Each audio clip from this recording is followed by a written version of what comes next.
pledge allegiance to the flag of the United States of America and to the republic for which it stands, one nation, under God, indivisible, with liberty and justice for all. Just wanted to say thank you, everyone, for being here. We are going to begin our meeting with proclamations and recognitions, and then we'll start our normal meeting at 6:30. So we appreciate everyone joining us for the celebration today. I'm going to ask my colleagues to please join me at the podium as we do the recognitions and celebrations.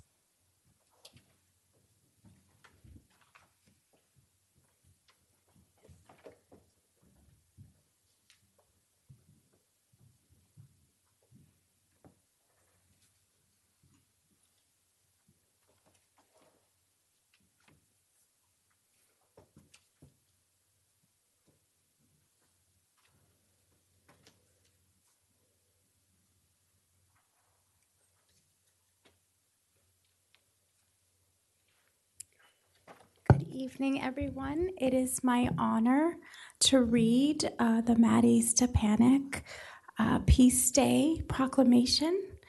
And while I never had the opportunity to meet Maddie, his spirit in terms of the love and care for this community runs very deep.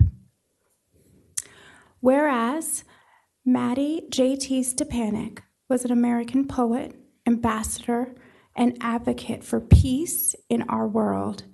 And whereas at the age of 3, Maddie started to write poetry, which he referenced to his heart songs, enabling him to cope with a rare and fatal form of muscular dystrophy, a disease that also claimed the lives of his sister and 2 brothers.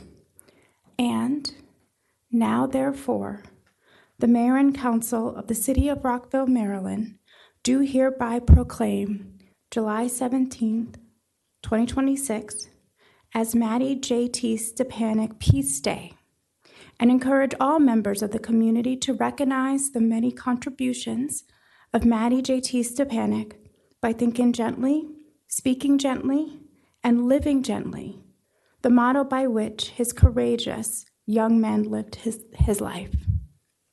And we have Dr. Jenny Stepanek here. Oh, Madam Mayor, I move the proclamation. Thank you. Do we have a second? Councilman Valeri seconds. All those in favor, please raise your hands and say aye. Aye. Thank you. And we have Dr. Jenny Stepanek here to receive the proclamation. Absolutely. We are wearing the bumblebee feelers in honor of somebody that's going to be talking about community gardens, which is a part of peace also. So we're saying be peaceful. Tyler, you want to hold that up? Do you want me to hold the mic for you? I got it. Thank you. I feel like step forward, people. Step forward. So thank you, everybody. Thank you to the city, to the council for always supporting Maddie's Foundation and celebrating Peace Day. For people who are not familiar, Peace Day is a celebration of my son, Maddie Stepanek's life and legacy. It's on his birthday every single year. When Maddie passed away back in 2004, he left this legacy of hope and peace. He taught us all about the important matters of not having to agree with our neighbors, but learning to be with our neighbors. He taught us about having inner purpose and finding what that is so that we know that we matter, so that we're not afraid to get along with other people and find out how they matter also and build these mosaics of humanity. And he reminded us about the important matters of play, of getting to know our neighbors around the block and around the world and just connecting, because when we know our neighbors, we care more about our neighbors. And when we care about somebody, we fear them less. So there's less violence. There's more concern and compassion. That's what Maddie's Foundation does. Year-round, we offer programs, resources, materials. We have Mama Peace Chats. We have Heart Song to Mosaic workshops. We have materials. We have peace certification. We're developing a virtual museum. We have masterclass sessions, podcast sessions, blog things. We have all kinds of things. I have all these people here that I do a lot of my facilitation with some of my Mama Peace Chats with the Main Street and UCR communities. But Peace Day Peace Day is a day that we pause all those programs. We pause all the hard work year-round, and we bring those programs in a playful way to the city of Rockville. So when you come to Peace Day, there's peace stations with all kinds of Maddie messages paired with arts and crafts to help you understand the message. There's entertainment. This year we have Ocho de Bastos, the Blarney Bench, the Zam Dancers. We have a cornhole tournament this year. Please sign up. We are looking for people, and we're dropping the price a little bit. It's our fundraiser that supports our foundation, but we really need people to come and play cornhole for peace. But most of all, we're also having a toast to peace where we connect with purpose for peace. We all know that peace matters. We all know that peace matters. But I think in today's world, a lot of people say, yeah, but what can I do? Look at my world. And what I'm saying, what this day says, is there's a lot we could do. Peace does not begin with the end of war. Peace begins with our choices and how we connect with our neighbors around the block and around the world. This year, Peace Day is going to be on July 11th. World of Beer, they close the street. It's inside, outside, big party with a purpose, bands, music, cornhole, everything from 2 to 5, Saturday, July 11th. Be there. Okay. And you can find out more information at maddiespeacefoundation.org. Thank you.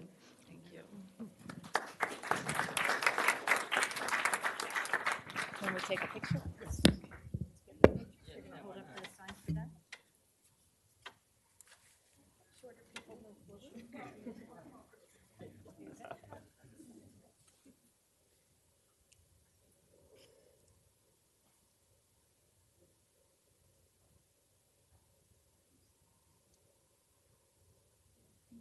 Thank you. Thank you so much. Thank you. Thank you.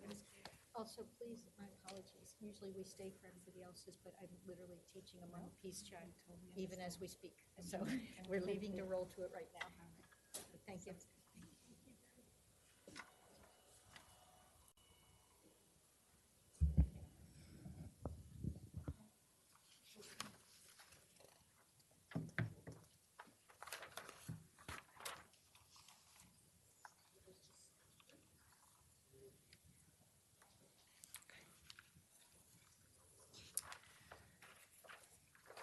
Thank you. We have a couple of proclamations that don't have recipients, but we wanted to make sure we spread awareness about the issues.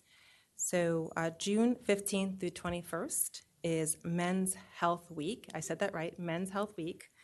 And it's an important time to ensure that people are getting their checkups and taking care of their health. Whereas despite advances in medical technology and research, men's life expectancy continues to average 5 years less than women, with men of Native American and African American ethnic backgrounds having the lowest life expectancy overall. And educating the public about the importance of a healthy lifestyle and early detection of male health issues will assist in reducing the number of deaths caused by detectable and preventable diseases. Now, therefore, the Mayor and Council of the City of Rockville, Maryland, do hereby proclaim June 15th through 21st, 2026 as Men's Health Week and encourage the Rockville community to increase their efforts to understand the importance of a healthy lifestyle, regular exercise, and getting medical checkups for men and their families. I'll read the next proclamation and then I'll ask my colleagues to help me move these. Whereas World Refugee Day is an annual commemoration adopted by the United Nations in 2000 to honor and raise awareness of refugees and the more than 122.6 million displaced people have been forced from their homes worldwide, more than at any time in recorded history, including over 30 million refugees around the world. And now, therefore, the Mayor and Council of the City of Rockville proclaim June 2026 as World Refugee Day and June 15th through 21st as World Refugee Week. Can one of my colleagues please move these proclamations? Councilman Valeri, do we have a second? Councilmember Fulton seconds. All those in favor, please raise your hand and say aye. It is unanimous. I think it is apropos that we read this next proclamation in thinking about world refugees who are often refugees who have to move from their homes due to violence. And we have Peace Day. We also recognize Gun Violence Awareness Day. I want to just note that in 2024, Maryland experienced 671 firearm fatalities, including homicides, suicides, and unintentional shootings. There are about 7 million children living in homes with unsecured guns. That's not okay, and we can do better. And I will read the proclamation. Whereas while homicides and gun violence are down significantly in Maryland compared to nationwide, guns are still the leading cause of death among children and teens every year. And we still need to work to eliminate gun violence and gun homicides across the country.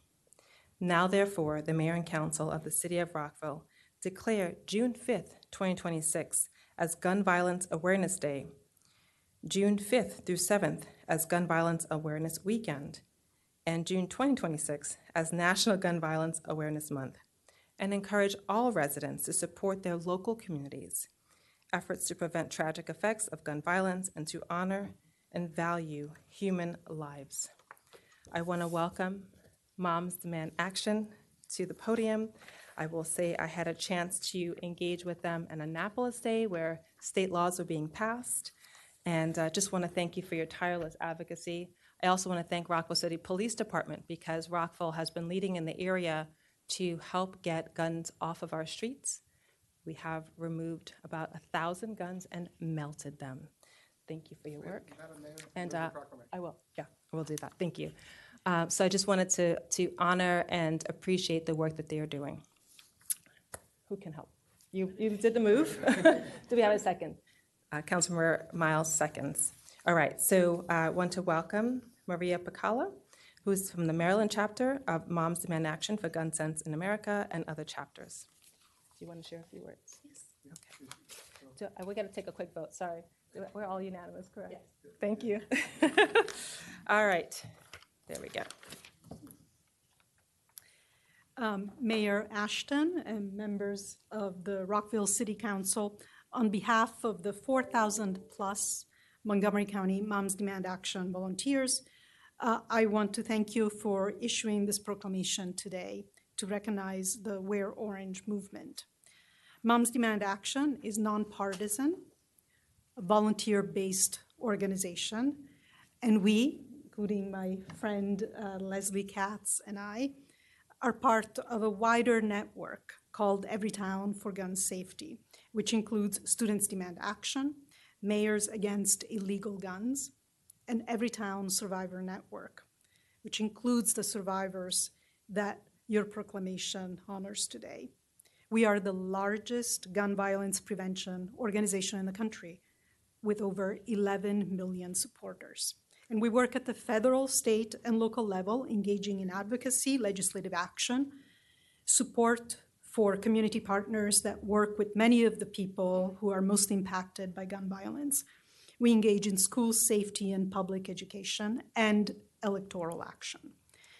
We deeply appreciate your commitment to elevate the cause of gun violence prevention and to give voice to those who have been personally affected by this horrible problem we face every day in our communities.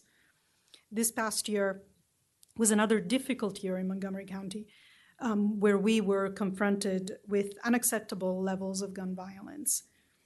And sadly, even with firearm-related incidents in our schools, including at Wootton High School and Blake High School.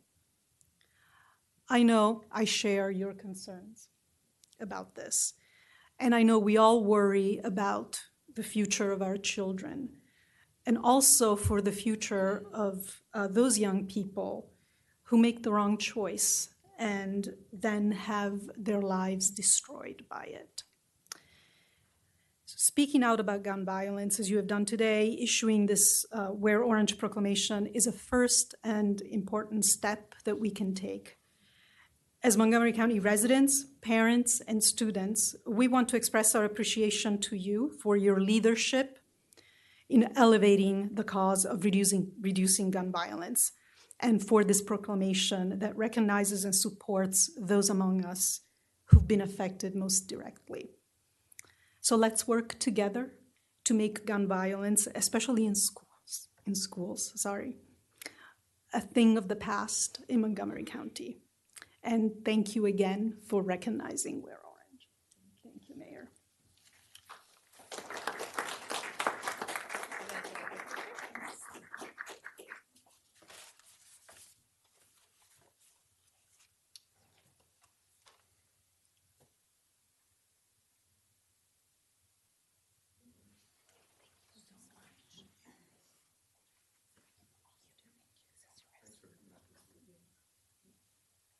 I'll just make one final point because we did have, you spoke about gun violence in schools, and I mentioned the leading cause of death for young people.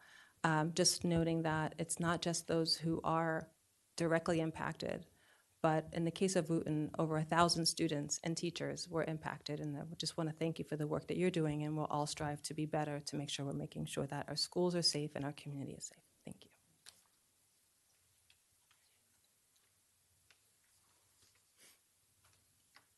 So at the beginning of every one of our meetings, we say pledge allegiance to the flag. One meeting a year, we get to proclaim Flag Day, and I have the honor of doing that today. It's a hard act to follow after gun violence, but I'll get it together.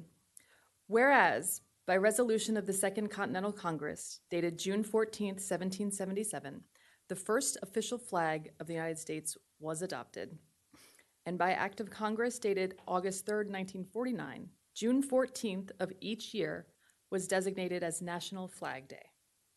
Now, therefore, the Mayor and Council of the City of Rockville, Maryland, do hereby proclaim June 14th, 2026 as Flag Day, and also celebrate the 250th anniversary of America. And we urge the Rockville community to pause at 7 p.m. on this date, June 14th, for the annual Pause for the Pledge, and recite with all Americans the Pledge of Allegiance to our flag and to our nation. Madam Mayor, I move the proclamation. Do we have a second? Frank Rapp seconds. All those in favor, please raise your hand and say aye. Aye. And I believe we have some members of the American Legion Post 86 Color Guard to come say a few words. Tim Graber, welcome. Thank you, Madam Mayor and council members. I accept this proclamation on behalf of American Legion Post 86.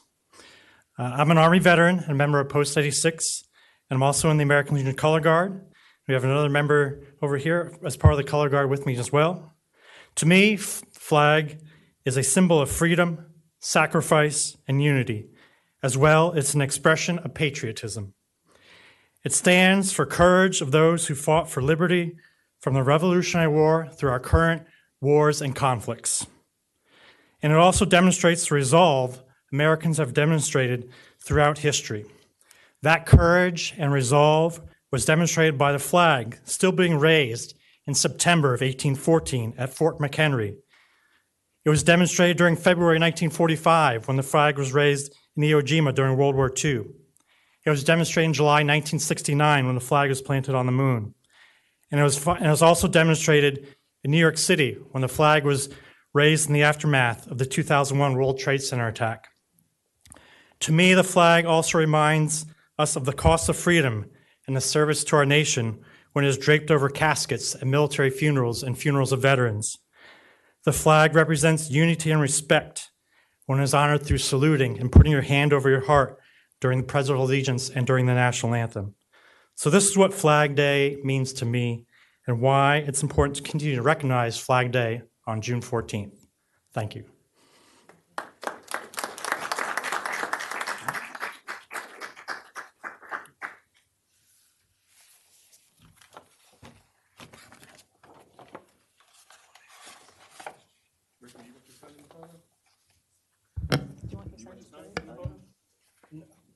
You can if you want. All right. He wants it for the picture tape. Alex, over here. There you go. Oh.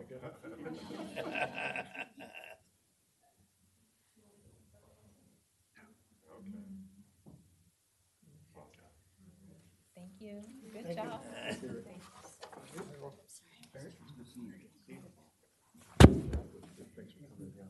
Thank you. So much.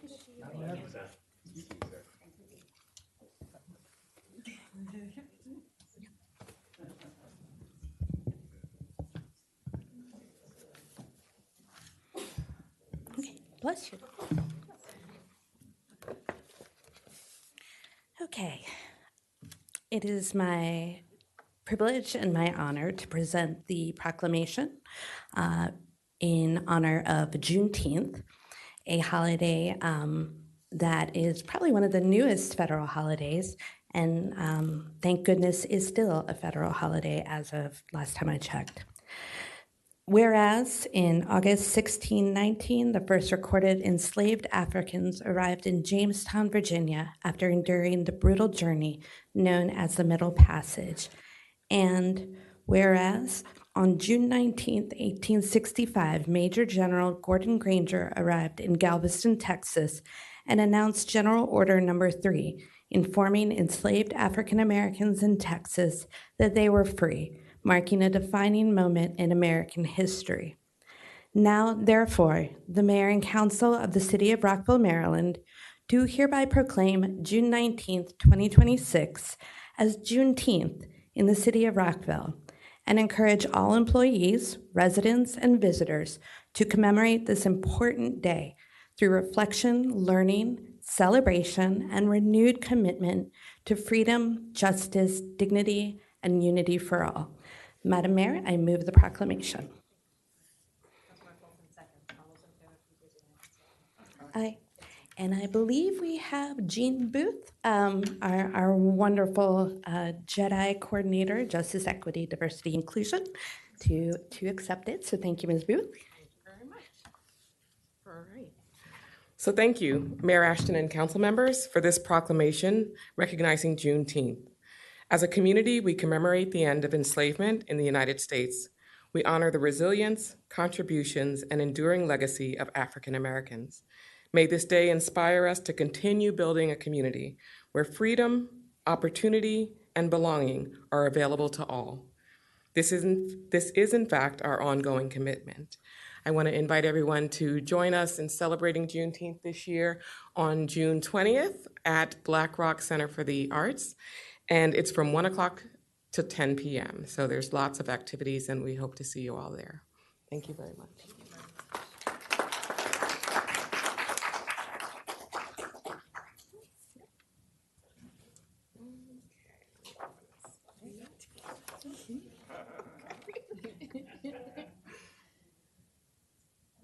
Thank you.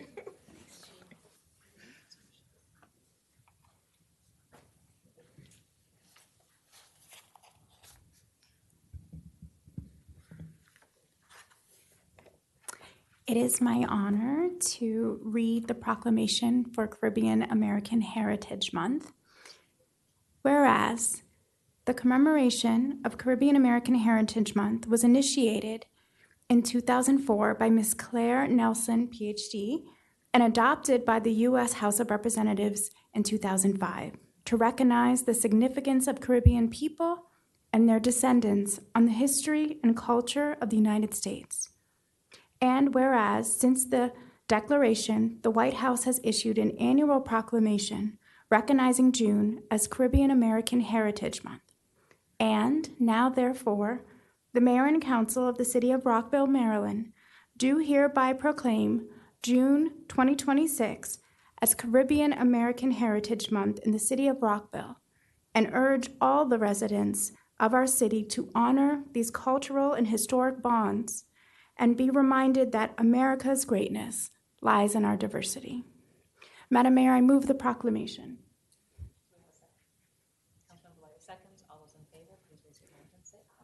Aye. And I believe we have several recipients of this proclamation. I'd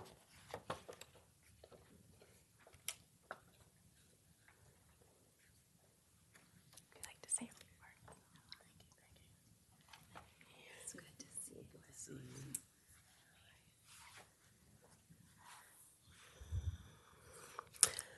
Greetings, I'm Althea Gray McKenzie, and it's a pleasure to be here today, thanking Mayor Ashton and the City Council members the good people of the city of Rockville, and all of those who made it possible for this date to happen. I want to say I'm here with Jillian D'Souza, and if I've said your name incorrect, please correct me. Thank you. And wanted to share that it's a pleasure to be here for the third time, and we wanted to make sure that we had a representative from the community as well to receive this proclamation. Just to share that I wear many hats, and I'm a chair for the Library Advisory Committee of Aspen Hill Library, as well as being a board member with the library system. This has enabled me and others to help to have, I would say, 21 expressions of Caribbean culture and heritage alongside summer reading for 11 years. So even though we're about 7%, 6 to 7% of the foreign born in the community, we have done so much to bring extra life and love and energy to all of Montgomery County. I'm a 35-year resident, as well as my family is here. My daughter Ariana, my husband John, my grandson Zaire. And I wanted to share that there are so many incredible members of the community who have made their mark. My daughter and I are awardees for the Maryland State Arts Council's Folklife Apprenticeship, and that documentary is coming out soon, as well as being part of, I would say, an invitation to support the Juneteenth events for the last 3 years for the city of Rockville at the Square. And I believe the Square this year will have in a summer series or summer concert series on Juneteenth in the evening, our business community as far as Black business owners, and a wonderful concert, so I hope you come on out. And I did reach out to the Caribbean Chamber of Commerce so they can share who should also receive this wonderful recognition. And I'd like to say that Jillian has been in the Rockville area for 25 years as the owner and founder of Caribbean Caterers, and she's also a dear friend. So I would like her to come up and say a few words. Thank you so much, Althea, and thank you, Madam Mayor and the entire council members. It has been my privilege ever since I migrated here to the United States in 1987 to be a Montgomery County resident. And I opened my business in 2004, 25 years ago this year, in Rockville, Maryland. So I am squarely Rockville, Montgomery County, all for the last 40 years of my life. My grandson is over here taking pictures as well, and also a product of Montgomery County, just graduated from college. Having a business here in Montgomery County has been a great pleasure for me. I have friends who have businesses all throughout the country. And yes, Montgomery County has some problems, but it has been a great journey for me as a business owner, and to have lasted 25 years through 9/11 and the sniper and everything else that has happened in Montgomery County. It has been a great journey, and I am proud to be a Rockville business owner. So thank you very much, City of Rockville. Just want to say thank you so much, Jillian. I want to say one more thing. There are actually 2 other events that are happening. One tomorrow, which is the American Advisory Group. They have their proclamation ceremony that will happen in the Executive Office Building, which is their lunchroom area, which is the bottom level. Please go at 6 o'clock. I will be there, and I'm hoping that you all enjoy with me all the wonderful food. And Lorianne Sales, council member for the Montgomery County, will have her proclamation on June 9th. So hope to see you. Lots of good food, lots of entertainment, enjoyment, and thank you all.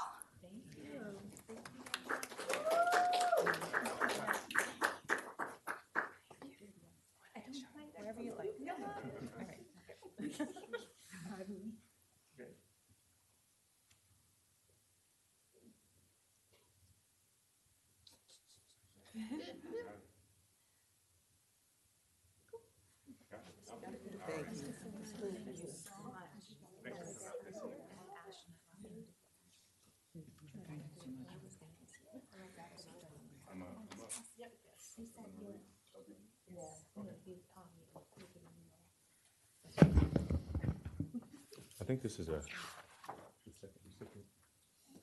I'm going to give this to you. Go ahead. Good evening.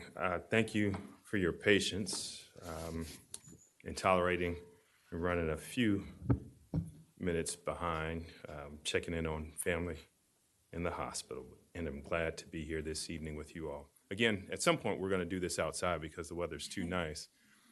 I have the privilege of reading the Pride Month proclamation, and it goes, whereas the riots at the Stonewall Inn in Manhattan, New York, in June 1969 are recognized as the beginning of the modern-day LGBTQIA, also known as lesbian, gay, bisexual, transgender, queer, civil rights movement. And now, therefore, the Mayor and Council of the City of Rockville proclaim June 2026 as LGBTQ Pride Month. And I should have begun this. I'll go ahead and move the proclamation and talk about our event this weekend. But with that, Madam Mayor, I move the proclamation. Thank you. Do we have a second? Seconds. All those in favor, please raise your hand and say aye. All right. It's my understanding, City Manager, correct me if I'm wrong, we have a Pride event this Sunday. I apologize. Time and date. I'm sorry, the time? I had it. 2 to 6?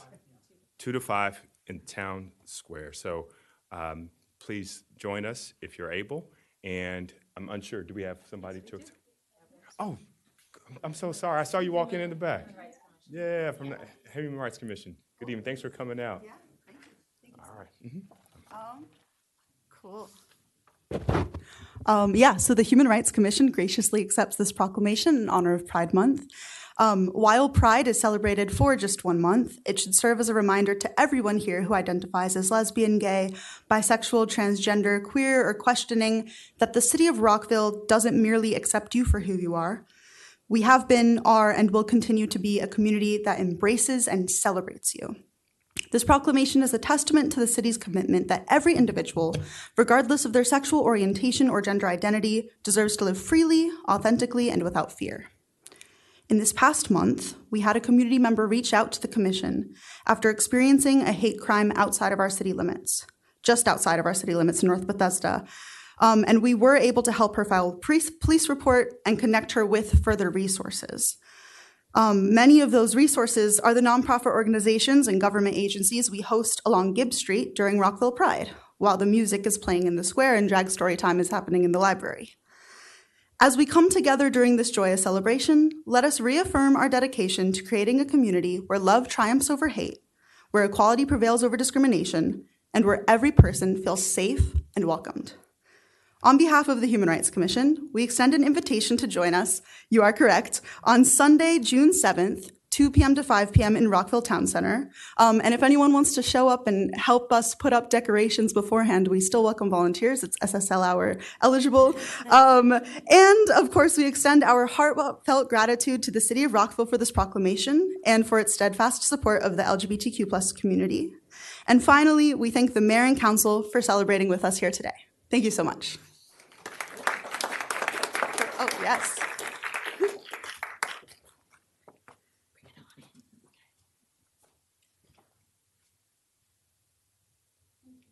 Cool. Wait, can you take a portrait one, please? Yeah, okay. Thank you. Yay.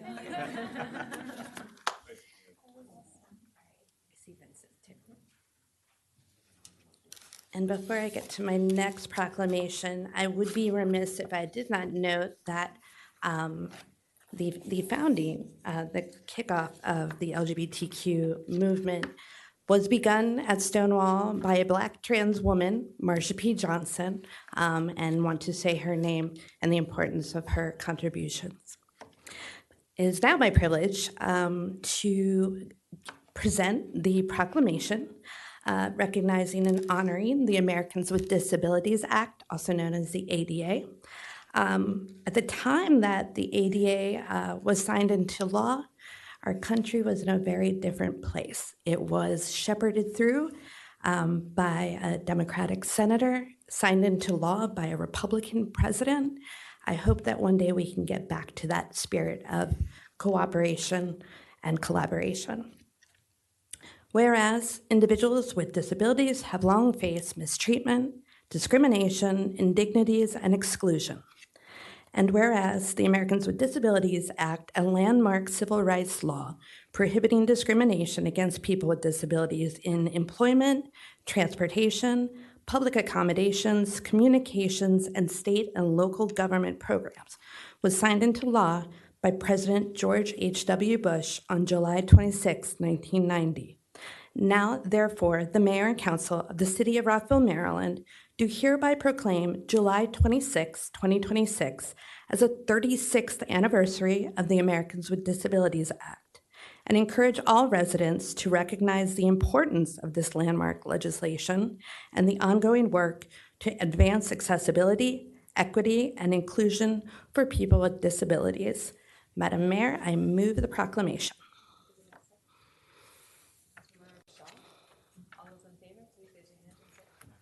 Aye. And here with us this evening is someone I got to know through our equity work in the Rockville Pedestrian Advocacy Committee, and that is Vincent Sabo. I'll take this moment to also note that we will have a ADA accessible and everyone accessible podium shortly, I do hope. How you doing, Vincent?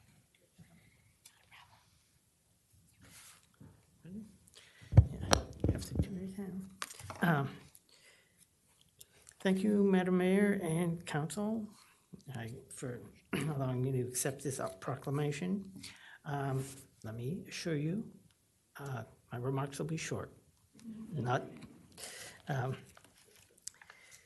okay, I don't know, as I'm getting a little nervous now.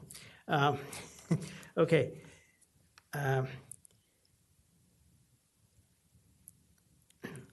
Well, now I'm going to have to let the cat out of the bag for those of you who don't know me. I am low vision, but as you can see, I'm quite well functioning. And what I'd like to point out is that many disabilities are unnoticeable. And that is either by, to take care of them, they're either kept unnoticeable by design or by choice. In the case of by design, it's primarily medical devices which address various disabilities. In my case, I know of very well about insulin pumps, and those things have progressed from being half the size of my forearm to something that's small enough to fit in the palm of your hand. Now, by choice is a little different because many disabled people, and I have to admit I was in the group as well, that you don't make mention of your disability for fear of the stigma that will come up. You are either broken or unable, and in the worst case scenarios, people think you're less of a human being. One of the intents of the ADA was to help level the playing field in society for disabled people. And in March 1990, the Capitol Crawl illustrated this dramatically when dozens of disabled people, many movement impaired, and their supporters went to the Capitol, got out of their wheelchairs and assistive devices, and literally crawled up the Capitol steps to make the point. That was March 12th, 1990. On July 26th, the ADA was signed. Now, one quick little anecdote, and I'll be just about done.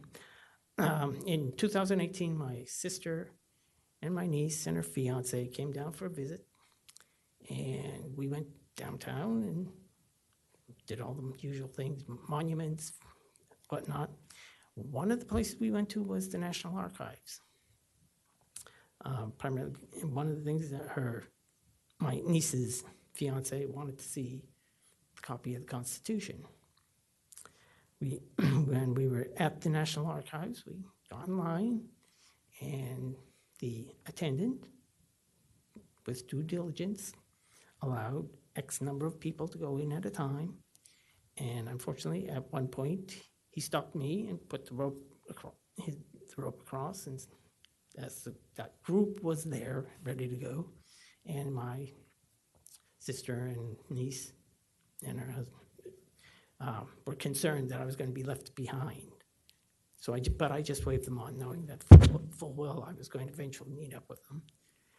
2 or 3 minutes later, a different attendant came up to the velvet rope, unhooked it, and said, and I was walking with a cane then, and she said, "Come in, sir, you can walk up the ramp."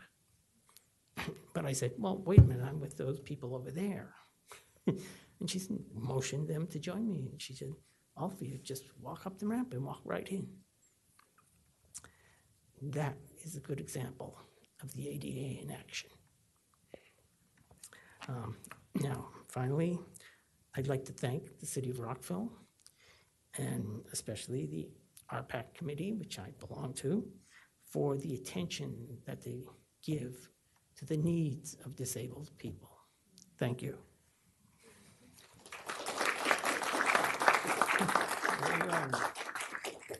We'll come to you.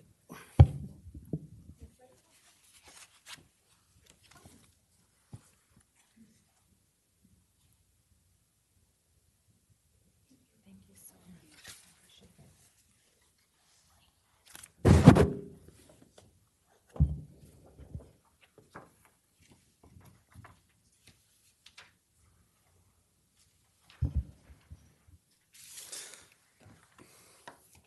So here in the city of Rockville, we truly pride ourselves in our park system. Not just for what we can provide from the recreation department and all the different events, but the many dozens and dozens of different areas throughout the city that you can partake and you can enjoy with your family as a walk, as a stroll, or participating in the many Rockville events, which is why it's my honor to present the proclamation for Parks and Recreation Month. Whereas the U.S. House of Representatives has designated July as Parks and Recreation Month, as parks and recreation are an integral part of communities throughout this country, including Rockville, Maryland. Now, therefore, the Mayor and Council of Rockville do hereby proclaim July 2026. Is it July or is it June? What? Okay, all right, July of 2026 as Park and Recreations Month, and urge everyone to take full advantage of our beautiful parks and recreation facilities and amenities now and throughout the year. Madam Mayor, I move the proclamation. Thank you. Do we have a second? Councilmember Bolton? Second. All those in favor, please raise your hand and say aye. And now I believe we have Jack Theroff from the Recreation Parks Advisory Board to come here and say a few words.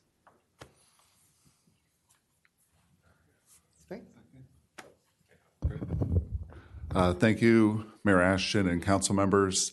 And before addressing Recreation and Parks, just thank you for an amazingly beautiful and meaningful set of proclamations this afternoon that make me feel very lucky to have grown up here and very glad that this is where we're raising our family to be part of this just incredible community. So thank you for that. Speaking of my children, they were supposed to come up with me to make this a more visibly appealing and interesting set of remarks. But they said no because it's beautiful out and they're at the park and at the Rockville Swim Fitness Center, which I think is appropriate. I also want to say an amazing thank you to the staff for the City of Rockville and the Recreation and Parks Department. There is an incredible amount that goes on in the month of May to run up to hometown holidays, to get everything ready for all of the camps and the thousands of kids who will be going through those camps, all the work at the Swim Fitness Center. I got a little bit too much sun yesterday, timing at swim meet, hundreds of kids, some of the best swimmers in the area, all swimming, and also people who are just learning to swim, all at the Swim Fitness Center. And then as walking home from that event, I saw at Welsh Park, the basketball courts packed with people, the futsal courts packed, the tennis courts and the new pickleball court all being heavily used. It's all to say that there are a lot of things that make Rockville special. Our parks and recreation programs are one place where we can all come together and play, be healthy from the youngest to the oldest, and really appreciate this recognition and all the work that the city staff do and that our leadership does to make this such a strong system for the city. Thank you.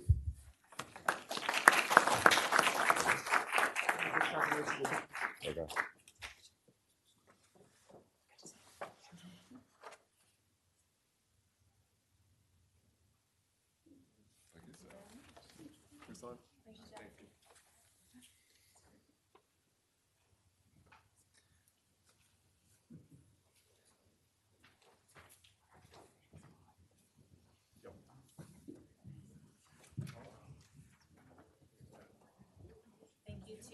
Thank you to everyone who joined us today. A lot of opportunities to celebrate inclusion, but also to address important issues that are facing our city and our country.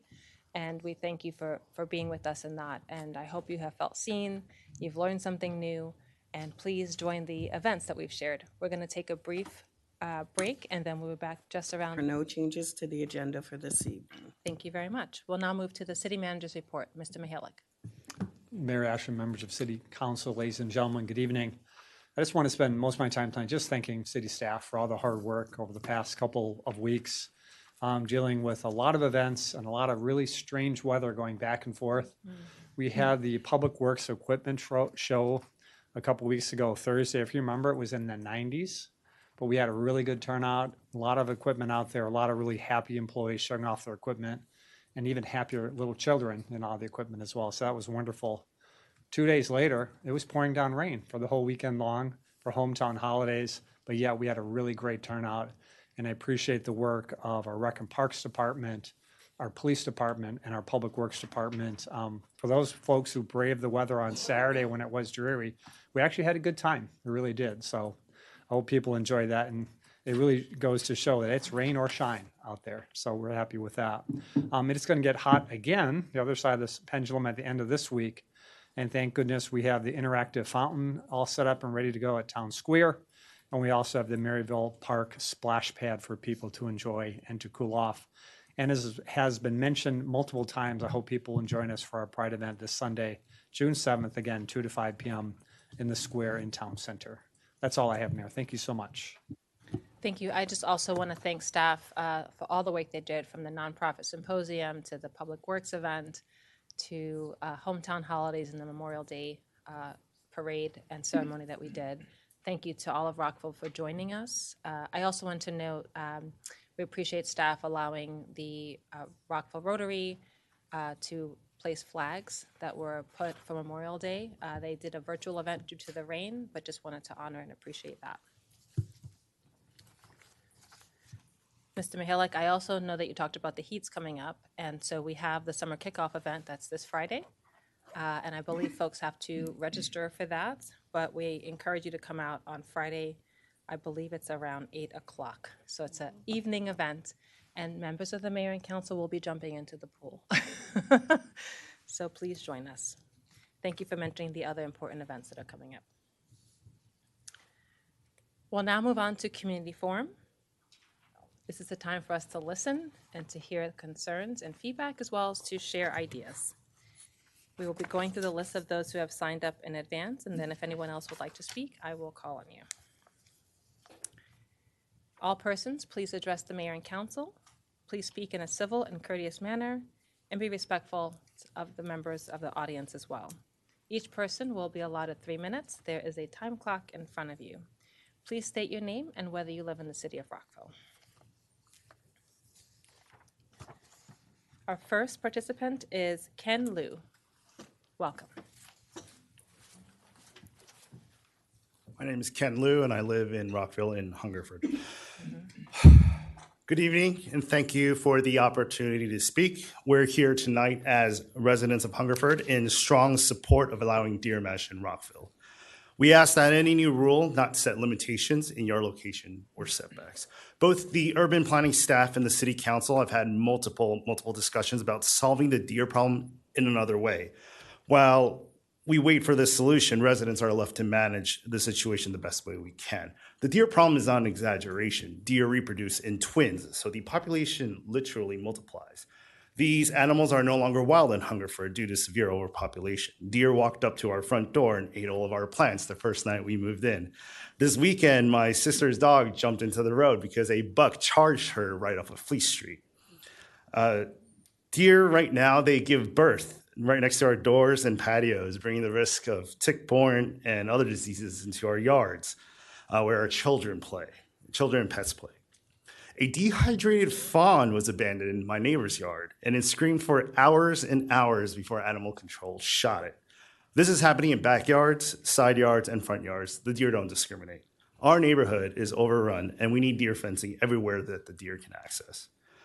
There's a beautiful, beautiful native plant garden at Dawson Farm Park, tended by many Hungerforders who are Rockville weed warriors, who, as you all know, are champions of citywide restoration efforts. That garden is protected by deer mesh because without it, it wouldn't exist. Importantly, we note to the council that restricting deer fencing to backyards only and requiring a 10-foot setback unfairly punishes neighborhoods like Hungerford. Many of our homes have very little yard to begin with, and if we're required to do a 10-foot setback, we might as well have no fencing at all. A setback rule effectively bans fencing for the people who need it the most. We are passionate about conservation, and we plant in front and side yards out of necessity when backyards are unplantable. Our city actively encourages this. The Rockville Rainscapes program offers rebates of up to $5,000 to residents who install rain gardens or replace lawns with native plants to support our local ecosystems and pollinators. But when we can't protect these plants from the deer, they get eaten to the ground in a single night. This is a waste of taxpayer dollars. We planted a native serviceberry tree that was given to us by the city right up front where we have very nice sun. Every night, deer came and stripped the leaves bare until we put netting on it. We're asking to protect our family's health, protect native plants and native habitats for all. Support the mesh, support native plants and pollinators, skip the setback, keep our families healthy while we live alongside the deer. Thank you. Thank you. I also have one more if you guys want this very good. Welcome, Lee Larson Rabin.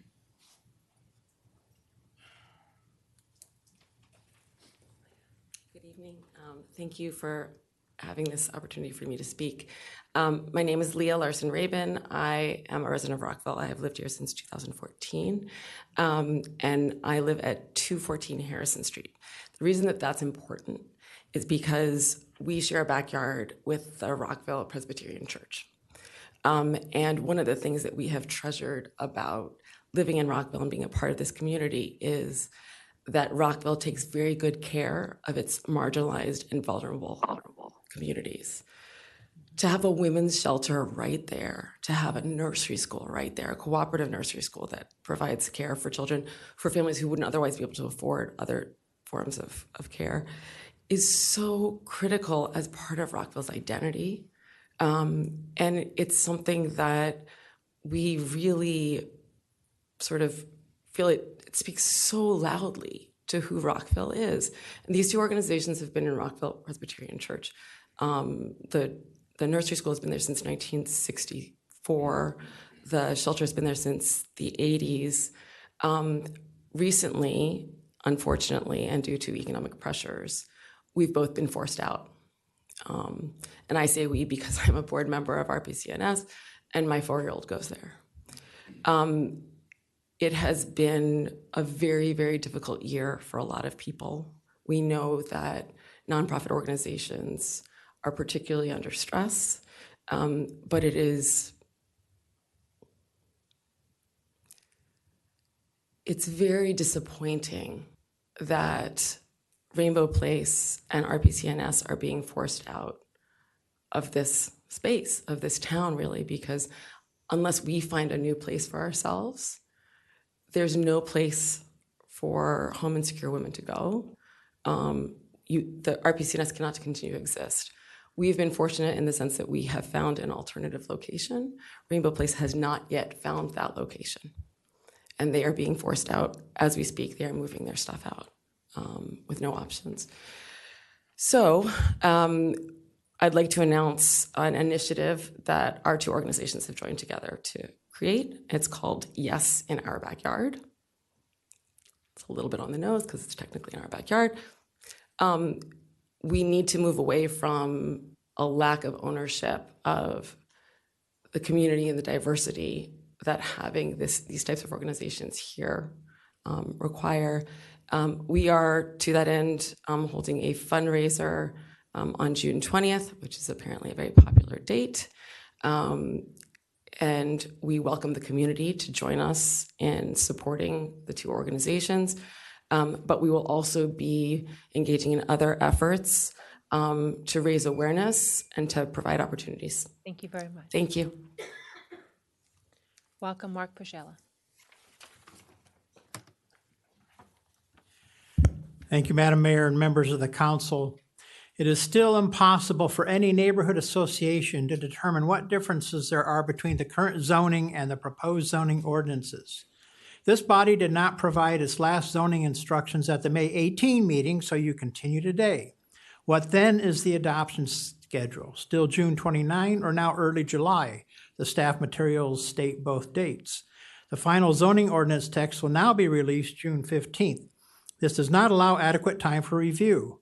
Both ZOR hearings were in April. There have been many adjustments since then, and asked for comparison materials have not been provided. For MXCD zones in section 25.8.2.2b, there is some new text we appreciate. Limitations on vehicular access. 1, in the MXCD zone, vehicular access to a secondary residential street is prohibited unless determined by the Director of Public Works, Chief of Inspection Service, or Fire Marshal to be necessary.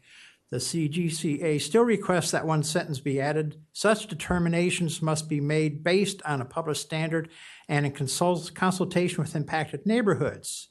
If access is needed for stormwater management, utilities, or emergency services, then access can be limited for only those purposes, as for Newmark Commons.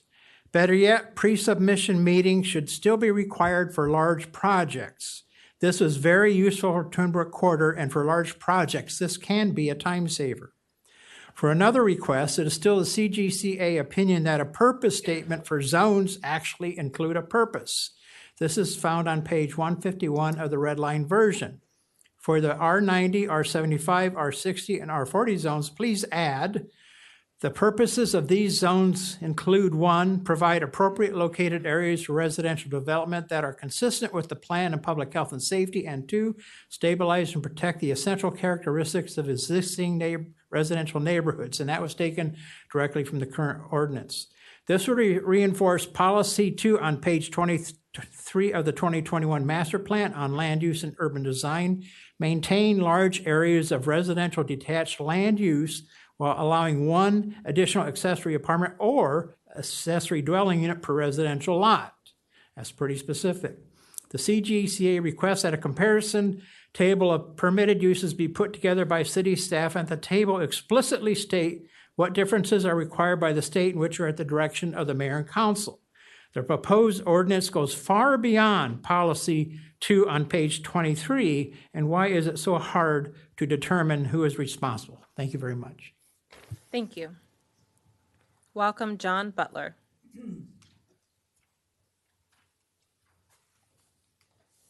we have John Butler? Okay. Welcome, Anusha. Thank you, Sarah.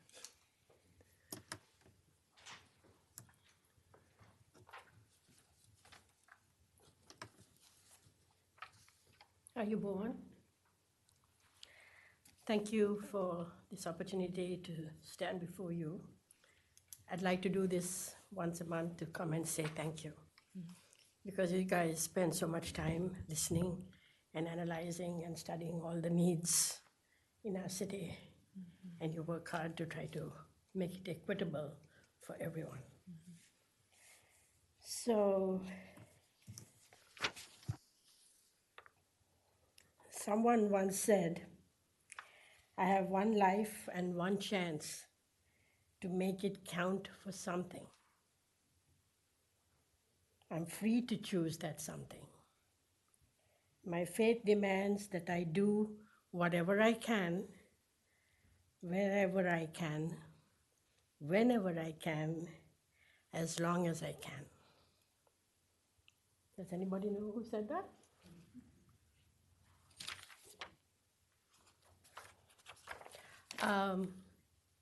So I have taken this opportunity as a city resident. This is my 5th year starting living in the city of Rockville. I used to live on Bauer Drive, not quite city.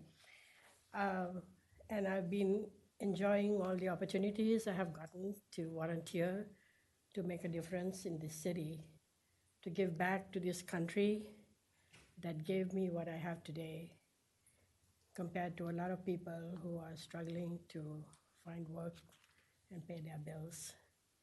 And I thank the city and especially Rockville Town Center Village for the opportunity to host the coffee club, which we have now moved to the Cambria Hotel, and I invite all of you to stop by and have a cup of coffee with us.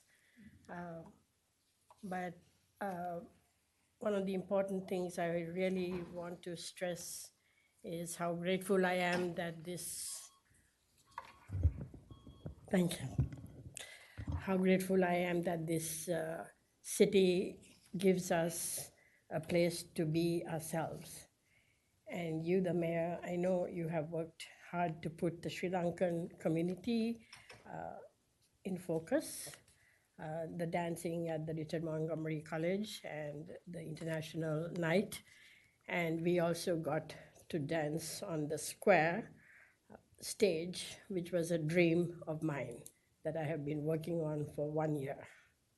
So when dreams come true for immigrants like myself, I think there's a lot of hope for people around us to understand that we are all trying to work towards some means of bringing community together, to bring peace together, to keep our schools safe, to keep our roads safe, to keep our condos safe, etc. Thank you. Welcome, Marty Rice. Sorry about that. When I walked in, somebody handed me a note here. I only wish it was my age. My name is Martin Reese.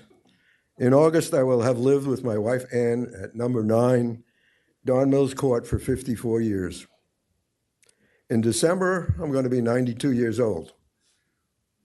Neither Ann or I will be here when the first housing unit is built on the former Poor Farm 10-acre site. But we do have concerns. We've looked over that land for 50 or some odd years. And I have a question for you. What do you think are the most important considerations in providing new housing? I think there are 2 things you should consider as you enact zoning changes. They are the number of housing units, obviously the density, but also the environment in which the occupants and their children will live. If you plan to build 150 housing units on the 10-acre site, then put a 40-foot high limit on the units as designated for the RMD 15 zone.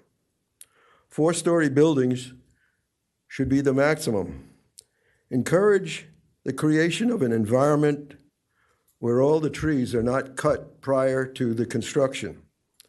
Let the occupants' children grow up with their home units in harmony with nature. Maximize green spaces, mature trees, include walking paths, mini tot lots, and playgrounds. I'm told that a 40-foot height limit will still permit a version of the 2-over-2 townhomes, and that it exists someplace today. Thank you for your time and any consideration you can give to my plea. Thank you. Welcome, Julia. Good evening, Madam Mayor and council members. My name is Julia Binder. I live in Newmark Commons. I'm a member of the HOA board. I want to thank you for your continuing invitations to communicate with you on the matter of rezoning ZOR ID 17. I'm here to revisit the question of why the zoning team is proposing a height cap of 55 feet for the RMD 15 zoning designation, a definition that isn't in the Rockville City Code. Why are the owner of the property and the zoning team proposing to alter the definition for this parcel with a height cap that's more than 37% higher than the 40-foot cap in the code? The chart that you were shown a couple of weeks ago comparing the number of dwelling units for RMD 10, 15, and 25 at 55-foot height is misleading with this altered height cap. Please ask for a revised chart at 40 feet. RMD 15 allows for townhouses, stacked duplexes, triplexes, fourplexes, and cottage courts to be built well within the 40-foot height cap. These are the favored home types for the missing middle, which is what the city wishes to attract and provide options for in the 2040 Rockville Comprehensive Plan. Myriad examples for the missing middle housing options can be found on missingmiddlehousing.com, and they illustrate that the city code does not need a height cap exception to build such housing in an RMD 15 or RMD 10 zone. But what the developer and the zoning team do need are some imaginative solutions. Imagination is what Edmund Bennett, the developer of Newmark Commons, had.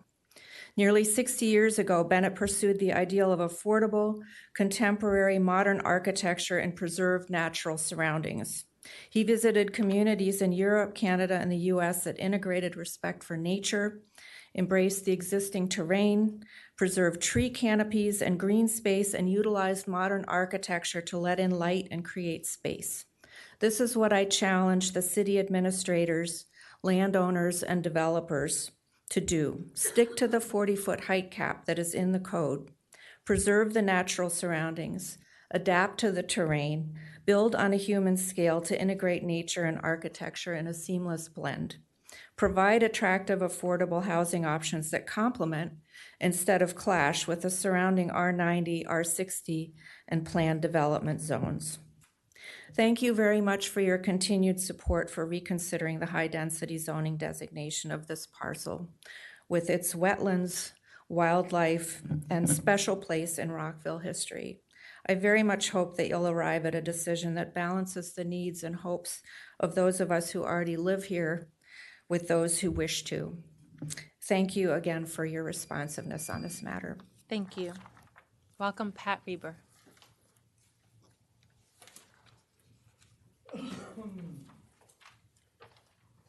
Good evening, and again, thank you for listening to us.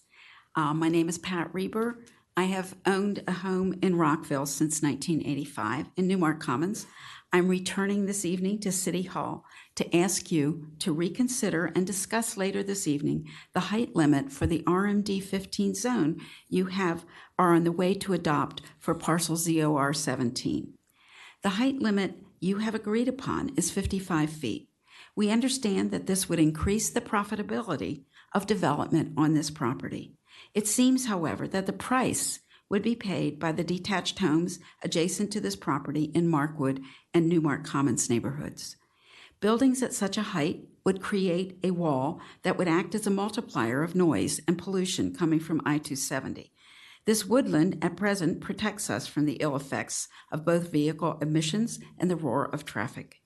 If you care to come and look again sometime, some warm evening in July, you will also see one of Rockville's most remarkable displays of lightning bugs who make use of the dark sky preserve over this woodland.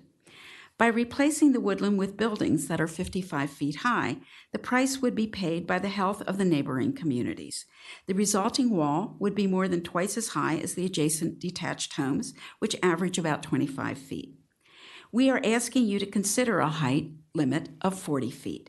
This would be in keeping with Rockville's current regulation for the RMD 15 zone. The proposal of 55 feet puts mayor and council in conflict with its own zoning code. This is a problem easily solved by reducing the height to 40 feet. That's logical, isn't it? We have reviewed community input on this issue up to April 22, the last available. We are puzzled to find only a handful of supporters for the original rezoning recommendation, perhaps 3 or 4 since September.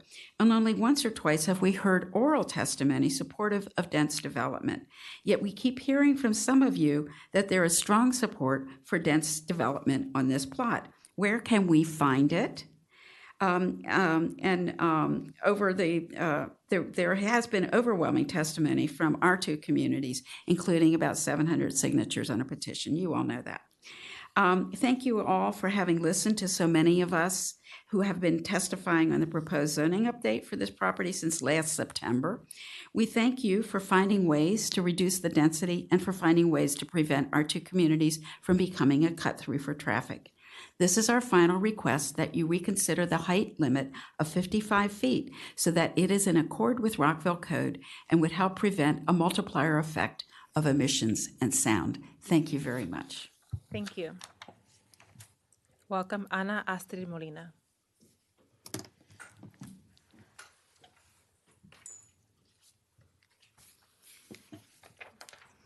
Good evening, Mayor and Council. My name is Ana Astrid Molina, and I have lived in Markwood for over 30 years. I thank you again for listening to our concerns regarding traffic, safety, noise, and the historical burial site. We're deeply grateful for your decision to limit the access through Don Mills Court to emergency and pedestrian traffic only, and to totally reject the RMD 25 proposal for the SOAR ID 70 plot.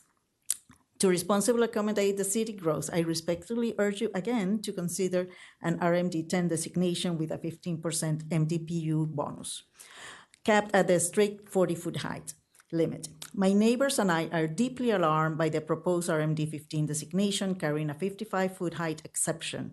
A 55-foot structure will completely tower over our single-family homes, which max out at 25 feet. Councilmember Fulton mentioned that RMD 15 zones in College Garden have worked beautifully. However, those townhouses, again, are under 40 feet. They consist of 2 floors and a basement.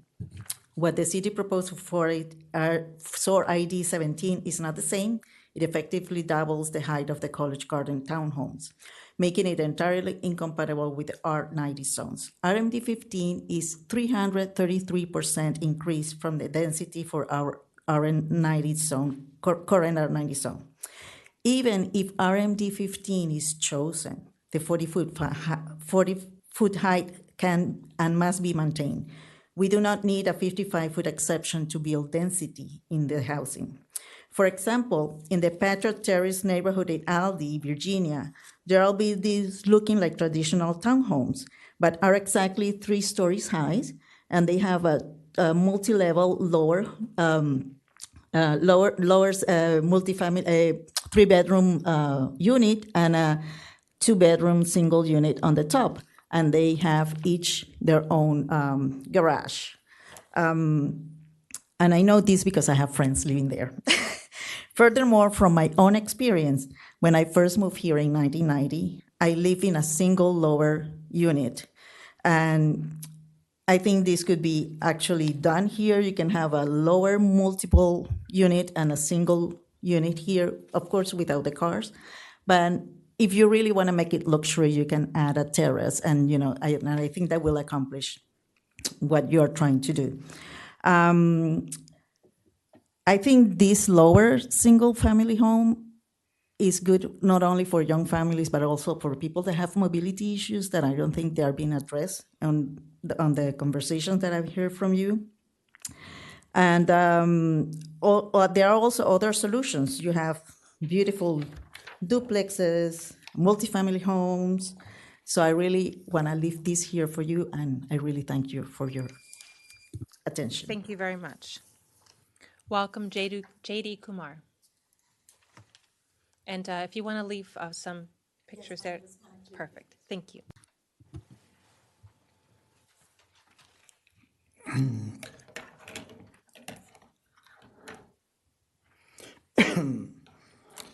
Okay, guess who's back? Back again. JD here. Televoter, please. Now, Montgomery County, Maryland government, you figure out how many monsters you've created, good ones and not so good ones. Thank you. Now, City of Rockville, Maryland government, CRNG, Council and Mayor Ashton, thank you for this opportunity, this open democracy forum. My name is James Dhruva Kumar, JD Kumar, Democrat candidate for United States Congress, House of Representatives for this Maryland District 8. My website is votejdk.com. I'm EIC, explainer in chief, not humble on this. Now I pledge allegiance to the flag of British colonial America, to the flag of the continental USA America, which was a British East India Company EIC inspired USA India flag. We never quit the Brits. Reasons for our immense wealth and emerging as a lone superpower in 1991, which is not just another number. I pledge allegiance to USA America everywhere. I pledge allegiance to rule of law, rule of law. Now, some issues, adult issues, which is perhaps everyday health issues also for some of you not so frigid ones perhaps. Recently at a drop-in meeting, I discussed about sex and relationships survey. I requested you coordinate with Montgomery County, Maryland government for a budget for this survey. Please, CRMG, please don't waste your limited budget for this. This should be a county initiated because Montgomery County, Maryland has been cheating the city of Rockville, Maryland government for decades. Now, not you, but exactly whoever you decide to appoint for this study, this sex survey, and this can be amalgamated with JEDI, as these are society and potential discrimination issues.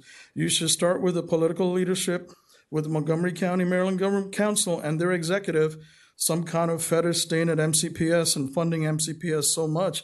High schools staying there for years, working there. You should ask them public questions, the public, and then do the survey with the public. You should ask them questions like their first intimate relationships, their age when they did this. Did they marry their first partner? If not, why? You all should answer these questions too. Have they ever been physically or mentally abused in a relationship? Do they support LGBTQ+? Because it is a popular thing to do. You should also pose this question to my home country, little Inja peoples. I want to know their response here in my home nation, USA. Dr. Drew Pinsky has very good advice on these issues for decades. Again, now vote JDK.com policies. ADA, you had a commemoration today. My mom has ADA issues. I take her everywhere in a transport chair. Now, you have to look into public accommodation in Montgomery County Board of Elections in terms of political canvassing. Political canvassing is not the same as solicitation. Thank you. There are no signs anywhere. Thank you. No trespass. That's it.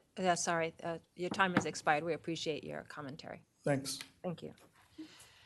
Welcome, Kathleen Kleinman.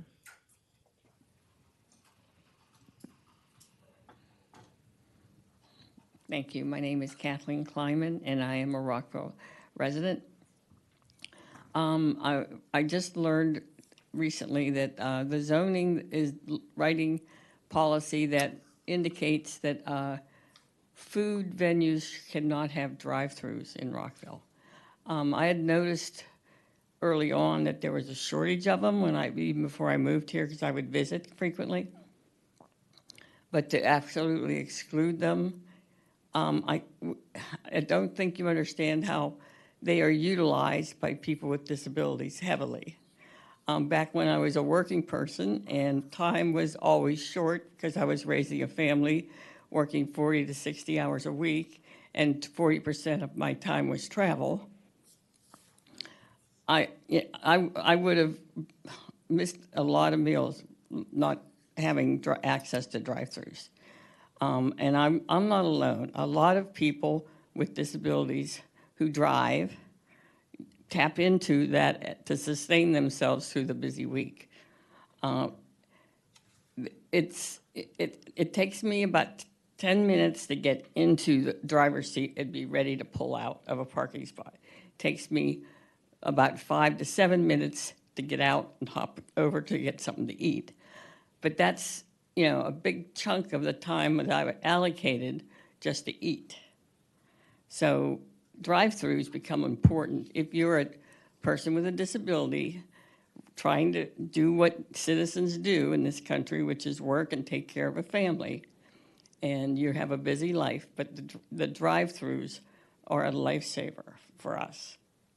I just wanted to mention it, that's who's going to miss it the most. The other thing I'd like to say, it relates to my complaint about some of the driveway aprons in Rockville. Not some of them, most of them, actually. One of the residents at Victory Court this week decided to take her power wheelchair to the farmer's market. She thought she was ready for that because she's only been using a power chair for about a year, and she thought she was ready to go 1 block. And she went early, and I wasn't aware of it, but she told me what later.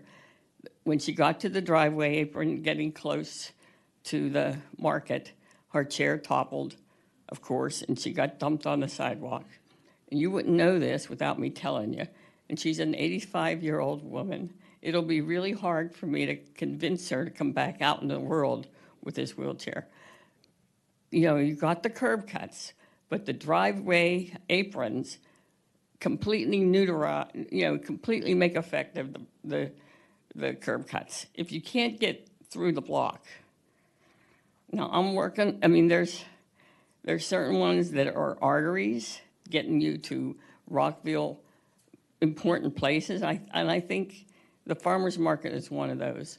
And I'm asking that if we really get into doing these driveways, and not, I mean, on a priority basis, and not just wait till we do all the sidewalks in that neighborhood. So thank you for your attention. Thank you. Is there anyone else who would like to speak? Welcome.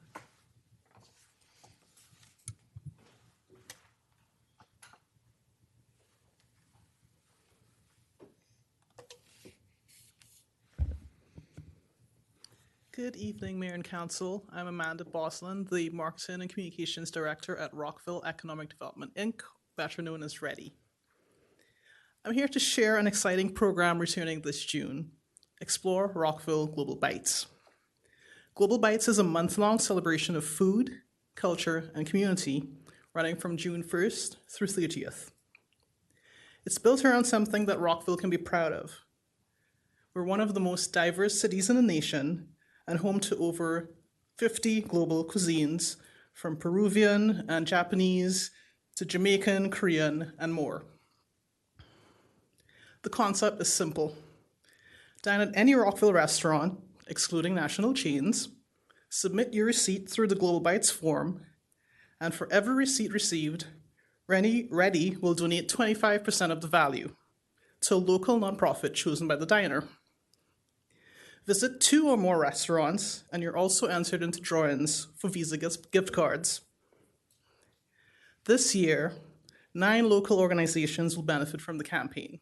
They are Friends of the Library Montgomery County, Haiti Brigade Inc., the Mattie Stepanek Peace Foundation, Peerless Rockville Historic Preservation, Rockville Housing Enterprises Foundation, Rockville Bike Hub, Rockville Concert Band, Stepping Stone Shelter, and Twin Brook Elementary PTA. Global Bites also includes a culinary tour for families. Pick up or print a Global Bites dining passport, one like this, and I've distributed some to you all as well. Dine at designated Bite site restaurants across Rockville's neighborhoods and collect Global Bites stickers. Collect 4 stickers to complete the passport and upload a photo of it, and you're entered into a drawing for additional prizes like cooking kits. What makes this campaign special is that it asks nothing extra from anyone. No special menus, no discounts, and no apps to download. Diners simply enjoy the diverse cuisine that Rockville already offers. And by doing so, they drive sales for our local businesses and direct real dollars to community organizations. We'd love everyone, residents, employees, visitors alike, to take part. You can learn more and find participating restaurants at explorerockville.org. Thank you and happy dining. Thank you very much. Is there anyone else who would like to speak? Thank you for everyone who came to participate. We appreciate your queries, your concerns, your ideas, and your events. We will be following up. I know that if you would like to also send us an email for specific questions, please reach out to Mayor and Council at rockvillemd.gov. We'll now move on to our public presentation by the Board of Appeals. I'd like to welcome staff lead Jim Wasilek, who's our zoning manager, and the panelist participants from the Board of Appeals. We have Alan Frankel, Thank you. Roy Deitman, Jimmy Hauer, and I also want to recognize Nick Dumais, who serves as the Senior Assistant City Attorney. Good evening, Madam Mayor, members of the City Council. It's always a pleasure to appear before you. And the first thing I always say is that my family and I love living in Rockville, and I can't see us ever living anyplace else. I come before you this evening not to talk about zoning. I've appeared before previous boards to deal with that. Tonight, I'm here in my capacity as the chair of the Board of Appeals of the City of Rockville, and our responsibilities are to review and act on applications for special exceptions and zoning variances. We review and act on appeals from administrative decisions per the zoning ordinance, and act on all appeals from administrative decisions that are de novo and shall be considered by the board in accordance with state law. 2025 has been a pretty quiet year for us. I think part of this has to do with previous amendments made to the zoning ordinance. But we've had 3 applications for variances from setback requirements on residential properties. These were reviewed and approved. The board received regular updates and a briefing on the zoning ordinance review and comprehensive map amendment during the year. And I think you've heard enough about the zoning ordinance tonight. 2026 goals and objectives. The first one it's not on here, but I'm going to say, maybe you can find us an alternate. You know, there are 3 of us. There's myself and my co-board members, Roy Deitman, Jimmy Hauer, and I come every year and say we are the least diverse board or commission in the city of Rockville. We're 3 old white guys, okay? We need an alternate, and which makes our life easier, and it would be nice to have some diversity on the Board of Appeals. But in the meantime, our 2026 stated goals are consider all application requests objectively, fairly, and based on the information and evidence presented and or available. Allow applicants to present application requests fully and completely. Provide maximum opportunities for the public to participate in and to testify at board proceedings. Ensure that all actions on applications are based on required findings and made in a timely manner. And learn about the revised zoning ordinance when adopted to ensure seamless consideration of applications. Now, we don't make the zoning ordinances, that's your job. But our job is to apply them to the situations that appear before us fairly and properly. I also want to thank Jim Waslick, our staff member, and his underlying staff, and our counsel, Nick Dumais, who is an invaluable asset to the Board of Appeals. And I'll answer any questions if you have any. Thank you. This is a special presentation, and I appreciate all the work that you're doing. Members of the body will be sending any questions to Mr. Mihalik. Thank you you're very not much. on the hot seat tonight. Thank you very much, Madam Mayor. It's always a pleasure to see you and the members of the council. Thank Have a you good very evening. much.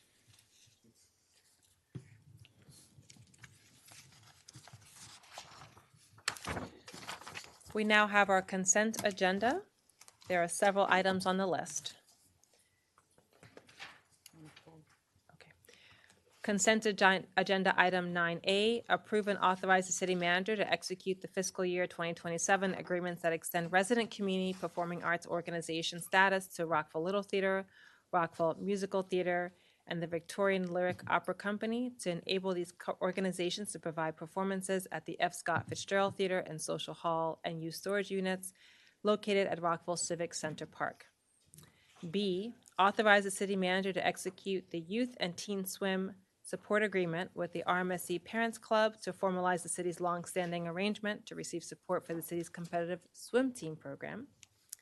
C, approve and authorize the city manager to execute an agreement with the State of Maryland Department of Natural Resources requesting program open space funding in the amount of $153,000 to fund a portion of the renovation of the David Skull Park Improvements Project. D, authorize the city manager to enter into a memorandum of agreement with the Montgomery County Police Department to assign a sworn member of the Rockville City Police Department to the Vice and Intelligence units. E, approval of an authorization of the city manager to execute the Molly Price Dwelling Unit Homeownership Program Agreement, and approval and authorization of the city manager to execute the declaration of restrictive covenants for Rockshire project between the mayor and council and EYA Development. Those are affordable housing units that will be coming for ownership. F, award and authorize the city manager to execute a contract with T.Y. Lin International for planning and engineering services for the Tornbrook Pedestrian and Bicycle Bridge Study Project responsive to RFP 526 in the amount not to exceed roughly $381,000. And G, the approval of minutes. Colleagues, are there any that you want to pull for discussion? Councilman Valeri. Yes, Madam Mayor, I'd like to pull A and F. Thank you. Colleagues, do we have any others? Is there a motion to approve the others?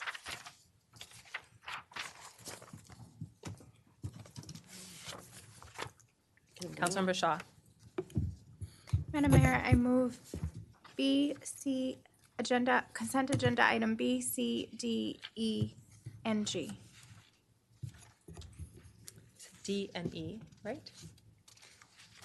Can you do that again? Yes, please do.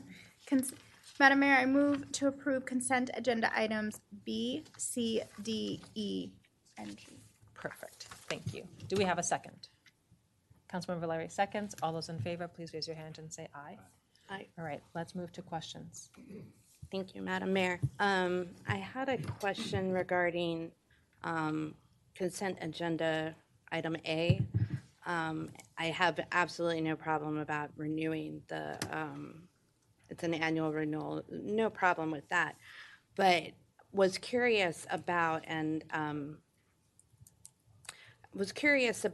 why Rockville Civic Ballet is not a RESCO, and if this is something that can be looked into and possibly come back. We'll bring that back, Mayor. Okay, I appreciate that. Thank you. I also will just note that Young Artists of America has been trying to also become a RESCO, and I did pass it on to City Manager. I believe the staff is working on that and will come back to us with an update as well. Okay. Thank you. You have another question? Yes, I do. Thank you. And I think our RESCOs are great, so we just want everybody to have the opportunity.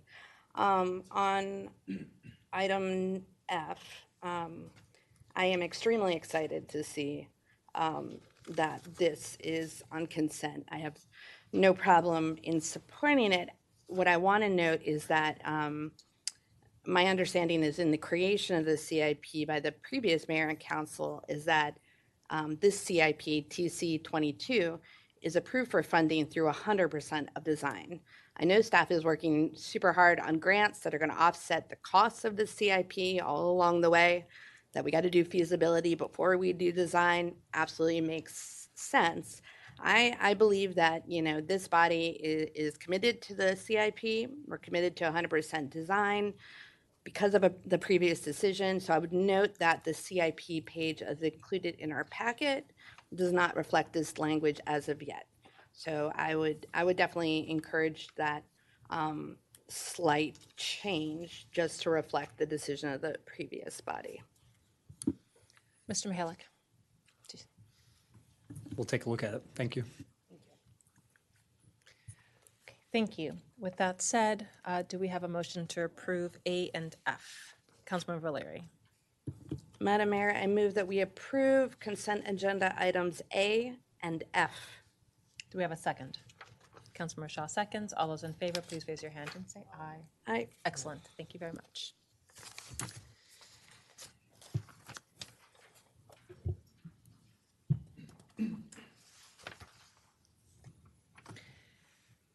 We'll now move on to the consideration of approval of the proposed 2027 Maryland Municipal League Legislative Action Request. I'd like to welcome Linda Moran. Good evening, Madam Mayor, members of the council. Thank you for this opportunity. Tonight, the mayor and council will consider 2027 MML legislative action requests. Each year, the Maryland Municipal League invites its membership to submit up to 3 topics with broad municipal impact to be considered for its priority program in the upcoming state legislative session.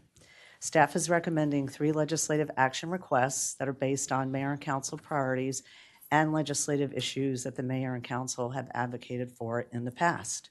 Approving the 2027 LARs is a first step in the mayor and council's discussion of 2027 state priorities. In the early fall, the mayor and council will discuss its comprehensive 2027 state legislative priority program.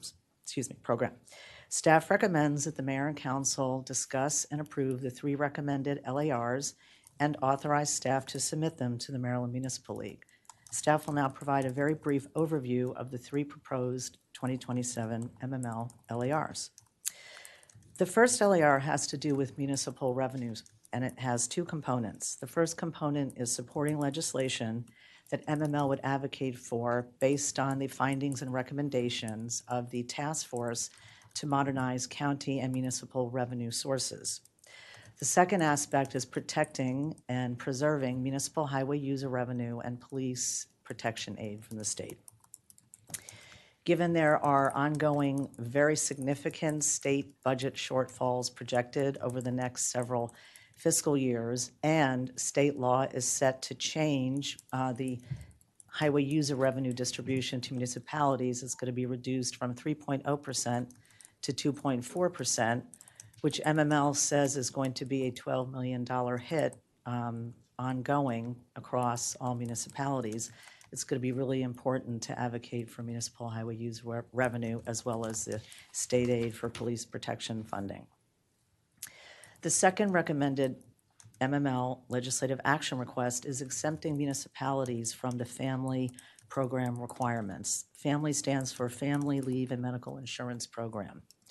This LAR would entail Rockville partnering with MML and member jurisdictions to get an exemption from the state requirements to be put on local governments. While Rockville supports the overall concept of expanded family and medical leave, the program as it is structured currently places significant financial and operational burdens on local governments. Municipalities statewide have expressed concern about the administrative complexity of implementing the family program alongside with existing local policies, the duplication of benefits for jurisdictions that are already offering comprehensive benefit programs, the compressed time frame, and the challenges of maintaining essential core public services when there are extended leave absences. So this LAR would request exemption, at least from the requirements, or a more workable local solution that would better align with municipal budgets and operational capacity. The third proposed MML LAR relates to aligning Board of Educational Facilities master planning with municipal growth and planning data. So this is also a continuation of the Mayor and Council's advocacy from the 2026 session. The Mayor and Council supported SB 31, which was sponsored by Senator Lamb. It was entitled School Construction and Housing, School Zones and Adequate Public Facilities Ordinances. Senator Kagan put forward an amendment to this legislation. So while this legislation primarily impacted counties, the amendment would have required boards of education to consult with all municipalities in the county with planning and zoning authority to make sure that they include municipal planning data in their growth enrollment projections and their future facility planning. During the Mayor and Council's advocacy in support of keeping Wooten High School at the Wooten campus, the Mayor and Council expressed significant concern that it was established and confirmed by MCPS staff that they only include approved site plan data in their enrollment projections and don't include approved planning documents. The City of Rockville requested that when determining enrollment projections that the Board of Education incorporate growth reflected in all approved development and adopted planning documents to ensure that MCPS aligns its facility planning decisions with Rockville's long-range planning efforts. So continued advocacy for this MML LAR is important to protect residents and communities from school facility planning decisions that could negatively impact communities. And given that 108 municipalities across the state have planning and zoning authority, we believe that this MML LAR could garner significant attention from MML. So in closing, staff just would like to reiterate that we're asking you to discuss and approve the 3 proposed MML LARs and to authorize staff to submit them to MML. Staff and the city state lobbyist, Christine Crone, are available to answer any questions that the mayor and council may have. We are looking forward to your conversation. And with that, I will turn it back over to you, Madam Mayor. Thank you. Thank you. I want to thank you for the excellent presentation and the background research that you've done. Can you just also remind us the deadline to submit to MML? I know that we are doing these activities now, and then you'll submit them to Maryland Municipal League, and then they review all the municipal submissions and determine what they're going to advocate for statewide. Yes, thank you, Madam Mayor. So we have till July 1st to get mayor and council approval, and they actually asked that forms be forwarded by May 31st. So staff forwarded draft forms with these 3 proposed LARs, but giving MML staff a heads up that this was not scheduled until today. Okay. And that we would inform them based on the mayor and council's decision this evening. That is excellent. Thank you so much. I appreciate that background information. I do appreciate all the 3. I know that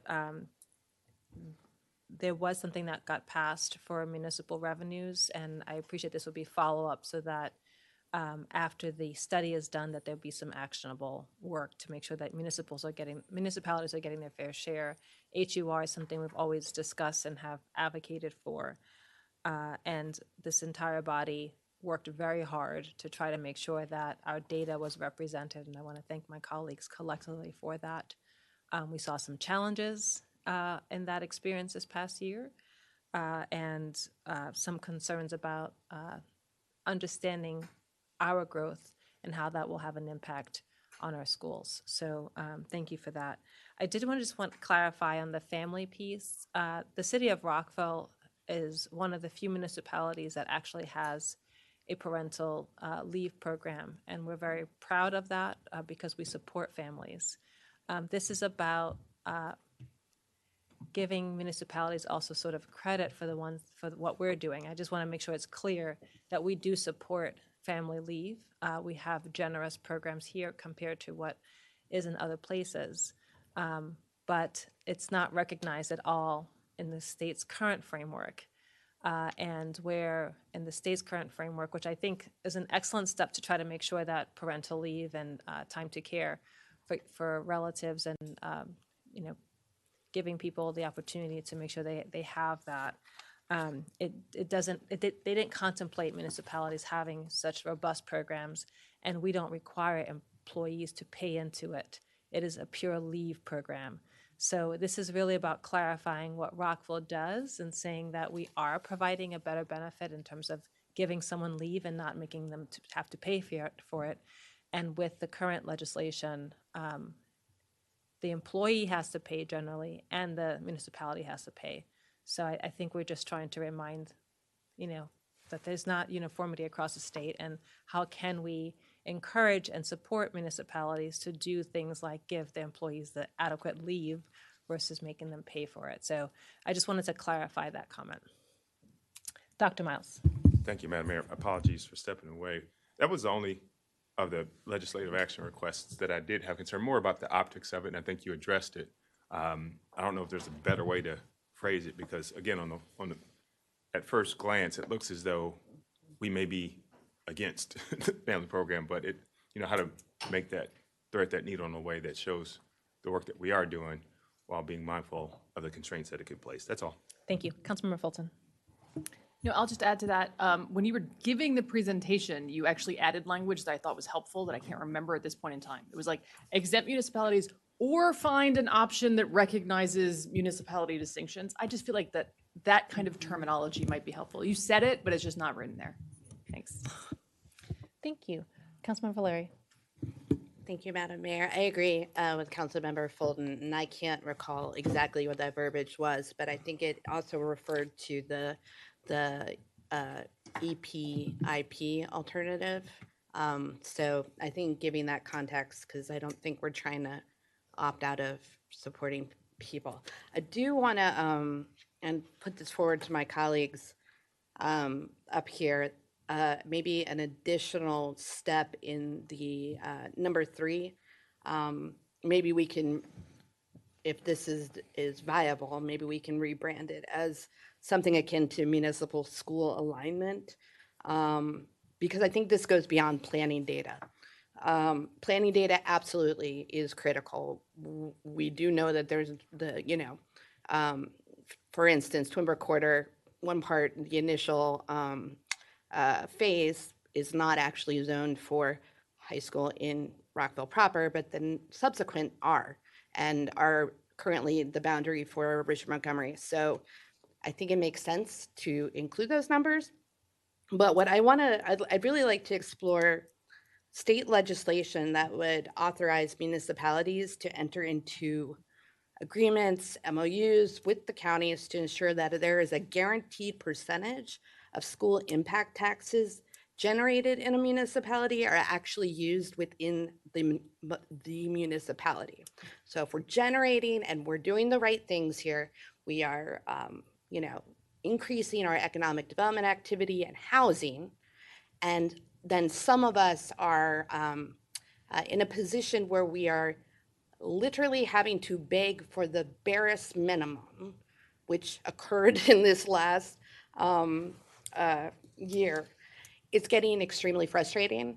And I can't imagine that we are the only municipality, I know that we aren't, dealing with maybe a disconnect between housing generation in a municipality versus housing generation in the county. So I'd like to see what is actually possible. I believe, and Madam Mayor and I were kind of talking lightly on this, it would require state legislation to be able to do that. But again, I think there's being part of the community, and then there is having to beg for what we are doing the right things here in the city. So that's kind of where I am coming at it from, and I'd really I'd love to hear from my colleagues on this and see if that's something that we can expand and include in our LAR. Is that something that we can explore? And I think on that last piece, I have heard when people say they pay impact taxes, but then the work doesn't happen anywhere near where the impact is. And so it's just a follow-up question on that to see if that can be. Yeah, I mean, this is the first time we heard about it was just now, so we'd want to research that a little bit. I like the concept of it. If we put in the money should come back to the city, if you will, but I'd like to understand more of where exactly those dollars go and what are the rules in place right now before we put it into an LAR, but I like the concept. Excellent, thank you. I did want to go back to, for the family, I think it's part of the first sentence could say Rockville has a leave program that is a bit more generous and actually provides leave without requiring the employees to pay into the system. And that's something we started last term, and I've heard a lot of people taking advantage of it. So I think start with the positive on what we're doing so that we can educate, because they may not know what's happening in all the municipalities. I think that will be very helpful in terms of reframing, and I appreciate the comments of my colleagues on this. Okay. I am interested in the question that Councilman Valeri also mentioned, so I did say that. And then I do have a few other questions for LAR and topics. I'd love to continue to support the algorithmic pricing that this entire body has been trying to do at the local level on statewide. I think there are some other bills that we've been, gaining traction on and have been advocating on, but we haven't been able to see that cross houses in the same way and get the same support. So I wanted to raise that issue. I know that Julie Polakovich-Carr is also working on some legislation that would allow bicycles to cross on pedestrian signals. It sounds very simple, but could improve experiences. Something that I heard at our nonprofit symposium, there is current state law that has some tax credit for nonprofits, but it's not working fully as intended. According to several of the nonprofits who reached out and shared their feedback, they're seeing insurance rates for health insurance go up 27%. And we really need nonprofits at this time more than ever as we're expanding the network. So I just wanted to flag, even if it doesn't make it to NML, but maybe that could be one of our priorities to D17, that we look at that. I know we have limited MML opportunities. I think it's 3 or so. So I wanted to raise that for this ongoing legislative action request. And then the last two, the senior tax credit that we've been advocating for, as well as initiatives that will help to reduce utility costs for our residents and small businesses. One of those is balcony solar. It's been tried in other states. It's succeeding in some and not yet in others, but I just wanted to re-raise those issues as potential legislative action requests. And I know that this builds on things that we've done previously, and there are others that you would probably pull in, but I wanted to at least say some of those new ones. Thank you. Yes, staff can bring those forward for the Mayor and Council's comprehensive state legislative priorities discussion in the fall. I think that would be a great time for the body to consider I do have these. a question about that timing, and I really appreciate you sharing the fall. What we've been hearing from D17 is that they're actually working on LARs over the summer. Whatever reason, they're having to introduce bills day one and have pre-filing. So I just wanted to potentially raise that for getting some of our homework done so that we can get those circulated among D17 and maybe get some bills moving forward. Thank you. Councilmember Jackson. Thank you, Mayor. So I think basically everybody has said things that I'm in agreement with. I do want to pull on the thread, though, of the additional things that you're discussing. I was there when the person from the nonprofit was talking about health insurance going up, and I thought it was really interesting. It's directly related, or at least partially related, to the layoffs in the federal government, because obviously if they have a spouse or children, then they need to get coverage, and they're working for a nonprofit, then they get coverage there, and then their health costs of the program for the nonprofit goes up. So I mean, it's a double whammy, and it's unfortunate because obviously nonprofits don't run a big operation. So I think that is something that should be explored. I don't really have a problem with any of it that's discussed. I'm in agreement a little bit with the city manager on item number 3. It seems like a topic that came out of it was discussed tonight, and so I would want to know more about that additional language. But yes, I'm comfortable with what's proposed. Thank you, Councilmember Shaw. I also I strongly agree with all of the requests proposed. One thing to explore, perhaps, is that recognizing that Rockville does have collective bargaining rights, and a number of municipalities don't. And I know that a bill passed in Virginia and some other places And so it could be, and understanding how important it is to have employees to have a voice. I think it's incredibly important for us to explore collective bargaining rights on the state level. Thank you. Thank you. Councilman Van Grack.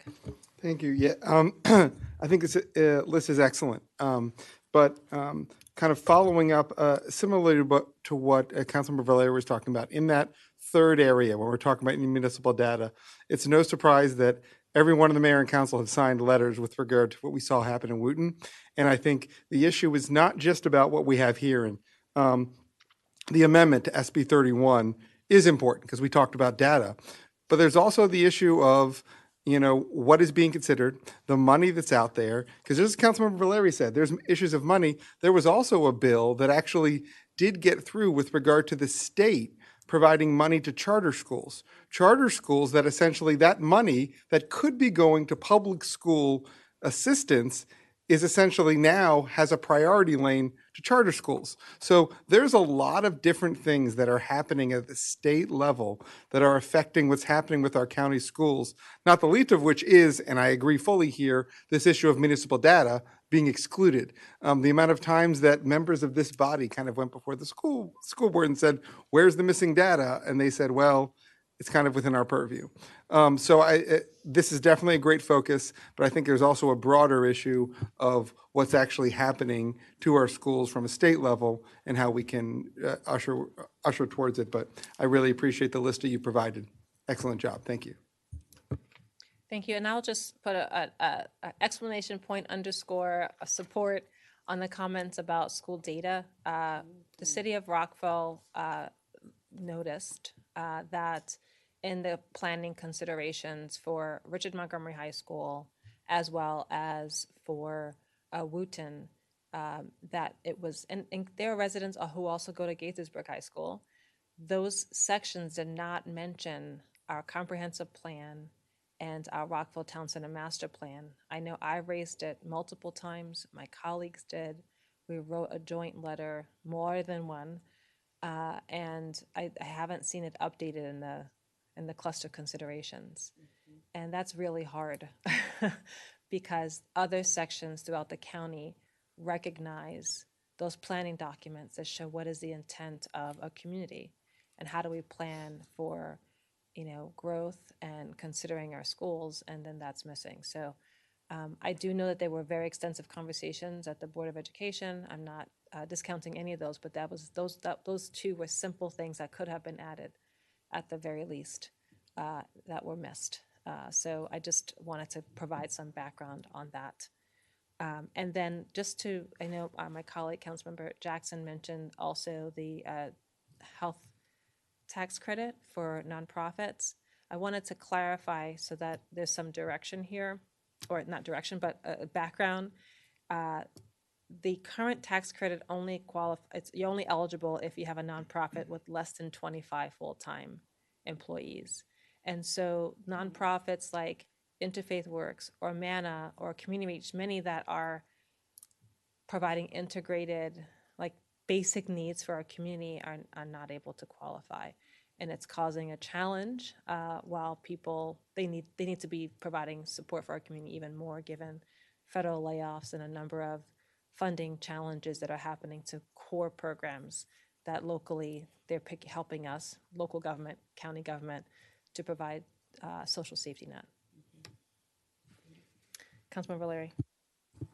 Maybe a possible friendly amendment, and what in theory should be a relatively easy ask, is having worked at nonprofits my entire career, often it's not the number of employees, but it's the actual budget of the given nonprofit that's the consideration, so that it actually has, and especially for health insurance costs, right? Like that makes much more sense than counting the number of employees. I think you should go based on the budget for a given nonprofit. So maybe that's another clear-cut angle that in theory could be easier to address it.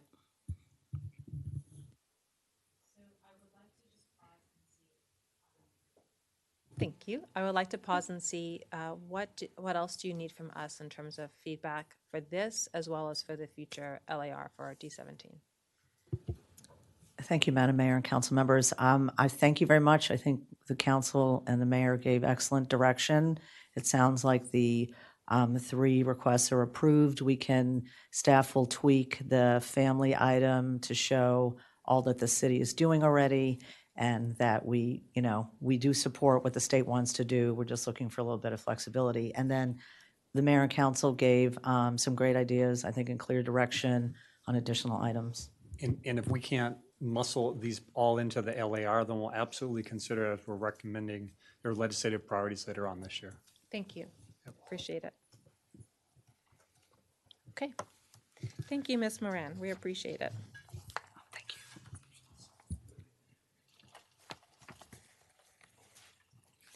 We'll now move on to agenda item 12A, which is work session number 4 on zone, and I'll say work session number 4 for this mayor and council. It has appeared before the Planning Commission several times as well.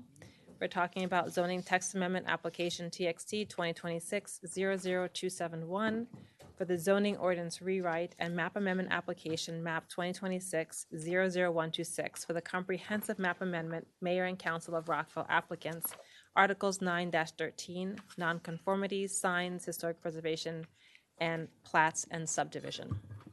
Welcome, Holly Simmons, Deputy Zoning Manager for Community Planning and Development Services, as well as Jim Wasilick, Chief of Zoning, and I understand that you have backup support with Evan Johnson, who leads the department, and Nick Dumai, who is supporting as Senior Assistant City Attorney.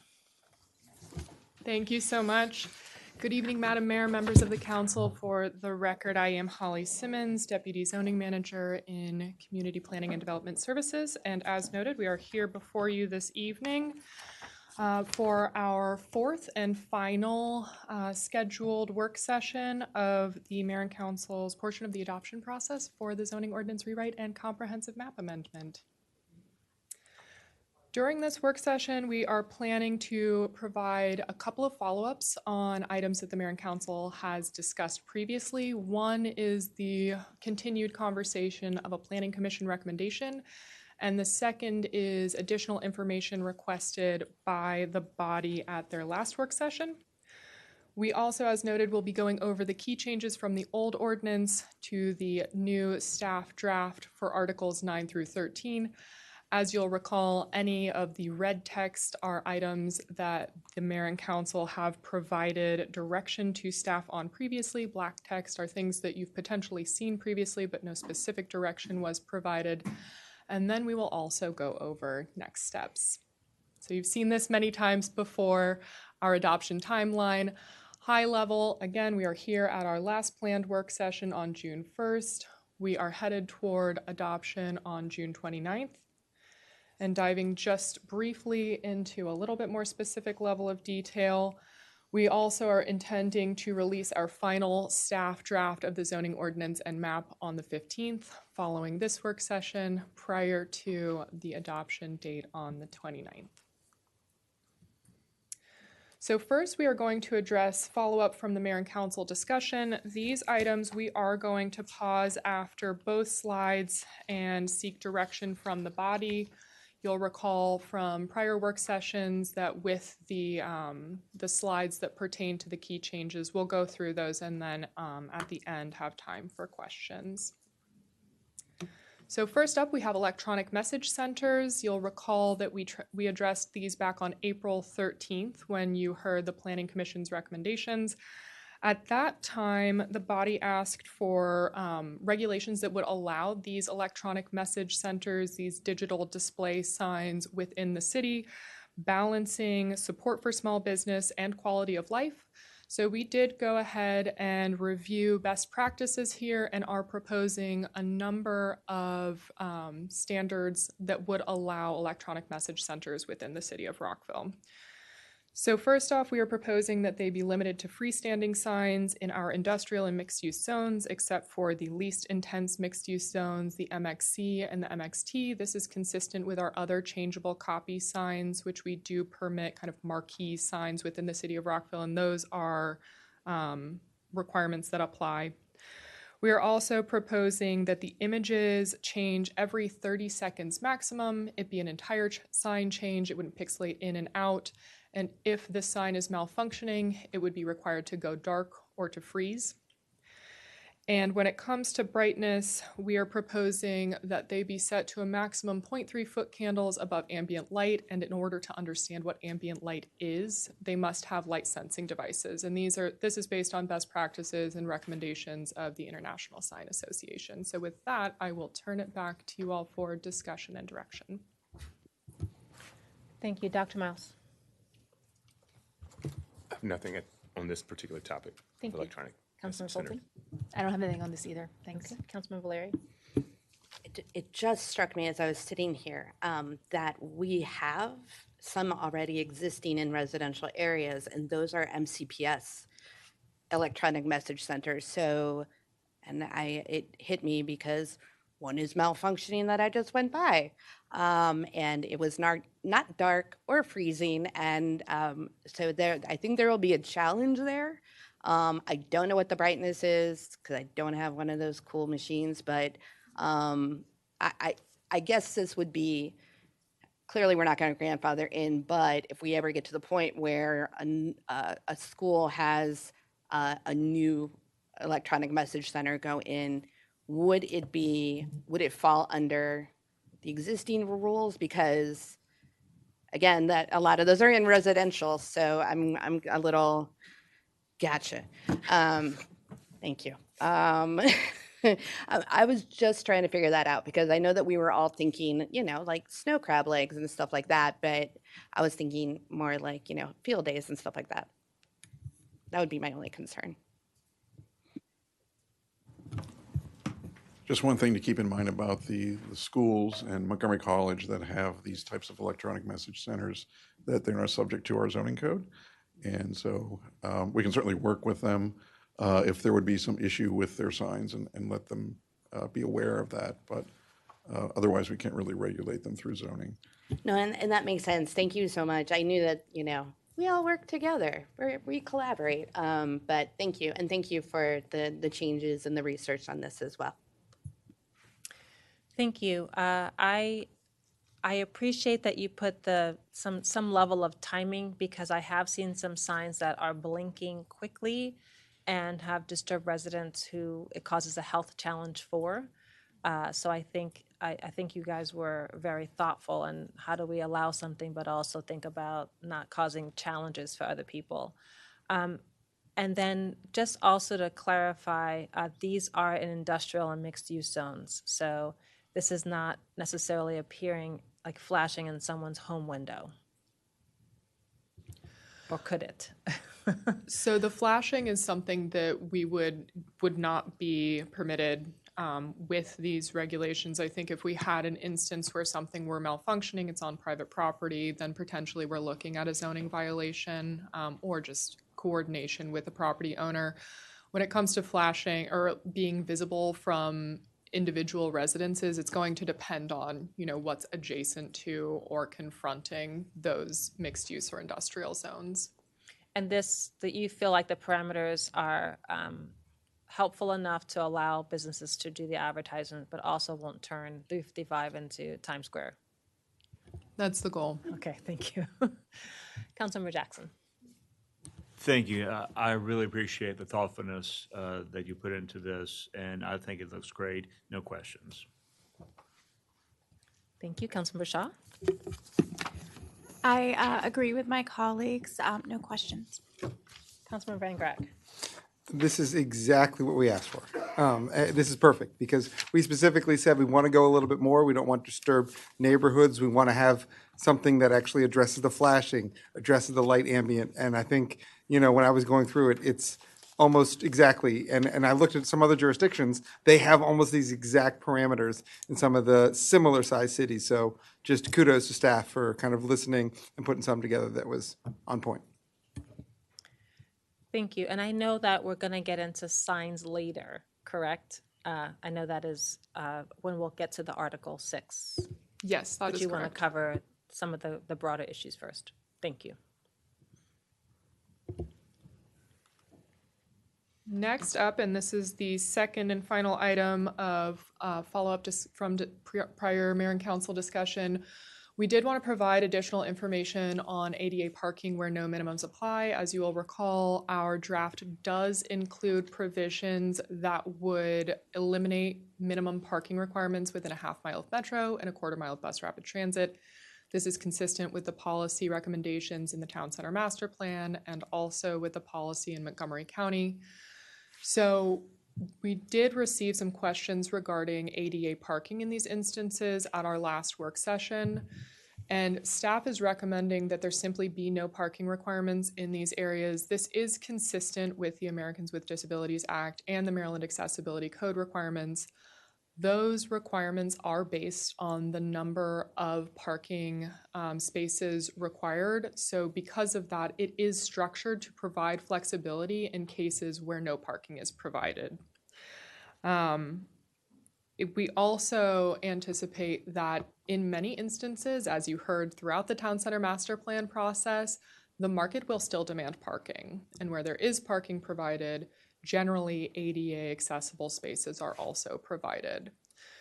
We also understand that eliminating curb cuts, this would eliminate or reduce the need for curb cuts, which also can increase the ability for on-street parking to be provided. And finally, it increases accessibility by reducing the land dedicated to vehicular parking. So if you have less parking spaces, it's easier for folks who walk, roll, use transit to access the entrances to buildings as well. Thank you. Councilmember Fulton. I continue to be, and I am good with this no parking requirements for all of the reasons previously discussed and the ones you just gave us. So thanks. Thank you. Councilmember Valeri. Thank you. And thank you for all this additional information. I'm always still a little, not perplexed, I'm challenged by the inclusion of bus rapid transit, only because I think a lot of it will shift on 355. Like we'll know, we know what the Viersville for the most part right now, right? Like we'll know where the stops are there.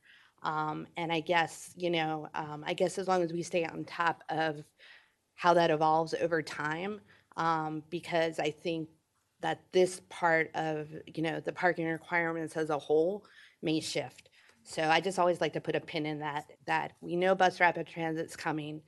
The stations may adjust, over time. And as long as we kind of keep up with that, then I'm great with this. So thank you. Thank you. We have a BRT update coming, but I'm assuming that staff also has checked and cross-checked to see what has moved proactively. And because I know we're approving the zoning ordinance, right?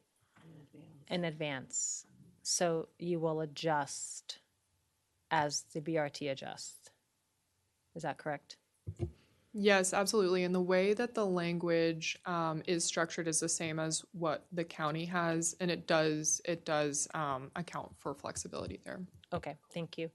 I was curious about, so I think this is not a discussion broadly about parking minimums at all. I think it's really about the ADA piece. And so I was just curious, I've lived in cities where the market demands it, but they don't get it. And so I was just curious for people who are in walkers, et cetera, how do we deal with this? Will the city be reevaluating its, maybe increasing ADA parking if there's a demand or a need for it? I think that we have to think about people. We have seen more people in our community aging in place, and walkers and people with disabilities, and being able to have things closer to where they live. It's harder for them to navigate. People I was talking to another resident with a disability who has vision impairment, and at night is hard to come from a farther location to get to the building. So I just was curious as to what we might do as a city to contemplate needs and make adjustments. I think those are excellent points and really get to kind of a broader conversation about how the ordinance itself functions. We are headed toward adoption, but this is a living document. So if there are changes that need to be made, if there are fixes, which we do anticipate, I know you all have seen this in the staff reports for probably every single one of these work sessions, that our intention is to adjust as we go, to be tracking any issues that come up with the ordinance. So if there are things that need to be adjusted, considerations that happen in the first 6 months to a year, we are certainly anticipating being able to address those through future zoning text amendments. And would the city have a protocol of analyzing on-street parking to think about placing the ADA parking closer to the residents if they don't have parking? That is not something that we have previously discussed, but I think it's a point well taken, and we certainly can take it into consideration. Okay, I remain concerned about how we're thinking about people with disabilities and people who are aging and pregnant and expecting mothers. I've had high risk pregnancies and had limitations with bed rest and things. So I think about all the needs of our most vulnerable residents, and this is one that still gives me pause in terms of, are we thinking around creatively even what the city can do? So I remain concerned. Councilmember Jackson. Thank you, Mayor. I really like this discussion, and the mayor and my colleagues have raised some excellent points, and you've been really thoughtful in answering the question. I would just encourage city staff to think proactively when it comes to disabilities, aging in place. I mean, I think you've heard loud and clear from this body that this is an area that we're focused on, and we want staff to really kind of get ahead of the issue. So thank you. I really don't have any questions. I think this has been a good discussion, but I just encourage you to think about down the road, what is needed and when, and don't just say, yeah, we're going to monitor the situation, and we'll take into account ADA when it comes up, because it's going to come up. So just work it in your plans ahead of time. Councilmember Shaw. I also want to thank staff for proposing this. I agree with reviewing this and monitoring this. I just want to keep in mind that particularly around the area of town center, there is a higher number of people with disabilities in town center and some other places closer to the metro. And just to keep in mind some of those equity concerns while you're monitoring this, and I would and just to bring up issues as they come along. Thank you. Councilmember Van Grack. I want to thank you for this, because when we were doing the town center master plan, we specifically were saying, we were doing this at town center with the idea of pushing this everywhere kind of around the city, because it should be mirroring what we're doing. And I really appreciate you adding to that and ensuring that we're going to have that same consistency around the bus rapid transit and the centers that we're doing. Again, we want to be encouraging the development and the use around these transit centers. So really appreciate staff going to and listening to what we were talking about with regard to how we're going to be developing around the centers. So thank you. Thank you, Dr. Miles. I have no additions to what's been discussed. Thank you for bringing this. Thank you. Councilmember Fulton had an addition? I do. So given my colleague's conversation, I feel compelled to say, I also am concerned about people with disabilities. Feels like I had to say that. But I listened to you and the research and weighed all of our disparate goals and heard that the impact here, we don't expect to be good based on the research that's been done, to be bad based on the research we've done everywhere else. And I think you have been proactive in looking through all of this, and of course we will monitor. But I have a lot of concerns about a lot of things. We have to make decisions. So that's where I landed on this one. I remain concerned about people with disabilities. Thank you. But I think what you've heard from some of us is that we appreciate the work on this, but perhaps we can look at our policies if we see that there is not parking being developed for people with disabilities. And there's a challenge that we would, even just as simple as we look at where we're placing those parking spots on right-of-way, just to consider how we evolve with this potential policy change. Mayor, we heard council loud and clear. I think it is evolving. We'll try to stay ahead of it, and if we think there needs to be a correction, we won't hesitate to bring it back to council. Thank you. Councilman Valeri. I had a thought, and it kind of struck me sitting here. So we're having this discussion, but we also know that the amount of housing that is actually truly accessible is very limited. And we know that those kind of buildings, accessible, wider doorways, et cetera, are again minimal. And that's really the individuals that are looking for those kind of parking spaces are also going to be looking for that kind of housing as well. So I think it's a little, it's a tough situation. I don't think any of this is really easy to kind of figure through. I will also note as well that we are talking about specifically ADA parking. I will note, and I hope this changes at some point, but for individuals, and I know Ms. Kleiman was here, her and I have talked about this a lot, there's actually less and less people with adapted vehicles, especially if you are a power chair user, because it's extremely expensive. It is prohibitively expensive.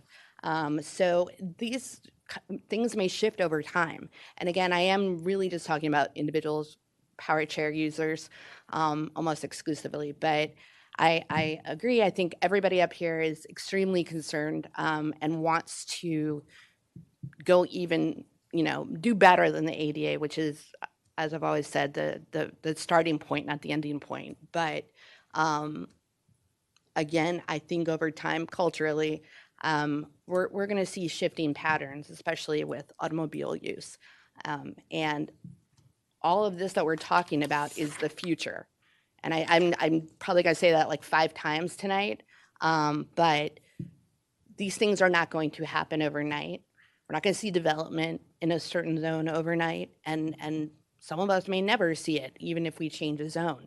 I think we have to think about, the original plan was the Rockville 2040 plan. And I think that we have to still keep that in mind, that we're building on assumptions that are current as of right now, and we don't know necessarily how things will shift over time. So it's tough, but I just wanted to note that particular fact. Thank you. Thank you. Back to you. Thank you so much. With that, I will turn it over to my colleague, Mr. Woslak, to go over Articles 9 and 10. Thank you, Ms. Simmons. And just to remind the Mayor and Council, we are going to present Articles 9 through 13 in total, and then come back for questions at the end of the presentation. So Article 9 deals with nonconformities, and there are 2 types of nonconformities.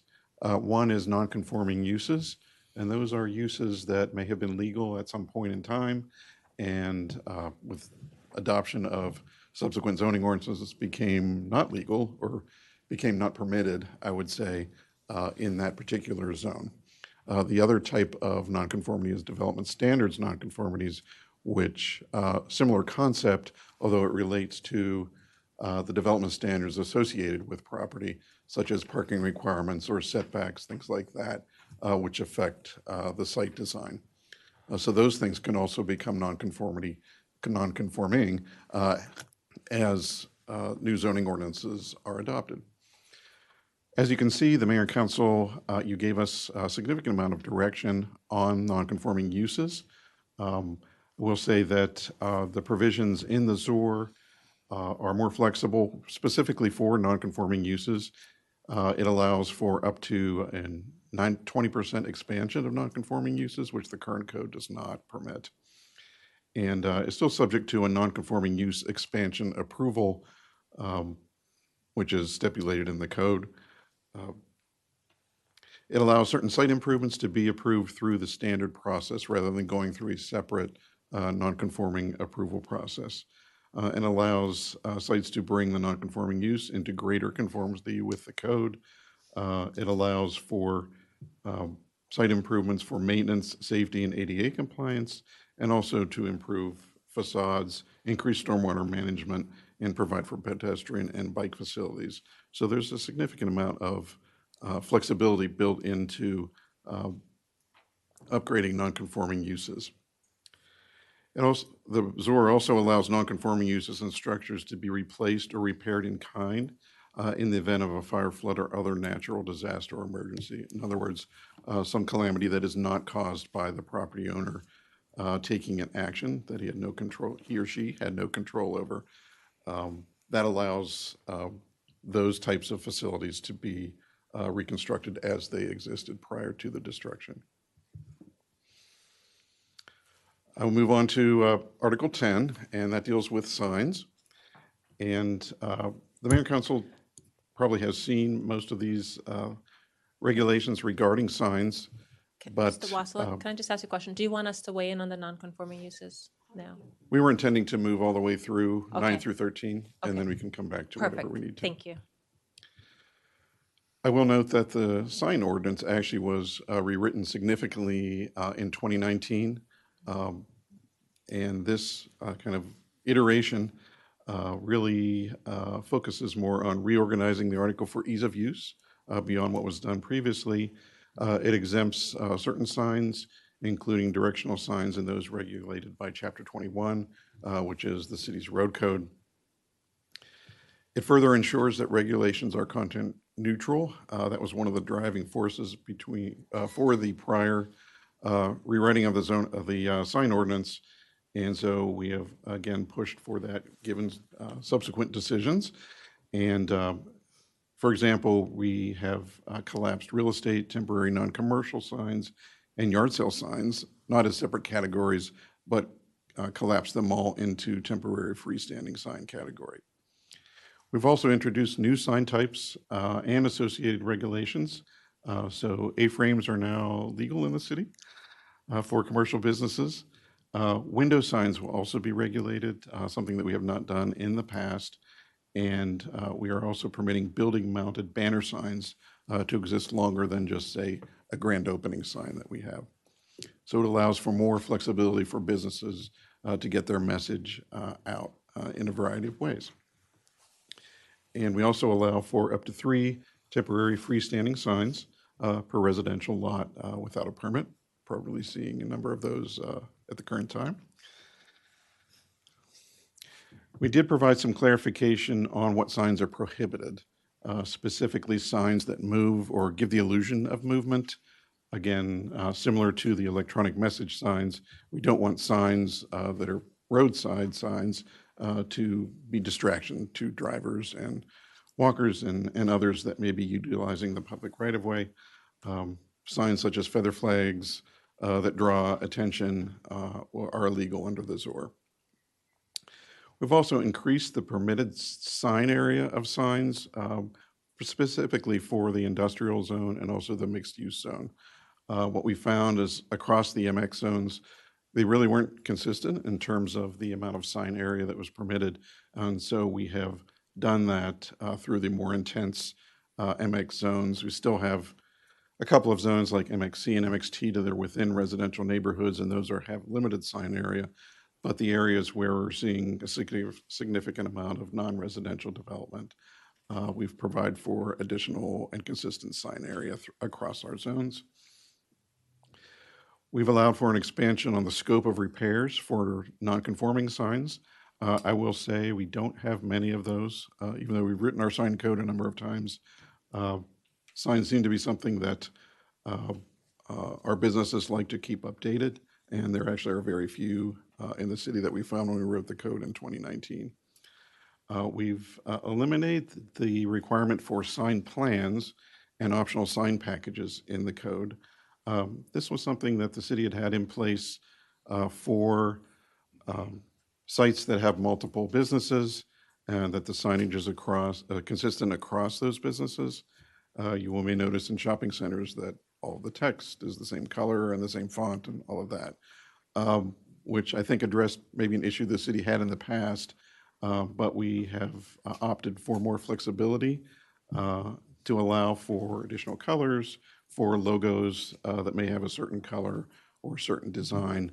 And so those are not specified necessarily by the city. Certainly landlords have the ability to enforce their sign regulations as part of their leasing, but the city would really look at the sign area and where signs can be located, as opposed to regulating the color and font and et cetera of signs.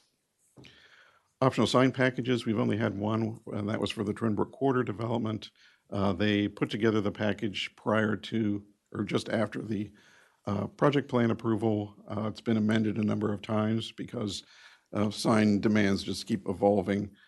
So we didn't see the utility in keeping the optional sign package necessarily in place. I will say all of this has been replaced with a requirement for sign plans for properties that from this point forward would require more than one sign. So subsequent to site plan, an applicant would just be able to tell us where they intend to place the signs on their building and on their site, but not get into specifying, again, the color and the font and all of the types of signs that they might propose. And lastly, the ZOR does revise and update the required approval findings for a sign variance. Sign variance has been fairly rare since we wrote the code. Those are granted by the chief of zoning. And as the current holder of that position, I can tell you that I'm very appreciative of the simplified findings. The findings that we have now are not particularly relevant, and I think we've really done a good job in addressing that. And with that, I'm going to show you some examples of signs as what I've been talking about as it might be implemented on buildings and on sites. So we've got a freestanding sign in the upper left on a residential property, and that is a temporary freestanding sign. We have building signs on the right graphic that shows you where those building signs can be located. And then in the lower left, we have freestanding signs on mixed-use properties, essentially. Those are, some call them monument signs, but those are the signs that are anchored on the ground as opposed to being mounted on a building. And with that, I'm going to pass it over to Ms. Simmons to discuss historic preservation. Thank you, Mr. Wozniak. So next up is historic preservation. This is one that I imagine you all are quite familiar with. You'll recall that the changes to the historic preservation article were largely informed by the city's 2023 to 2033 historic preservation work program, which laid out a series of recommendations for the zoning ordinance to be updated to modernize the historic preservation programs and practices of the city. The work program includes 6 specific updates to the zoning ordinance, and as you may recall, it was endorsed by the mayor and council in May of 2023. So since that time, the Historic District Commission discussed these proposed changes specifically in July of 2025.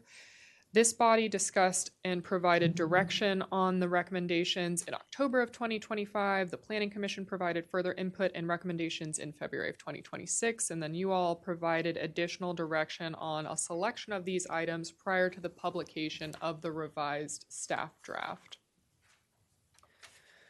So no surprise, many things in bold red here.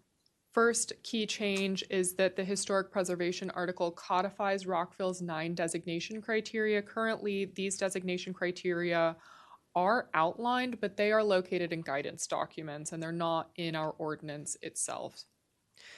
It also modifies who can submit an application to nominate a property for historic designation, specifically allowing that the property owner, the Historic District Commission, or the mayor and council can perform that action. It expands the work in the Historic District Overlay Zone that can be approved administratively by staff as opposed to requiring a full HDC review. This includes things, minor work such as installing mailboxes or house numbers, storm windows and doors, utility meters. All of this currently requires HDC review. It also prohibits demolition by neglect of historic properties. Currently, demolition by neglect is defined in our ordinance as failure to maintain property or any component of property located within the historic district zone so as to jeopardize the historic integrity of the property, but it does not prohibit demolition by neglect. So there's no enforcement mechanism to really give that definition any teeth. And finally, it outlines a process to remove historic designation from properties in rare circumstances. After historic preservation, in Article 12, we have subdivisions and plats. So this is kind of a quirk of our existing ordinance that, along with all of our regulations governing development, we also address subdivision. So subdivision is any time that a lot is proposed to be created or lot lines moved or changed, kind of general rule of thumb. This is an article that really was not touched with our 2009 update to the zoning ordinance, so we were very excited for lots of opportunities for improvement, enhancing organization, increasing clarity and accessibility in this article specifically. So high level, we did create 2 new processes for subdividing property, minor subdivision and major subdivision.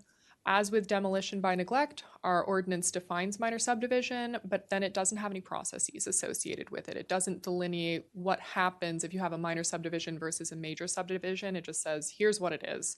So now we clarify specifically what types of subdivision qualify as a minor subdivision, what types of subdivisions qualify as a major subdivision, and the process differs a little bit. The minor subdivisions are able to go through a quicker process, and we did review a number of different subdivision ordinances in nearby jurisdictions in the region to get a better sense of what should fall into that category of minor subdivision.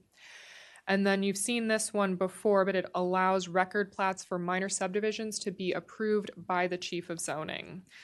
This currently, the Planning Commission is the approving authority for all subdivisions, but delegation to an administrator is something that the state allows. So we're writing it into the ordinance. The Planning Commission is intending by resolution to actually enact that delegation immediately after the adoption of the ordinance. Currently, we have that on their agenda planned for July 8th, assuming that the ordinance is adopted at the end of June. We've also revised and updated the required approval findings for preliminary plans of subdivisions. You've seen these before. They are exactly the same. That was exciting. They are exactly the same as what you saw for project plans and site plans previously, so we did look for consistency there. It also allows the creation of lots for multiplexes where only one unit fronts the street. Currently, all units would be required to front a street, but this is something that we looked at particularly in terms of middle housing types that we're wanting to promote. We modeled these regulations on the county's Attainable Housing Solutions proposal and coordinated closely with the Department of Public Works. It also allows for the creation of pipe stem lots. This is something that the body discussed and provided direction on back on October 6th, understanding that this would increase options for housing diversity. The article also updates requirements for streets, pedestrian and bicycle connections, public utilities, floodplains, and sediment control. A lot of this was cleanup. Many of these items refer out to other entire chapters in city code where we deal comprehensively with sediment control, and in our subdivision regulations we say you need to conform to those regulations that are contained elsewhere in city code. We've also proposed that it would give mayor and council authority to accept land dedications. Currently, this is something that lies with the Planning Commission. You all saw this before. When we were doing our analysis, we really did not think that the ability to accept land for dedication in the city aligned with the Planning Commission's roles and responsibilities. It's more aligned with mayor and council's policy and budgetary responsibilities. We've also added a requirement for access to burial sites, which is required by law, and dam inundation areas, clarifying that if property is located within an area downstream of a dam that is if the dam were to break, this area would be inundated. You cannot create a lot within those areas. And we've also clarified the provision allowing for waivers of certain subdivision regulations. Currently, the language says, in our subdivision article, it says you can get a waiver from any provision in the entire chapter, the whole zoning ordinance. We have the ability to waive them through the subdivision article, which we thought that doesn't make sense. That might be a typo. We're not quite sure. But what we did was go through and figure out specifically which of the subdivision standards themselves should be ones that are waiverable. So there are exceptions to that. We didn't think everything should be able to be waived, but we really homed in on what should be able to be waived. And finally, we've eliminated the creation of new cluster developments. So this will not impact existing cluster developments. Those actually will be memorialized even maybe more effectively than they currently are through the cluster development overlay zone that we discussed a few weeks back. But in the future, no additional cluster developments would be considered. And I will note that we did not go over Article 13. That is enforcement. The main reason being there are no key changes to that article. We did clean up the language a lot. We streamlined it, but substantively it is effectively the same. And with that, we are happy to answer any questions. Thank you. We're going to go section by section, just so that we're clear. Let's go back to nonconformities, please. Oh, there was something before that. Let me just double check. I think it was Yeah, we're good. Nonconformities. Councilmember Valeri. Yes, thank you. A lot of my questions on nonconformities were answered ably previously, and thank you both. Thank you both for many things, but especially on nonconformities. I think I mentioned a couple examples, both very personally, as well as around neighborhoods when I've been walking around that I've seen. And this, to me, makes a lot of sense. So I appreciate, any opportunity to do the least harm while allowing for flexibility. I appreciate that. So thank you. Thank you. Do you think that in this new rewrite, if we have a clear appeals process for this? I know that you mentioned that the language was so broad that anything could be appealed, but do you feel like we have a strong appeals process now with this new code? Are you talking about in general? Yeah. Yes. Okay. Yeah, we do. All right. I did want to re-raise something I've raised in the past in the spirit of supporting people with disabilities. There was some language discussed earlier about making drive-throughs for food and banking as non-conforming. I would respectfully ask my colleagues to reconsider that, given our discussions on ADA. I will say that it has been beneficial for people who are, have high-risk pregnancies, who are aging in place, people on walkers. It's my understanding that it's only allowable for pharmacy and for cannabis, but you can't get food or banking or bank. Is that correct? That is not quite accurate. Currently, in the staff draft, we are proposing that drive-throughs be permitted. In some zones, they would be a special exception, specifically the mixed-use neighborhood commercial. Those are the zones I'm talking about. And that is really the only zone, I believe, that it is proposed to be a special exception. But the uses that it could be associated with are eating and drinking establishments, cannabis dispensaries, banks, and pharmacies. And in many instances, we currently have within our existing zoning ordinance, when it comes to restaurants with drive-throughs, there are actually more zones in which it's considered a special exception than in the staff draft. So just to clarify, this new draft reduces the ability to have drive-throughs for food and banking, or not? It depends on the zone. In the mixed-use transit district zone, we have said that drive-throughs would be not permitted. That's exactly what I was focused on. And- Thank you for clarifying that. Yes, currently they are permitted within that zone, but only within a structure or, is that it? There's another, or a garage. That's part, yeah, so, I Yeah. mean, mixed use is where we have a lot of our traffic happening, right? And so like parts of 355, I re-raise this for my colleagues, I just want to flag it. I'm very concerned, so, and I'd love to see where people's heads are at on this, but I've heard from members of the disability community, I've heard from seniors, and I'm concerned. I don't think it's necessary to remove, but I still think we're doing a lot of great things in this, but this is one area that I have concern about. I wanted to go to section 25912, expansion of non-conforming uses. It says can be expanded by no more than 20% of the total square footage. Can you give us examples of like when people have asked for this? How did you come up with the 20%? Is it based on the history and experience of what people are asking for? To be honest, we really haven't had specific requests for this, because heretofore, the answer has just been they can't be expanded except for very limited circumstances. We thought, because we know there are some non-conforming uses out there, the city's rewritten its code a number of times, that perhaps some flexibility is needed. I think since 2009, we've only had one non-conforming alteration that actually came forward and required approval. So there haven't been a lot of requests, to be honest, but we felt that flexibility was in order. Excellent, thank you. And then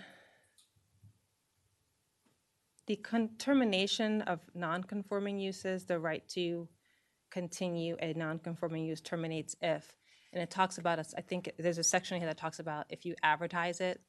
I was curious about that because if someone has a property and they sell said property, they're advertising what the current use is. I understand they can't now change said property more than X% and maintain it, but why would they lose the ability to have, and maybe that's not the case, but if you could help clarify that statement.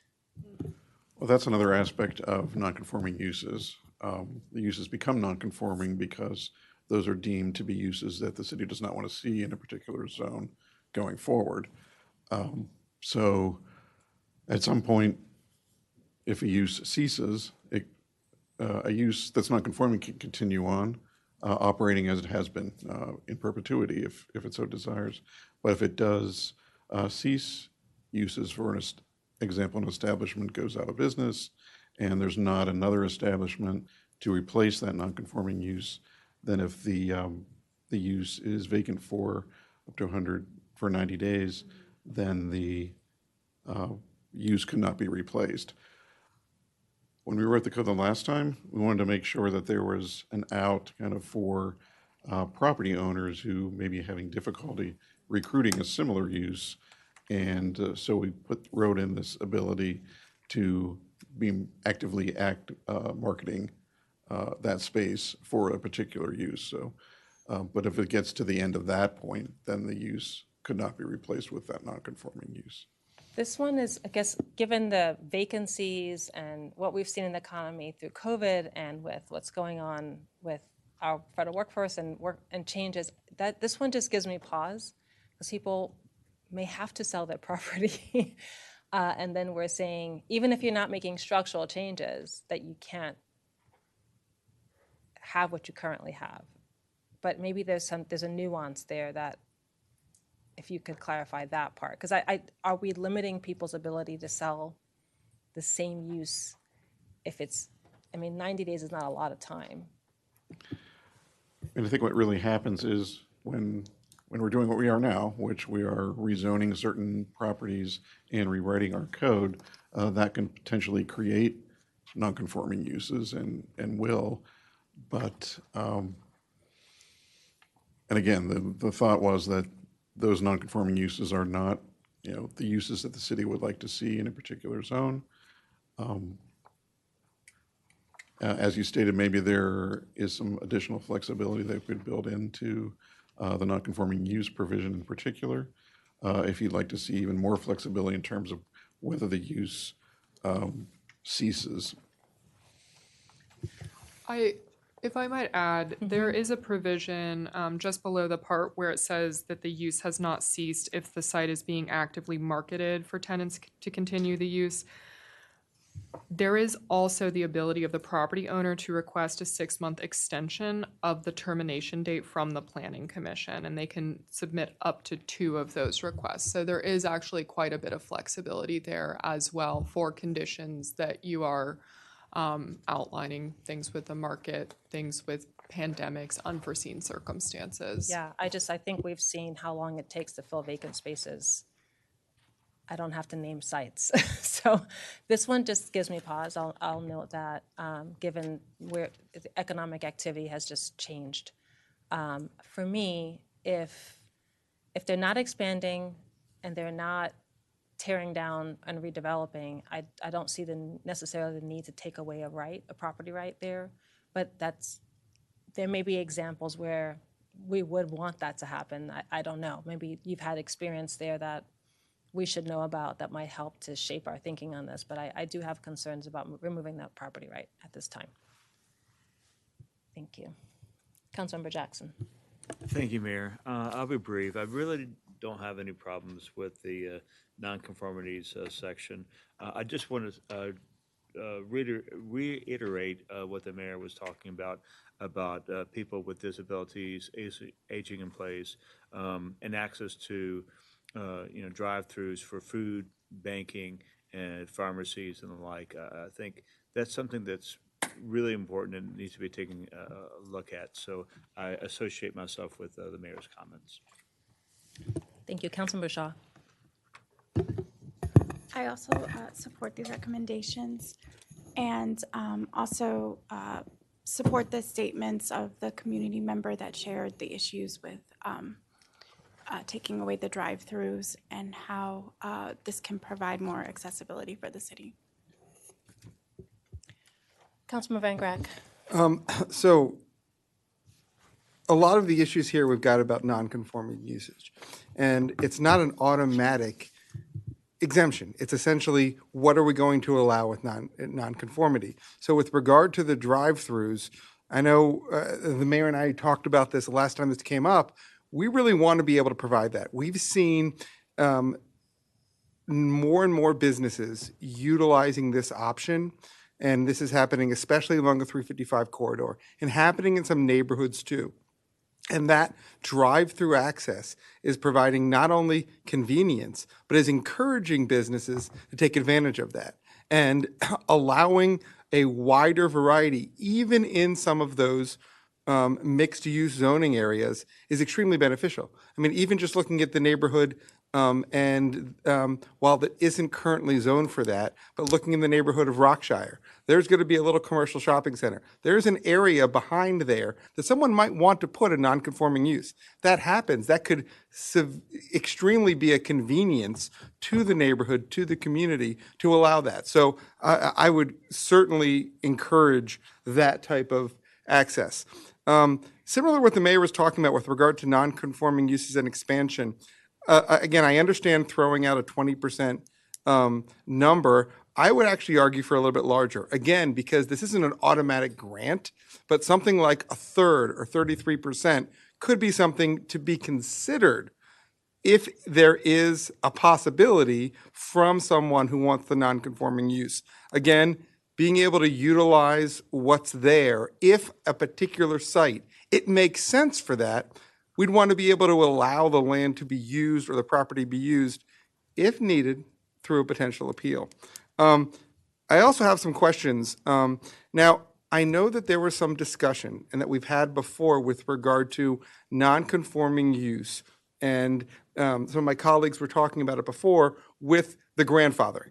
And when you have a project that might be in the middle of something, is that the process? Because I didn't see it in this section when we were talking about a certain time limit of a grandfathering if someone is in the process prior, but I didn't see that in this section, or is that what we're applying in that first section?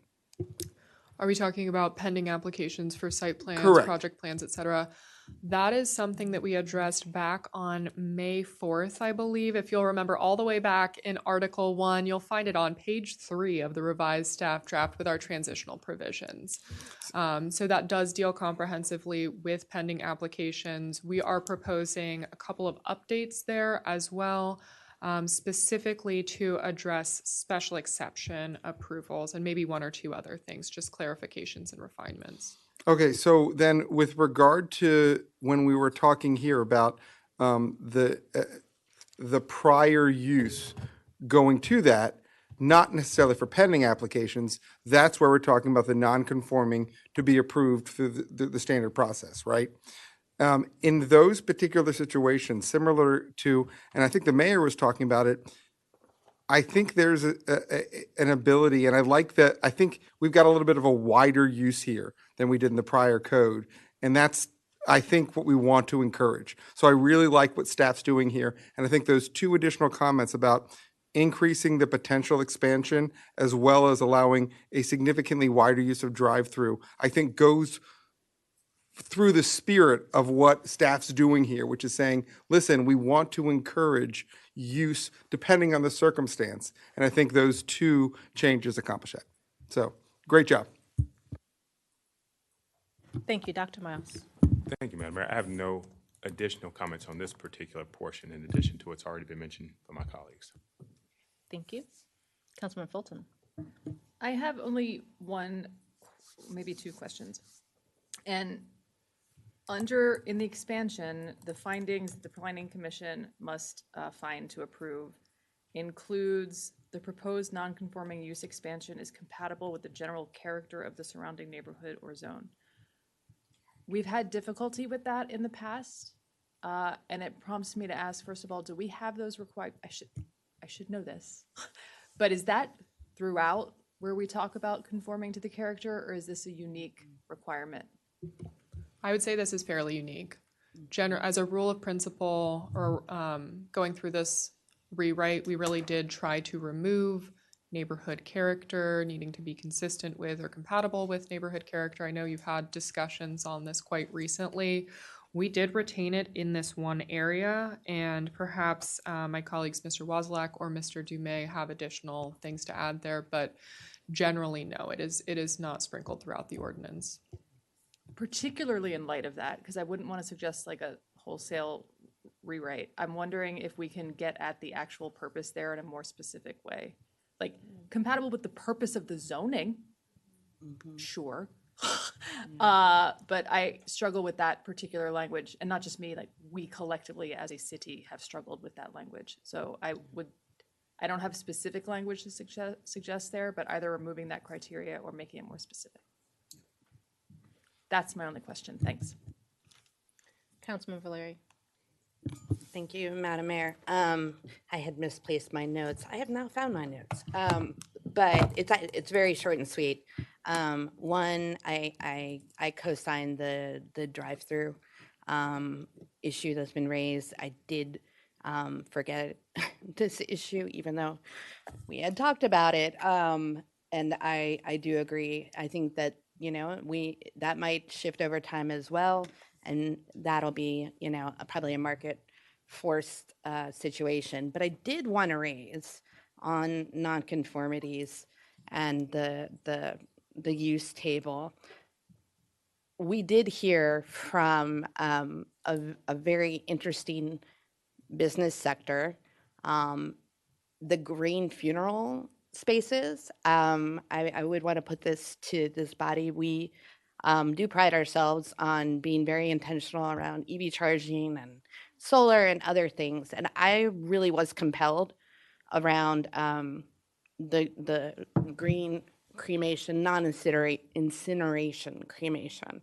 And as it stands right now, our code would not allow that to be present in the city anywhere. And actually, oddly enough, funeral home, which is a little bit more expansive than just funeral home, is not permitted at all in industrial zones. Is that correct?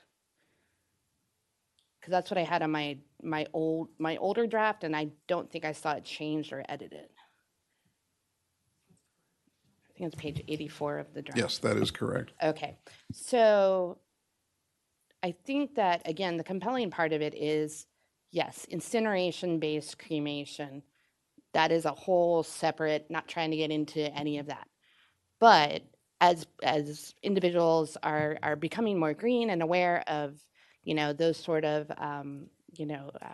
things that we do after we are no longer of this mortal coil, I think it would benefit us. We do have a history of funeral homes in the city.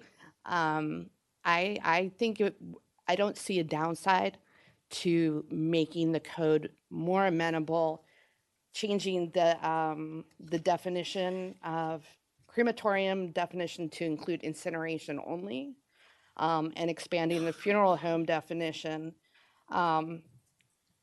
to include these sort of green funeral, green cremation alternatives. So I guess I would put that to my colleagues as well, to see if that would be something that we could add to, and if it would be possible to include this in the upcoming draft. And if others support this. I do like talking about death sometimes.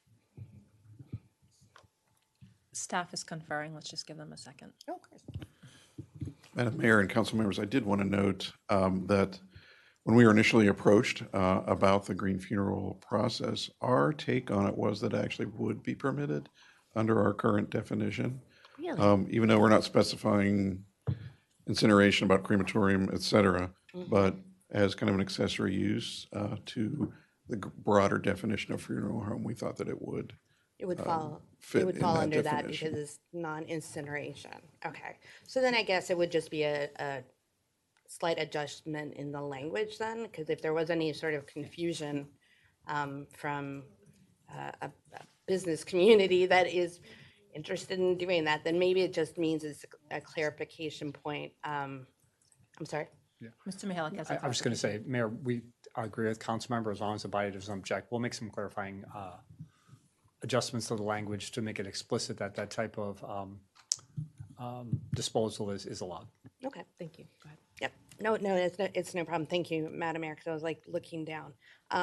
Then I guess my point then is, if we tweak that language, would we then allow that as a permissible use in industrial?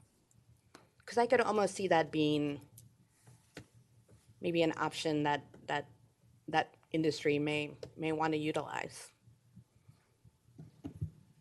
Yeah, I mean, we're not recommending that in the ZOR, but if the mayor and council would like to see that, that's certainly a change that we could make. I just wanted to throw that out there as another possibility, and maybe Mr. City Manager has thoughts on it too. I just noted, like, it just seemed to stick out at me that we're A-okay with funeral homes and like all the mixed use zones and not industrial seemed odd to me. I'm not willing to, no pun intended, die on that hill, but I would like to adjust the definition for sure, if everyone is on the dais is cool with that. Thank you. I appreciate that you're going to clarify that that kind of green cremation is allowed. I did have a question. Are there some places funeral homes can be, but cremation is not? Cremation is not allowable anywhere in the city. Not cremation, but incineration, sorry. Yeah, no. It's prohibited within the city, period, like in all zones, the incineration. Okay. Because I did see in the definition it said you can have a funeral home, but crematorium is not included in this section. Okay. So just to clarify, why is that a thing? I think it's because of the emissions Okay. that's that makes associated sense. with it. Okay. All right. But this green process would be okay. Understood. Okay. I appreciate and support that. Thank you. Councilman Van Grack. In addition to supporting, making sure that the green cremation can work, I also want to follow up with something Councilmember Fulton said, because we have a body have talked about subjective criteria with regard to zoning. It's been used in the history of the United States, sometimes negatively, and it's also something that different, bodies in making determinations have used. So I want to echo what my colleague said, that subjective determinations of how we're going to be doing non-conforming uses is something that, to the extent we can redraft that, I think it'd be beneficial for the city. Councilmember Van Grack, I apologize, just for clarity for the rewrite. Another option would be to remove it altogether, which is fairly consistent with what we've done in the past. And I did want to note that the finding below that one does require that the use expansion will not have negative impacts on the public health, safety, and welfare of nearby properties, which probably covers what we're looking for anyway. Beautifully said, and that's why you're sitting in the chair. Thanks. I have a question for you. Is there a reason why staff kept that one in and pulled it from other places? I'm just curious because, have you had experience or concerns, or especially because it's non-conforming? I just wanted to understand your rationale, because maybe there's very good reason. I understand everywhere else you did it, but maybe you said in non-conformity we need to be more careful based on your experience. Can you just share that with us? Yeah, candidly, Mayor Ashton, I think this was probably just a holdover from when we had this finding and some of the other series of findings. I don't recall that there was an affirmative decision after we had removed that finding from other approvals to keep it here. But I do think that when we drafted this provision, there was a sense that we did want to make, applicants make a fairly robust demonstration of need in order to get the use expansion. I don't, from my perspective, and certainly staff can weigh in as well, I don't see any negative effects if we were to remove the finding. Excellent. And what about planning team? We agree. Okay, thank you. Just want to make sure, maybe there's something that you guys have encountered that we're not aware of, so I appreciate you clarifying that. No. Good. No, thank you. Great. Thank you very much. I had one question. Something came up with it at the nonprofit symposium again. There was a lot of discussion at this symposium. There was a nonprofit organization that said, I want to buy a building and do some work in the city. I immediately referred them to Ready to say they can help you, and then they'll bring in planning staff. But I have been told that there's a lot of strictness around an old bank can't be turned into a cultural center, and I'm just questioning why. So Would that be considered non-conforming? So we don't, just to be clear on that one, we're not so sure it's a zoning issue, it more be building code, it's such an issue. So give us some more time to look at it, but we're pretty sure it's not a zoning issue. Okay, just if you dig deeper and it is, if you could please let us know We will. before we make approvals that we are trying to fill spaces with positive things. So just want to make sure we're not doing anything inadvertently. Okay, so I'm seeing no more questions on non-conforming. Let's move to the next section. Signs. Okay. How exciting. I know these are important to people, and it's critical to the advertisement of businesses and organizations, et cetera. But I do want to note that to ask the question in terms of what you all have, I always want to know, sitting in your shoes, what have you seen in terms of the projects that are coming forward that businesses are asking us for on signs? Is there anything that we haven't done that you've encountered that we should be considering? I don't think so. One of the biggest things that we have seen is, every property, every non-residential property has a sign plan associated with it. And more often than not, that has to either be amended because X tenant does not use that color, that's not their corporate color. And they really, I think landlords end up being hamstrung to a degree by those sign plans. And so that was our recommendation, to eliminate those so there'd be more flexibility for property owners and landlords. Last term, there was something that came up with, you mentioned Twinbrook Quarter, I don't know the full discussion, but they wanted more flexibility on signage because some of the businesses are on the side or the back of the street and they needed visibility. Is there any lesson learned there that we need to address? Well, I think there's still the ability for sign plans moving forward. They got a comprehensive sign package that had variances built into it. But if they're moving forward, if a similar project came in, they could still address it in those same ways. Okay, and are we having to say no a lot on sign issues? Or No. not really? Okay, so there's no other missing problem to be fixed? No, I mean, one thing, we'd always heard several years ago that there wasn't enough sign area. We have not heard that once we rewrote the sign ordinance in 2019. So apparently there's enough sign area that businesses have for their signs. Again, it was always just the sign plans and kind of the restrictions that those placed on property owners. Thank you. You mentioned that we have a lot of signs around the city right now. And you've noted up to 3 signs on residential. In the past, has it been 4 signs?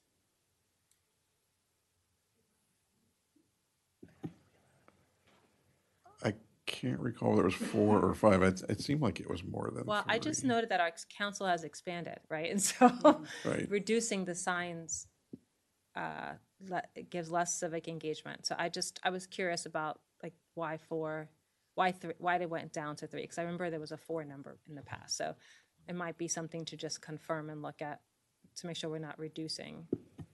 Yeah, we can do that. If I might add, so I don't believe we have anything currently that would preclude someone from having more than those 3, but you are allowed to have up to 3 with no permit required, which currently that is not the case. Well, there was a number 4 with no permit required. At least it was conveyed to in previous elections. So I know this is not election code, but I just wanted to make sure we're not reducing when there's a larger council, so or requiring triggering a permit. We'll confirm and make sure. Thank you. And then also, there's been a lot of signs placed in different places and rights of way that's not legal, right? It's not allowed. We've also heard some complaints from residents saying signs are placed on their property without permission. Can you confirm that's not legal, correct, in this code? That is correct, yes. Okay, and is there a fine for that? So the city does spend resources, and I will note, like, sometimes there's a commercial owners come and litter the city and put 30 signs in the rights of way, 50 signs in the rights of way. You guys clean it one day and then they come back the next day. Why wouldn't we consider, and maybe that comes back to enforcement. I would like to hear your thoughts on that. Certainly, we could elevate it to a notice of violation and then get into the violation that would kick in the fine.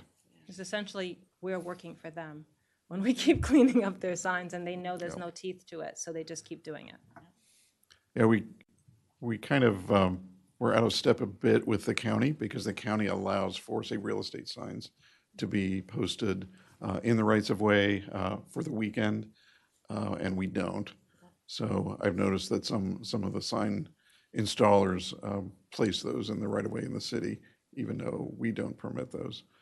Yeah, So- and I get the real estate signs, and maybe it's just there's a balance. Yeah. We have seen like the littering of 40 and 50 signs by the similar companies. And I don't even know if we call them to say that's not allowable, but they maybe, and I know some of them don't even know it's not allowable, so. Right. I wanted to flag that. I'm not Yeah. necessarily trying to limit real estate, I get that. It's the littering part of it that gets out of hand. Yeah, it's been a while since we've had one of those massive sign We installations, had one but. recently. Yeah, we had Okay. one recently. If you know one, please tell me. The city manager took care of it.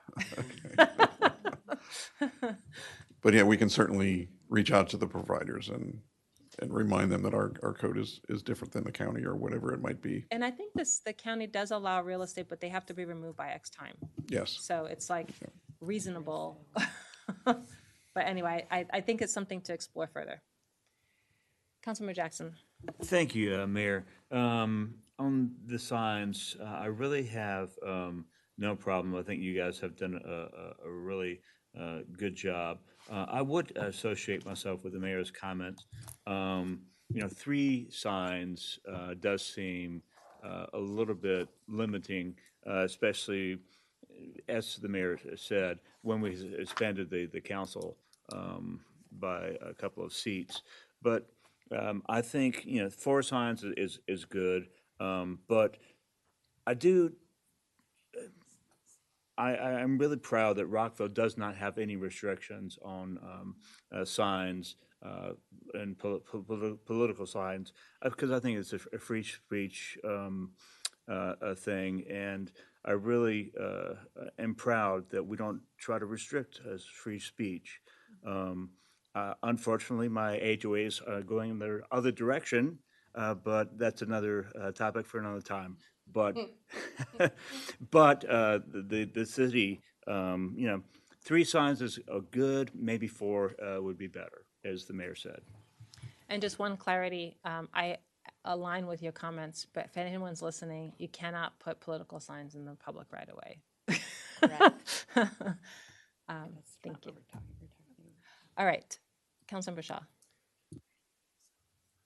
Thank you. I do agree with staff's recommendation. Is there, could you provide some clarification for if there's any different regulations with political signs that are temporary versus real estate or? In the revised staff draft, there is no distinction. They would both be treated as temporary freestanding signs. Okay. So I know that there's like, yeah, okay, thank you. Councilman Van Grack. Well, correct me if I'm wrong, hasn't the U.S. Supreme Court said you can't limit the number of political signs on a property? I don't think that they've. I thought there was a limit that you can't limit the number of political signs on a property. Is that not true? Or- Yeah, Councilmember McCrack, we might need to get back to you on that one. Okay. I'm also not aware of that. I mean, Okay, all right. There are general, safety and welfare limits that are allowable in limiting free speech rights. But you may be right, so I'll take a look at that and get back to All you. right, then to the extent that isn't limited, even 4, I would say is potentially too small. It does make sense, whether it's, on a county council level, whether it's a city council level, to allow people to be able to have that without a permit certainly makes sense. Talking generally, I know we could go into idiosyncrasies of like the little areas, but I think for the most part, what is being done through these revisions is an expansion on the use of signs and an understanding of some of the concerns that property owners, that residents and people, whether it's real estate, whether it's using signs on multi-use buildings, that from what I can tell, staff is trying to be more accommodating. And I think it's exactly what you've heard from staff, or sorry, staff has heard from the community, we've heard from the community. So while there might be little nits and gnats that might be better, it's something we can always amend if we realize there's a problem. But for the most part, I think this code is moving in the direction of exactly the way we want it to. So thank you very much. Dr. Miles. Good afternoon, or thanks. I have no additional comments on this one. Councilman Fulton. So, forget the political signs. If I have a kid graduating from middle school, a kid graduating from high school, and a kid graduating from elementary school, and I want to say where they're going to college, and I want to say congratulations to my kids, I want to be able to put 6 signs in my yard. If I'm bringing home baby and I want to say welcome home baby, I want to be able to put that sign in my yard. So, setting aside the political signs on an individual single family residence, private property, I'm probably alone in this, but I'd say have as many signs as you want. I would remove that prohibition entirely. That's my only comment on this one. I am going to strongly co-sign the Right Honorable Councilmember Fulton on that point. And truly, as I think as some of us do have a congrats for graduating, and I'm blah blah blah bound, and some other folks that may or may not be running for election. Yes, I just remove it completely. If you want to have it temporary, we all get the temporary, non-commercial, totally get it. Yeah, I mean, as long as it's not a permanent fixture, put as many as you want. There's so many issues in the world that I don't want us to veer toward the design guidelines / HOA requirements when there are many of us that do not live in HOA-controlled or historic district-controlled neighborhoods. So yeah, totally take that out. I have seen to kind of put a pin in it. I think enforcement, I know it's not here, but is I think our next biggest challenge. There have been political signs placed without consent of the owner. There are political signs in the public right away, like, whoa. I think at a certain point, same with the business ones, you're right, there haven't been a ton of the like, green doctor sort of like signs that pop up all the time, but if there's no enforcement, then there's no mechanism to correct behavior. And I would really want there to be an actual something, a fine, something significant enough that it will be a behavior modifier. Because otherwise you will have people placing political signs willy-nilly wherever they want to put them. And frankly, I don't know that residents know even who to contact. It's a challenge because you want to get along with your neighbors and so forth, but everybody has that right to say no, thank you, and things should not show up anyways. So yeah, I just wanted to note that. And I think in general, things like character, things like, that last bullet point that's doing a lot of work there. I'm not going to be a big fan of that just because, again, sometimes people make the choice to not live in an HOA community, and that is in itself a choice. I do also, to that extent, I am not personally a fan of feather flags, but of all the things for us to be like picking on, prohibition on signs that move. Like, I've had some signs fall over, but like, I don't see all the, overnight that we're going to see a bunch of feather flags and, all these other issues when we do have other more significant issues that we have to face, like a bunch of mattresses appearing in the public right of way on certain roads. Like, let's look at those things before we start beating up on the feather flags. So I think the rest of it looks great. I know that this is not easy. I remember when the original sign ordinance was going through its stuff, and I appreciate all the work that you did on that. So thank you. Councilmember Jackson. Yeah, thank you, Mayor. I'll be brief. Councilmember Fulton, you convinced me. So I actually would co-sign, removing the 3 temporary freestanding signs for the residential lots. I think you're right. We can do away with that. Councilmember Shaw.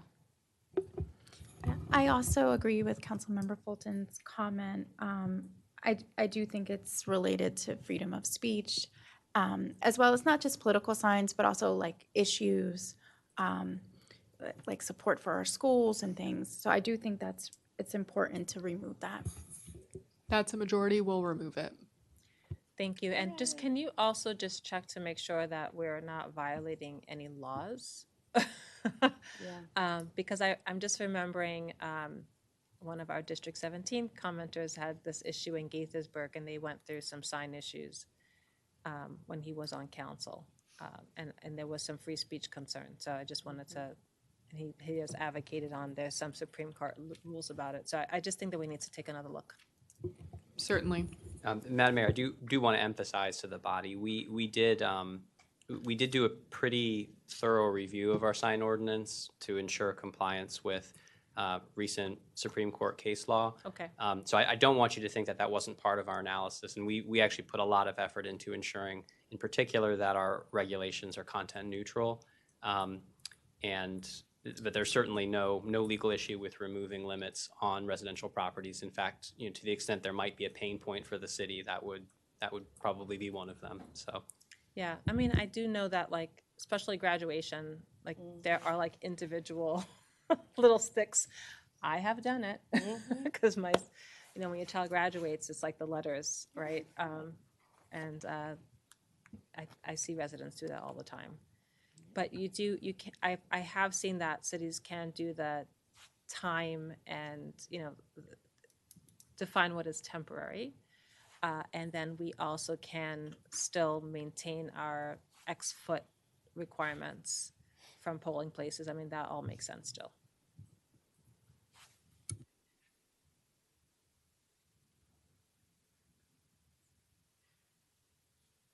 Next issue.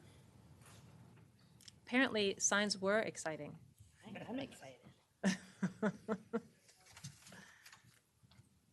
Councilmember Jackson.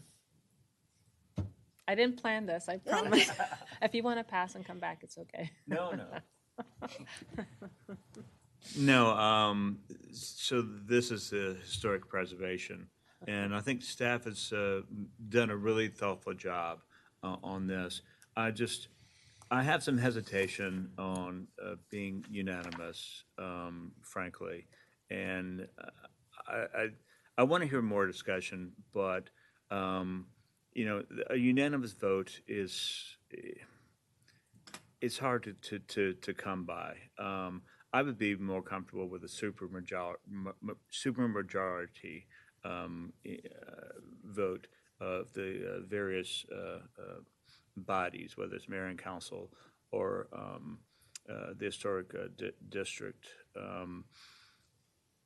That's well, I'm sure we'll discuss it, but that's kind of where I'm leaning right now. And the rest of it is good. I want to hear more discussion of other people's ideas, before I give it a thumbs up. But I really do appreciate all the work that staff has put into it. And by and large, I agree with most of it. Councilmember Shaw. I want to thank the staff and no questions. Councilman Van Graff. I also want to thank the staff. I think you've looked at a lot of the problems that we've talked about. And I know one of the problems that we've talked about is whether you've got an objecting property owner and it's being taken by a third party. And so having that pretty high bar for that type of situation is reasonable. We have to make sure that there is reasonable grounds and it's got to reach a high standard. So I think what you've got in this code meets that standard. If there becomes a problem that for whatever reason, something that we've got in here that we might have gone too far, it is something that we can amend, but I think what you've got in here really seems reasonable, and I appreciate your hard work in getting it done. Thank you, Dr. Miles. Thank you, Madam Mayor. I am in support of and associate myself with the comments of my colleague, Councilmember Jackson, with regard to going towards a supermajority as opposed to unanimous vote. The rest of it, I have no major concerns at this point. Councilmember Fulton. I have one question on the removal of the historic designation. 251113A2.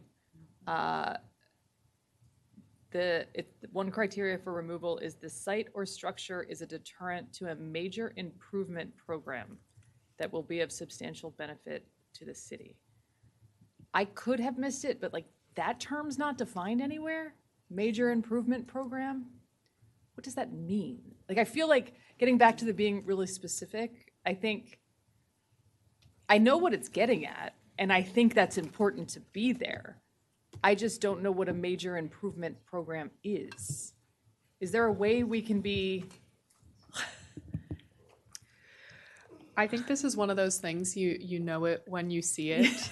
And I will say that we developed this language based on the feedback. I believe it was of this body, or it might have been the planning committee. It would have been this body because it's in the revised staff draft, to eliminate the other good cause, which is very broad. So we did go and coordinate with our historic preservation staff to come up with okay, what do we actually mean? Yeah.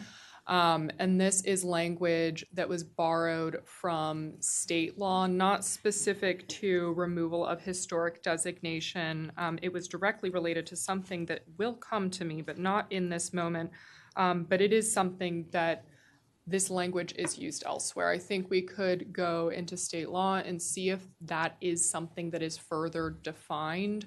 But in my mind, it is one of those things, it's maybe not as specific as it could be, but it's significantly more specific than other good cause. It still provides council with the leeway to remove within kind of these two bounds of these two criteria. And Councilmember Fulton, if I can add a little bit to that as well, just a reminder to the body, most of the series of findings that you're seeing in the ordinance have to do with really with quasi-judicial decisions where you're deciding property rights. This is not one of those cases. And one of the things that's a little bit unusual, although it does, obviously all of your decisions in the land use context affect property rights, this is effectively a legislative decision by the body, whether to zone or not zone a particular property. So it's a long way of saying these restrictions are restrictions that you're putting on yourself that really aren't legally required. And so when you choose to remove a property, you could do it really for any reason. And I say all of this because, if you're choosing to remove a property from the historic district overlay zone, one of the reasons you may not need a definition in item number 2 is because it really is your decision as the legislative body as to whether or not there is a major improvement program. In other words, somebody can't appeal this decision in the same way that they could appeal, for example, the denial of a site plan. I'm not saying any of that to suggest that you need to change this language, but you have a lot of options here, and these are restrictions you are putting on yourself. So that's helpful. Maybe I'll just make one I'm bringing my day job into this. The word program is what's sticking for me. Like, if we could just change program to initiative, like program implies something. Yeah, just a major improvement initiative might help. So that was just. Sure. Yeah. Major improvement. Major improvement. Or initiative or whatever it is, just program, if everyone's okay with that. My only other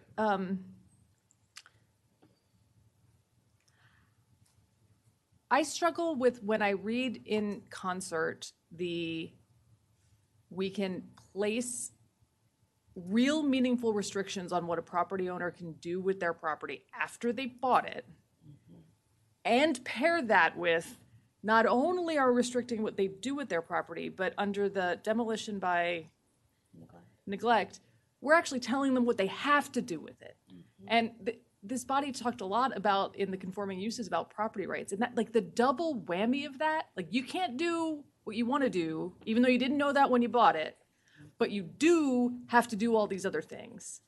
So I know we're going to get there. I know that's going to happen. But I say that to be, maybe that's why I'm still good with the unanimous, if there is written owner objection. That's the only case we would need it. That's it. Thanks. Thank you. Councilmember Valeri. One of my favorite topics. I'm extremely excited about this one. I was excited about signs though too, so so there are so many things. I want to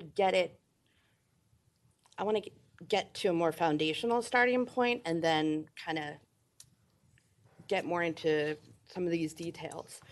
Right now, a property must meet just one of 9 criteria to be eligible, including, quote, represents an established visual feature of the neighborhood, which really has no meaningful limiting principle.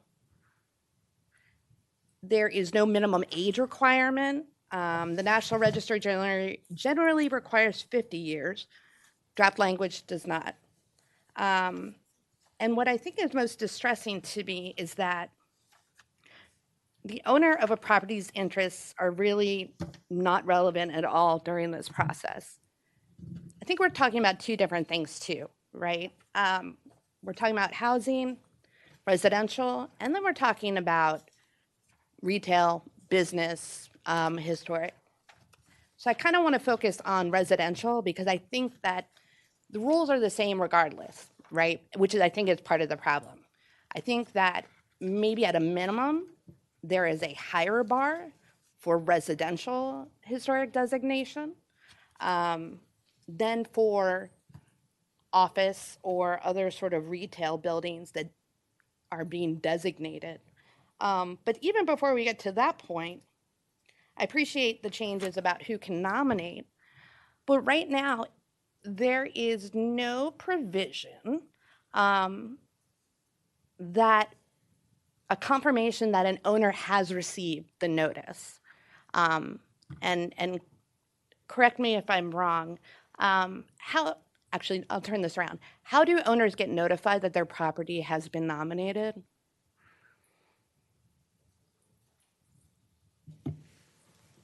We send written notice by mail. Okay.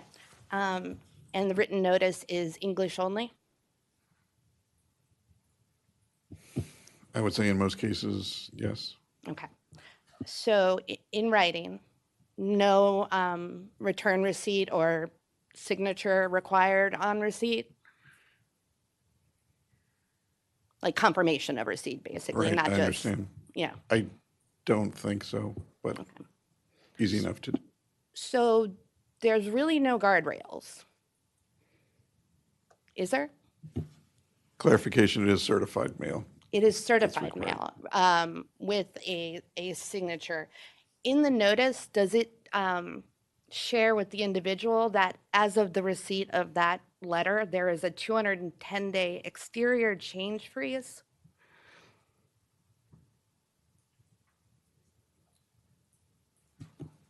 So even if they had like work coming up, they would have to stop whatever project was in place until it was sorted out. Yes, and that has actually happened. So it's basically a property, a residential. I'm going to stick with residential because I think we'll get to adaptive reuse shortly. We need to put ourselves in the shoes of individuals who may or may not be comfortable in reading or writing the English language, not understanding the full implications of what's occurring, and frankly, could just be nominated because they represent an established visual feature of the neighborhood. I think that, and they just have to meet one of 9 criteria. So we have a very, very low bar for something that's so significant in terms of the effect on a property owner, a residential property owner. I appreciate that there are homeowner historic tax credits. They exist. They do require pre-approval and documentation from MHT. Owner-occupied homes are not eligible for the federal historic tax credit, so that is a no-go for folks. And we're doing all of this and not giving the person the capability of saying, hey, wait, no, I don't want this nominated. Because somebody could say, no, I don't want it nominated. It could still go forward, correct? Okay, that's my struggle. I do not like that at all.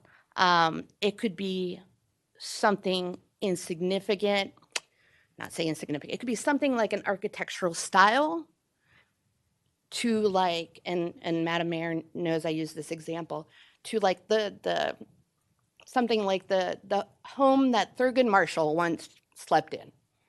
I'm trying to think of an example. That's a wide scope, right? Like, I'm not a big fan of issuing blank checks. I'm not a fan of not working to explain more about the process to a homeowner.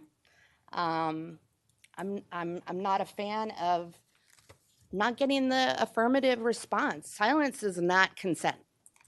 It just is not. And people get in trouble when they take silence for consent, and I think we can do better than that. So to that extent, I think it should be an affirmative. I'm laughing because the example I have is the notes that you would send each other in high school that's like, do you like me? Yes, no, maybe. And I need to check one of these. I can't just send it back empty in my note, right? So definitely getting something either way. Yes, no, I don't care. If it's a no, that should be a different decision branch, right? You can educate on what available options there are, and maybe there's a higher threshold, but we're essentially in this section of the zoning code, we're determining and defining property rights of a homeowner. And like, we're not having a bigger and more in-depth conversation than this is a little, it's concerning to me. So, Article 11, if I'm not wrong, does not distinguish between owner-occupied residential properties and income-producing or commercial properties in terms of consent requirements, right? It's all the same. So at a bare minimum, could we not look at those two as separate? To me, that just makes sense. I also think that in the delisting process that Councilmember Fulton started or was talking through, I get that. I think it was in the description, staff said it's a process available in, quote, rare circumstances. Are we going to further define that as far as like specific grounds, procedure, anything like that? Or are we just going to leave it open-ended? I would say that the text on the screen is basically a subjective synopsis, or it's something that we developed. That is not language that is in the ordinance, the rare circumstances. Okay. Specifically, that term does not show up. That's just in the slides, because that was what I was working from. I didn't do like a one-to-one on that. So I think I want us to get to a much better place in this. I think that whether it's unanimous, supermajority, it doesn't really matter if we don't kind of address some of these bigger concerns. And the outreach component of it is just one piece. And yeah, I think I'll leave it there. Oh, super quickly, Mr. City Manager, the historic catalog, did you ever get any sort of, it has not been updated since, I think, 2011? I sent you guys a response. Let me look it up. I'll circle back. Okay, yeah, no, it's okay. I didn't see it, but I've been having email issues, not shockingly so. Yeah, I hope that we have a little bit of a more thoughtful conversation on this. And I also want to say I support the Planning Commission's recommendation for adaptive reuse now. I think it's, it's directly supported by it, and I think that's something that we can do. Is a positive thing. So I really look forward to hearing from my colleagues on some of these tougher questions. Thanks. Thank you very much. I'm just going to do a time check to say it's 9:37. We have another agenda item and about 2 more sections to go through. I will try to speed, and I apologize for fast talk. I support the comments of Councilmember Jackson and Dr. Miles on moving from unanimous to supermajority. I think we have done significant work to change who can nominate, and so it would be the HDC or the mayor and council. So some of those concerns about, that issues of the past, people can still come to the mayor and council or HDC, but it's ultimately one of those two bodies who would move the process. So I think that is a big change. And for that, I support the supermajority. And also, I know we talked about like the work of the HDC doesn't inhibit mayor and council, so it's not required, correct, that both are now unanimous. We had a discussion on that last session. That is correct. We did revise that in the draft. Excellent, thank you. I will just share some history that I have seen in Rockville and something that informs my decision. I have seen particularly some of the African-American properties or people who have been, there's been issues with properties who have been, people who have businesses here or people who have been longtime residents, and there have been a number of scenarios where those properties are just demolished. So You can call it urban renewal, you can call it, that has also happened in other areas. So I do have concerns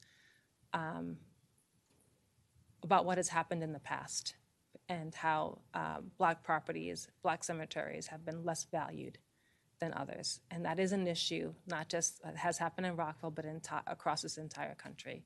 And so some of that gives me pause and why I think we should be looking at this more seriously. To the comment of my colleague, I think Councilman Fulton and Councilman Valeri raised it, I do have some concerns about people buying something and not knowing what they're getting into. And so the catalog needs to be updated and people need to know. That's a concern that I have. And I believe the work plan was supposed to be it had that to be updated, and we just need to know where they are. And I appreciate that you're looking into that, Mr. City Manager. I do have some queries, and I've raised this last term, but 210 days is a long time.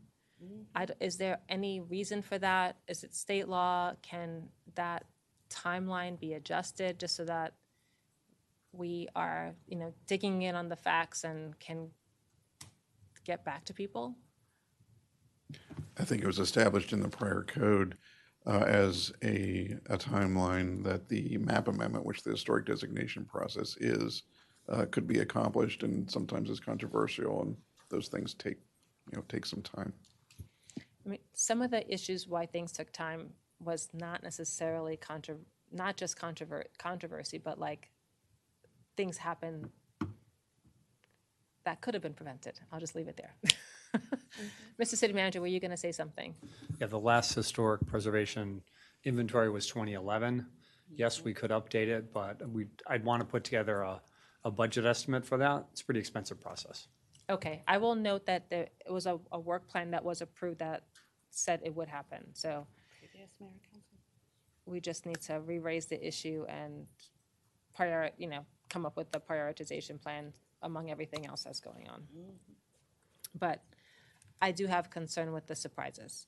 So I do think that we need to have an accurate catalog. The 2511.1.2, I wanted to ask the question about that section when actually, I think I already addressed that one. It's Division 11-2, Certificates of Approval, Demolition by Neglect. For that one, the HDC may, on condition of its approval, find it necessary to make those findings. Is that how you've written it? Can you just speak to the role of the HDC in that process?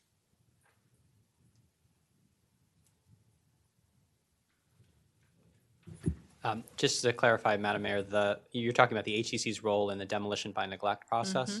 So as we've written that section, there are the HCC would generally not have a role in that process, at least as far as the enforcement goes. So if you look at 2511.2.2, that's really just envisioning a process where we, city staff, have identified that there's a property that's been listed that is deteriorating, and we can take proactive steps to notify the property owner and request correction of that action. The only way the HDC would get involved is that because we do equate demolition by neglect with demolition. So if you actually want, and I can't imagine anybody would actually do this, but if you wanted permission to allow your property to deteriorate, you could go to the HDC and request a demolition permit to do that. But generally speaking, demolition by neglect it's really an enforcement mechanism. It's not a process that the HDC would typically be involved in. So you're saying that you're trying to take this in a perspective that allows staff to act faster to identify those properties. That's correct. So currently there are property maintenance code requirements. So you cannot allow a property to deteriorate to the point where it is no longer habitable. The idea with the demolition by neglect provision is that we can step in earlier than that, because obviously the historic characteristics of a property could deteriorate long before the property becomes truly uninhabitable.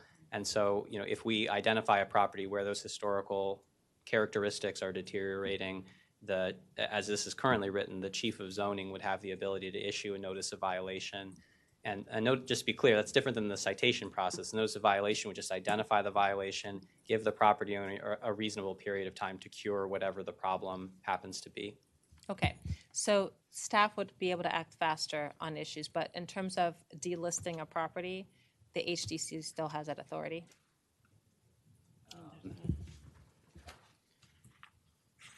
Yes. So, actually, so I apologize. So, to be clear, the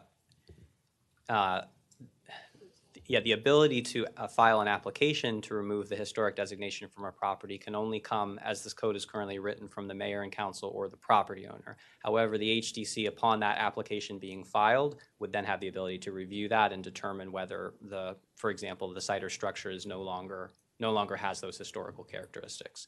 So the HDC can't initiate that process, but it would have a review responsibility. Can you share what authority we're removing from the HDC in this code? If there is any. Well, we're not, just to be clear now, because I'm going to hopefully give my colleagues some time to respond as well. We're not removing any authority from the HDC in the removal of the historic designation process because that currently does not exist in our code. As far as the other processes go, I might be missing something, but I'm not aware of any responsibility or authority that we're taking away from the HDC. Okay, we've received some commentary about that, so I wanted to confirm whether that is a thing or not, it's an issue or not. Was this from Peerless Rockville before our last meeting? Yes, so there are a number of instances throughout these processes where it refers to the chief of zoning review, and I believe there might have been some confusion about the effect of the chief of zoning's review. This is something that we currently do. We'll have the chief of zoning, or as that individual is defined in our ordinance, their designee, which very frequently is a staff member, in this case our historic preservation staff member, who will do a review and, as we are doing with so many things, make a recommendation to the body that they present to. So that chief of zoning review would not take any authority away from the historic, from the HDC. It's just outlining that before something gets to the HDC, staff will review it. But then the HDC still has their authority. Okay. And then, thank you for that clarification. Section 2511-2-2, demolition by neglect. It says it's prohibited. However, if the neglect is caused by financial inability to maintain or repair the structure, how do you determine that? So I'll weigh in on this as well, because there were some legal elements to this addition, and I'll point out this was helpfully identified by one of our planning commissioners.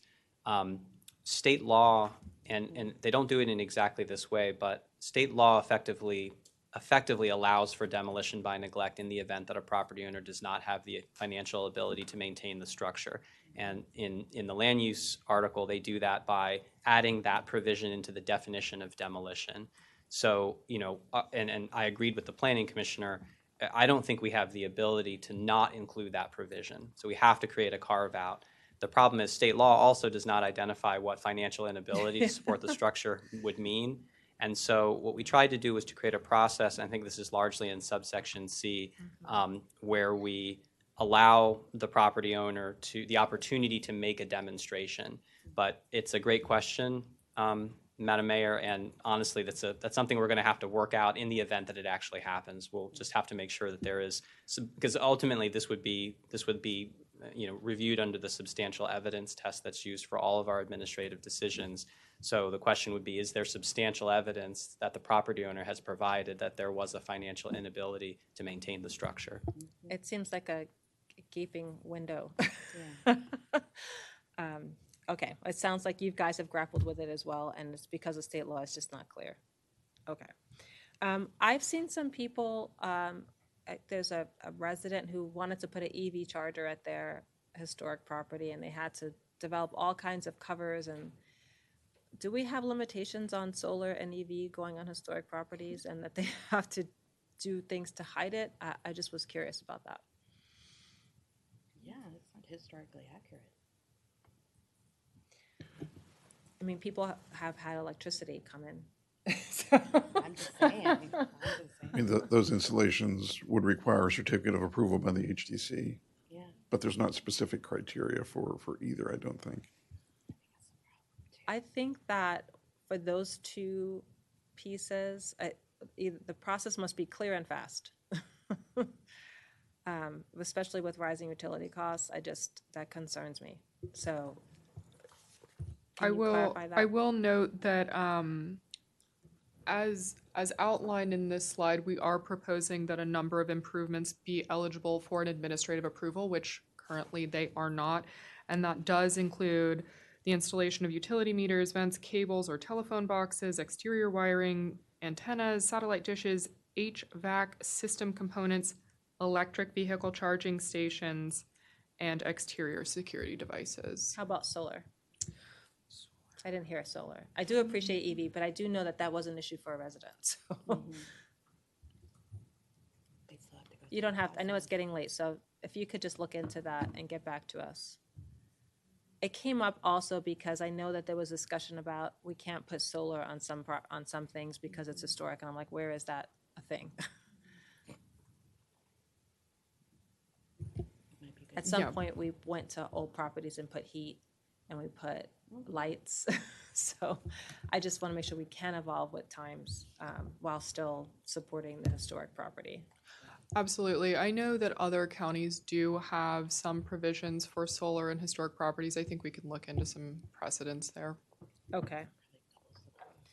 The other comment we received from Peerless, I just wanted to flag, is 2511-13A1. The change does not adequately describe the condition justifying delisting. It should include integrity. Does that come up with staff?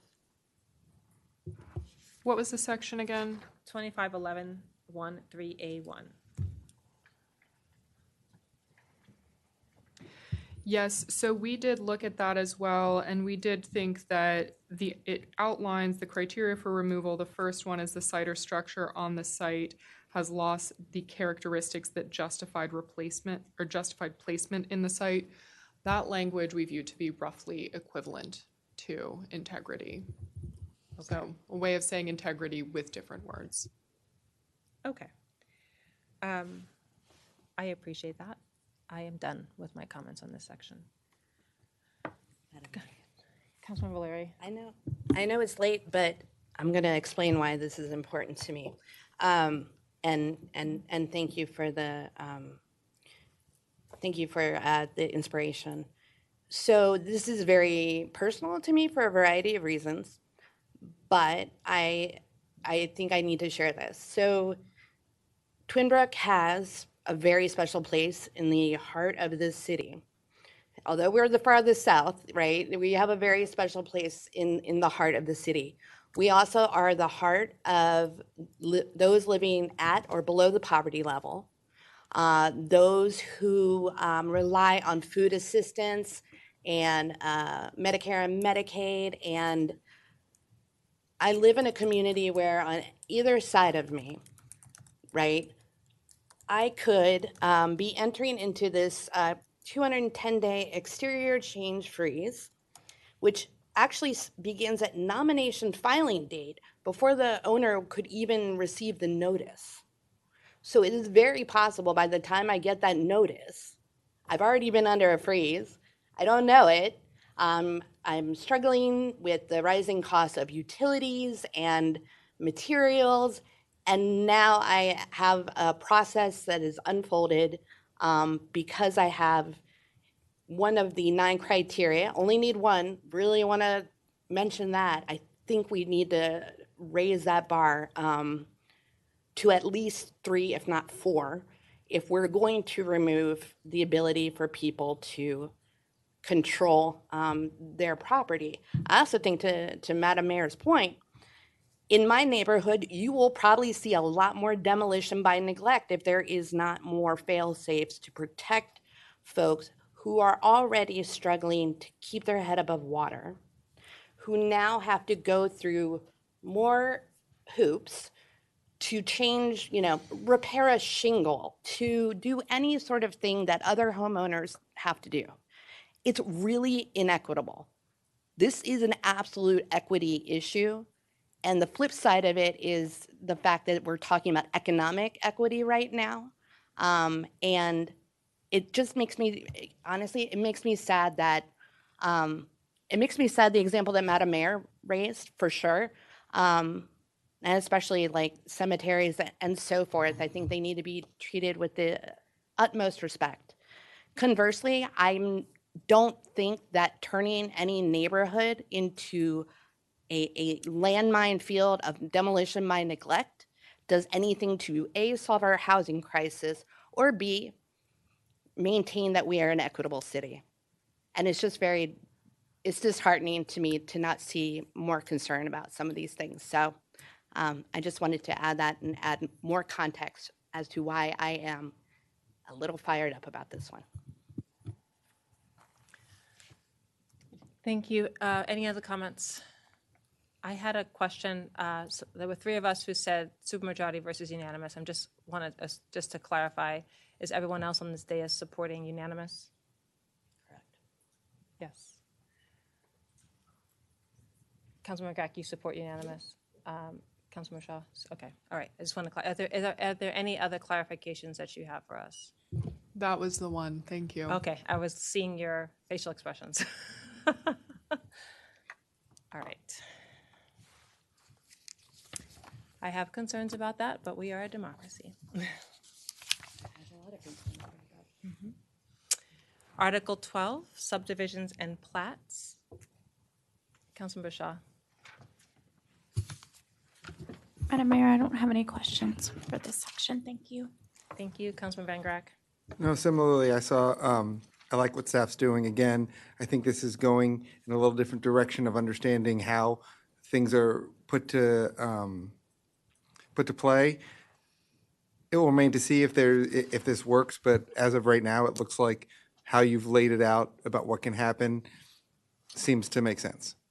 And I haven't heard from any comment, at least with regard to developers or anything, that there's a problem in it, but we're expanding and understanding how uses come about. So thanks. Good evening, Madam Mayor. Just a question for staff. Is this the section that deals with pipe stem lots? It is. Yeah, I mean, that's the only thing I have against, only from a, just makes it difficult in some contexts for neighbors, but I do understand the need to expand and utilize land for housing purposes. I won't stand in the way of this one. I personally just have a thing for it, but that's neither here nor there. And that's all I'll say. That's all. Thank you. I've seen, you're good? I'm good on this Councilman Valeri's good on this one. I just had a question. The pipe stem lots must be a minimum of 20 feet wide. That's for fire truck safety? That's correct. Okay. I know we've debated this topic, so we've gone through it already. There was an issue that you raised earlier about dams. Do we have dams?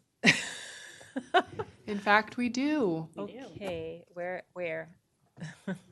That is not something that I have It's personal okay. All knowledge on. right. I have seen the map, but I it is an issue that we have to address. Okay, wanted to confirm. Are you good? I'm good. Okay, all right. Enforcement. You didn't have anything here,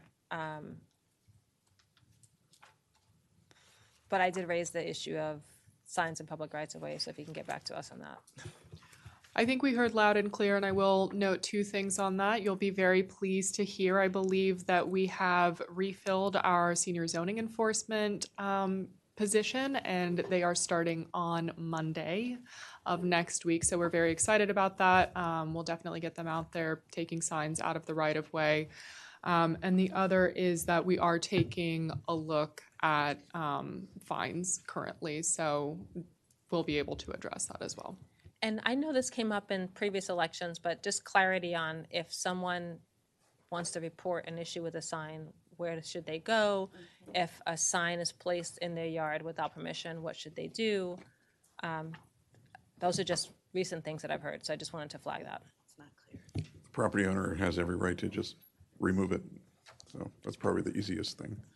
If there's someone that they want to tell us that that's happening, we can contact, that campaign or whatever it is, but just remove the sign. And there's no, it's just, sorry it happened. Well, it could go either way. It is a zoning violation technically. If they want to pursue that aspect of it, we're certainly have the ability to do that. But if it was my property, I would just remove the sign. Great, thank you. Just to add to that, we do take complaints. So if someone had a strong objection to it, they certainly could contact us, and we would investigate that as well. Thank you. Directly or? Councilman Valeri, go ahead. Sorry, it's getting later. So they contact your department directly? I'm trying to figure out, because we have already gotten a bunch of reports of, especially in the right-of-way. Okay. I just didn't want them to send them directly to you, Holly. You seem very nice. So, okay. They Now, could also use a report of concern, I would imagine. I think the concern, sorry, Madam Mayor, Go ahead. the concern that was expressed with report of concern, a lot of concerns, is that there's a lag sometimes in the report of concern versus being able to talk to a human being on the phone. At least that's what I've heard. I can neither confirm nor deny. Thank you. All right. I'm sorry. So you asking us about any other questions? Okay, I do have a couple questions. One was, College Gardens asked us some questions. I know that I sent something to the city manager, and he got a response out. Did that get to the College Gardens community? Yes, we did send that to the College Garden Civic Association. And can you just clarify the response in terms of adjustment that you made in response to their concerns? The adjustment that we made in response to their concerns was reflected in the revised staff draft. So we did hear loud and clear concerns about access to, I believe it's the secondary residential streets from MXCD properties. That is something that in the original staff draft had been removed. We added that back in, but we did coordinate with our inspection services division in CPDS and also the Department of Public Works to ensure that they would have the necessary flexibility to allow for roadway safety and function. So that revision is currently in the draft. When it comes to the purpose statement for the R90 zone, we did evaluate the comment, we discussed it, but ultimately did not make a revision there. We do think that many of the concerns or one of the 2 points is covered by the purpose statement included in Article 1. And the other one includes some of the language I believe that you all were discussing earlier this evening, neighborhood character, a little bit more subjective language, and we did not recommend reintroducing that language. Okay. Is that the entirety of Yes. the main issues? To our knowledge, I would say yes. Okay. I do, and you've sent the response to them? Correct. Okay. I just want to make sure that we are listening and addressing concerns or providing a rationale.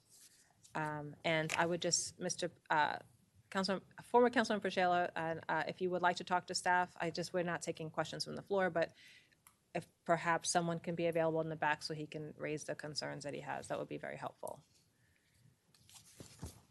So someone will meet you in the back if you would like to talk. Okay. The other piece that I wanted to flag is for bonus heights, we have previously modeled bonus heights when people provide additional affordable. So are we doing that for the Newmark Commons piece, or are you just giving the bonus height away?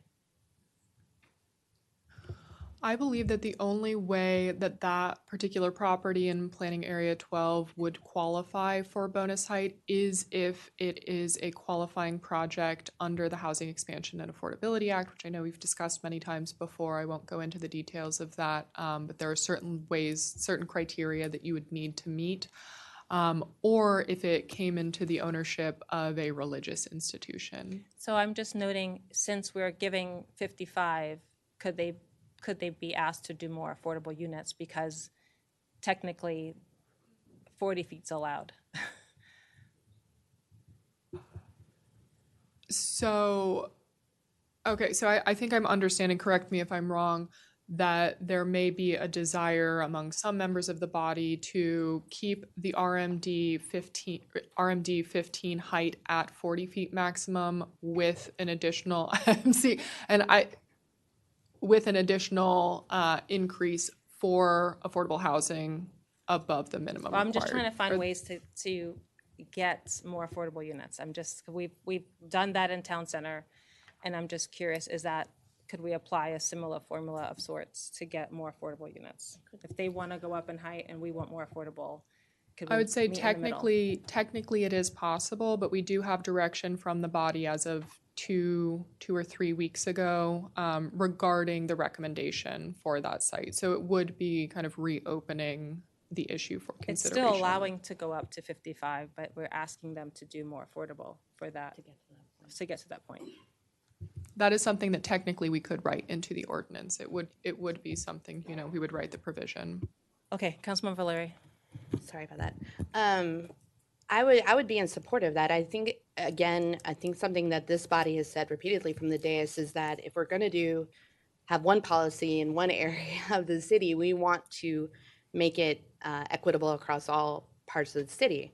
So why wouldn't we do that here or anywhere in the city? Like if folks want to, go up and beyond. What I think you're hearing is, hey, more MPDU units is a really good thing, but there does need to be a give and take. And I think that that's how we are able to prevent market rate only or with very little MPDU units from kind of taking over and allowing us to not meet our affordable housing goals. So I would be supportive of that same standard across the city. Thank you. I've sat on many COG meetings, and they're saying, yes, we need more housing, and we need 70% of it should be affordable, and there's nowhere we're getting close to there quite yet. So I just wanted to find other ways to get more affordable, and I thought I would ask a creative solution.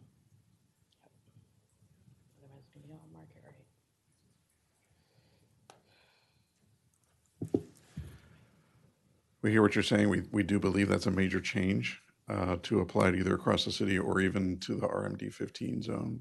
Currently, there's no bonus height in the RMD zones. So currently in RMD 15, it's 40 feet, but we're allowing Right. 55. So we're just saying if we're allowing it, since it's unique to that site, they could do more affordable. I'm just asking. Yeah, as Ms. Simmons stated, we could do that for the RMD 15 zone in particular. Okay, thank you. Is anyone else interested in this besides Councilman Valeri and I? Councilman Bashaw. I'm just stating I'm also interested in exploring it. Okay, and Dr. Miles as well.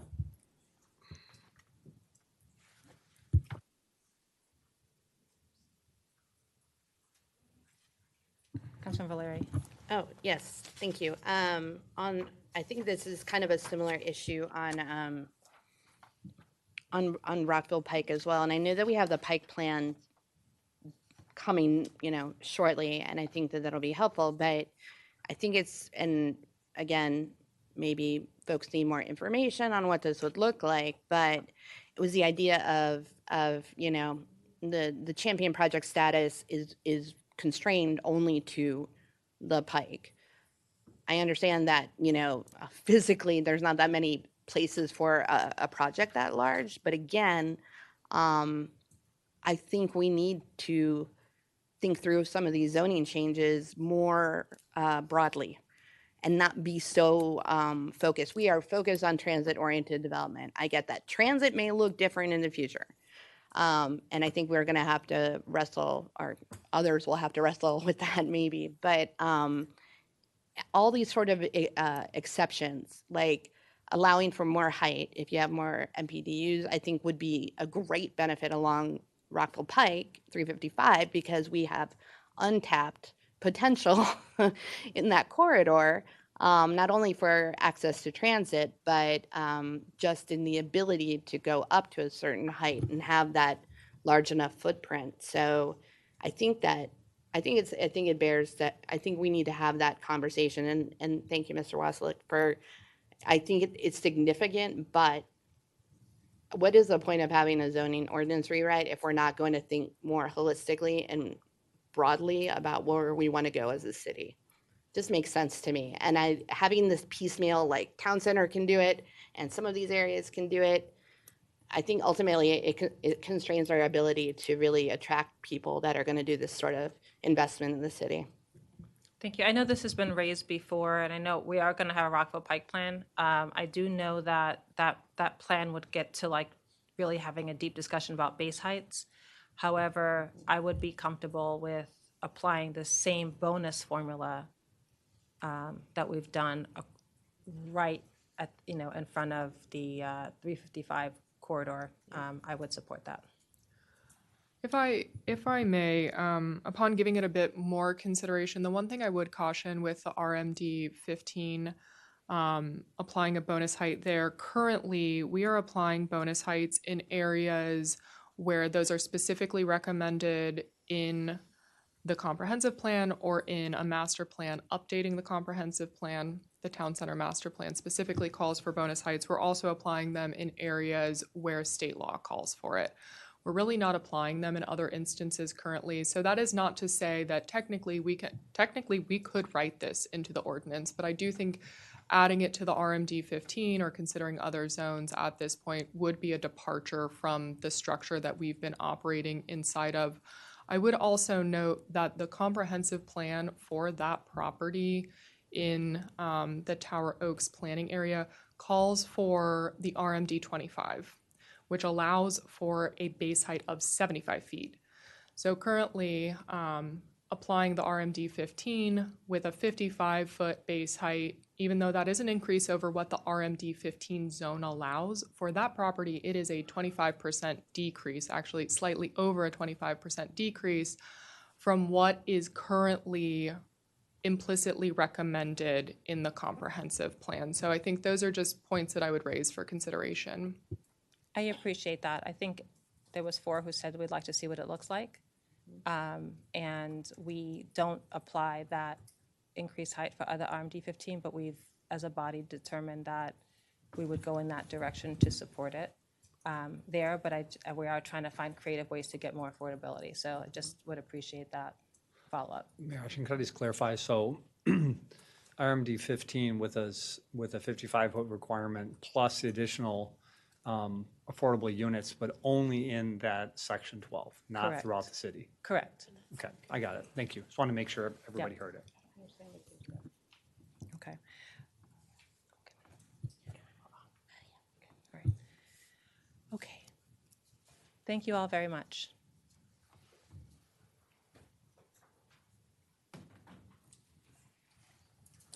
We are now moving on to our next agenda item and work session, the JEDI Strategic Plan.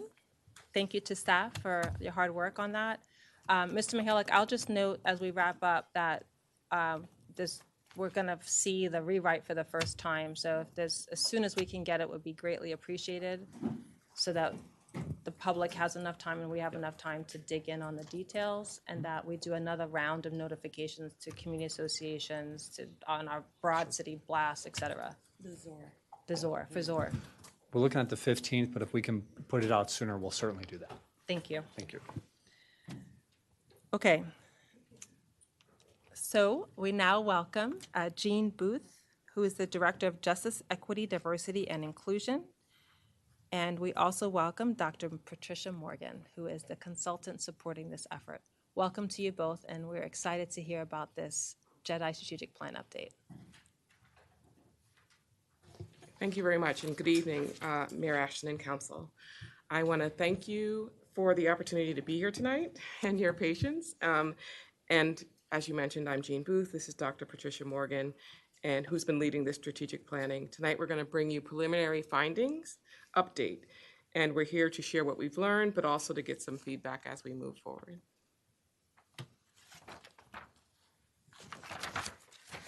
So this is an outline that shows what we hope to talk about tonight. We'll start with a very brief background to set some context, then pause to share two specific questions that we'd like your input on before we go into the data. We'll then walk you through the preliminary results from our internal and external engagement efforts, and we'll close with proposed next steps and timeline, and return to those same questions so that you can give us your feedback with the full picture of the data results in front of you. So at its core, this work is about understanding where we are and charting a clear path forward, not just internally, but from every angle so that we have all of the voices represented.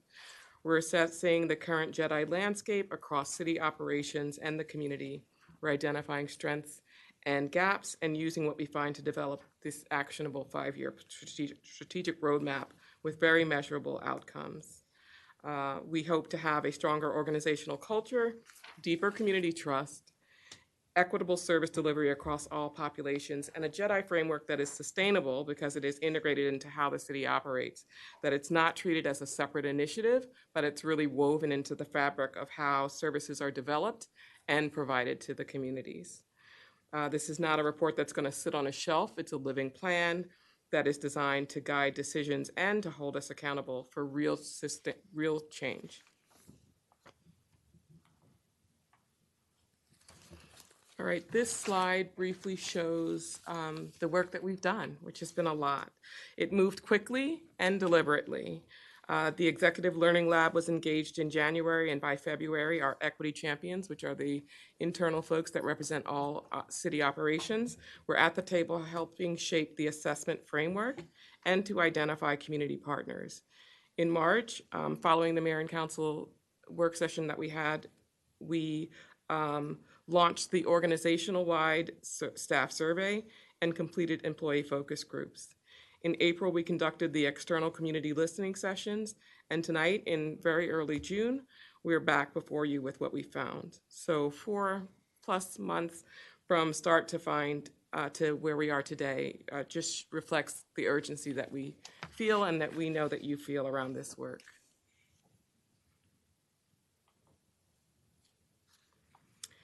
So our engagement strategy was built around 5 pillars. I'm going to go through them really briefly, but they are very important. We informed the public about what our goals were. We then consulted, gathering feedback through all of the different mechanisms internally and externally. We involved the internal and external stakeholders in deepening our understanding of what that feedback truly means so that we had some clarity. We're now moving into the collaboration phase, where we're going to be using the data that are and to co-develop priorities, recommendations, and accountability measures. And ultimately, our goal is to empower. So using this strategic plan to give staff and residents a genuine role in shaping policies and practices that will affect their lives. So tonight's conversation is a part of that collaborative phase, and what you share with us tonight will be incorporated into the plan.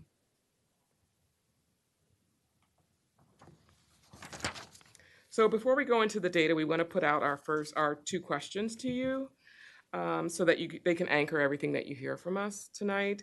First, we're asking if you support conducting additional community outreach before we finalize the strategic plan, and the data will reveal why we believe that that's necessary. And second, if you do agree, are there specific groups or communities that you would like us to prioritize in this next round of engagement? So we'll come back to those questions after we review the data. So now I'm going to turn it to Dr. Morgan, who's going to walk us through the framework and preliminary findings. Good evening, Mayor and Council. Thank you for having me. As you can see from this framework, we presented this framework when we met in May, and we were guided by some of the feedback, all of the feedback that you all provided to us, especially with trying to target those groups that were underserved and usually underrepresented. And so we conducted multiple rounds of engagement efforts, which we'll present tonight. And then we also had inclusive practices, as well as anyone who wanted to make ADA our accommodations request, we also did that as well. And so we'll be presenting some of the findings for tonight. So let's go to the next slide. All right, so right now you'll have what's completed on the left-hand column. So far we've completed internal staff surveys. We had over 200 participants completed. We had more that started. On the back end, we can see the number of participants that start, but we had over 200 that were completed. We also completed 7 internal staff focus groups across 13 departments, representing over 75 participants, and we completed the data analysis and the crosstab breakdown, which we'll share when we dig a little bit deeper into the quantitative data. In progress, we're going to continue with your approval with mayor and council interviews, as well as extending the external community focus groups, and I'll share some of the numbers of the sample size that we have right now.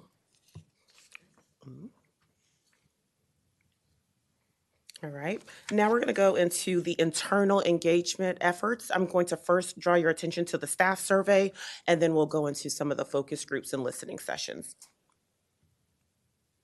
All right, with the staff survey, we had 210 responses. We had an average response rate across all divisions of 38.3%. Every department exceeded a 30% participation rate, which is meaningful and signals our engagement and the staff's engagement in this process. By role, we had 43% mid-level employees completed, 22% supervisors and lead, 15% from the city's manager office and directors, 14% frontline, and 6% for the leadership team. We also heard from every level of the organization.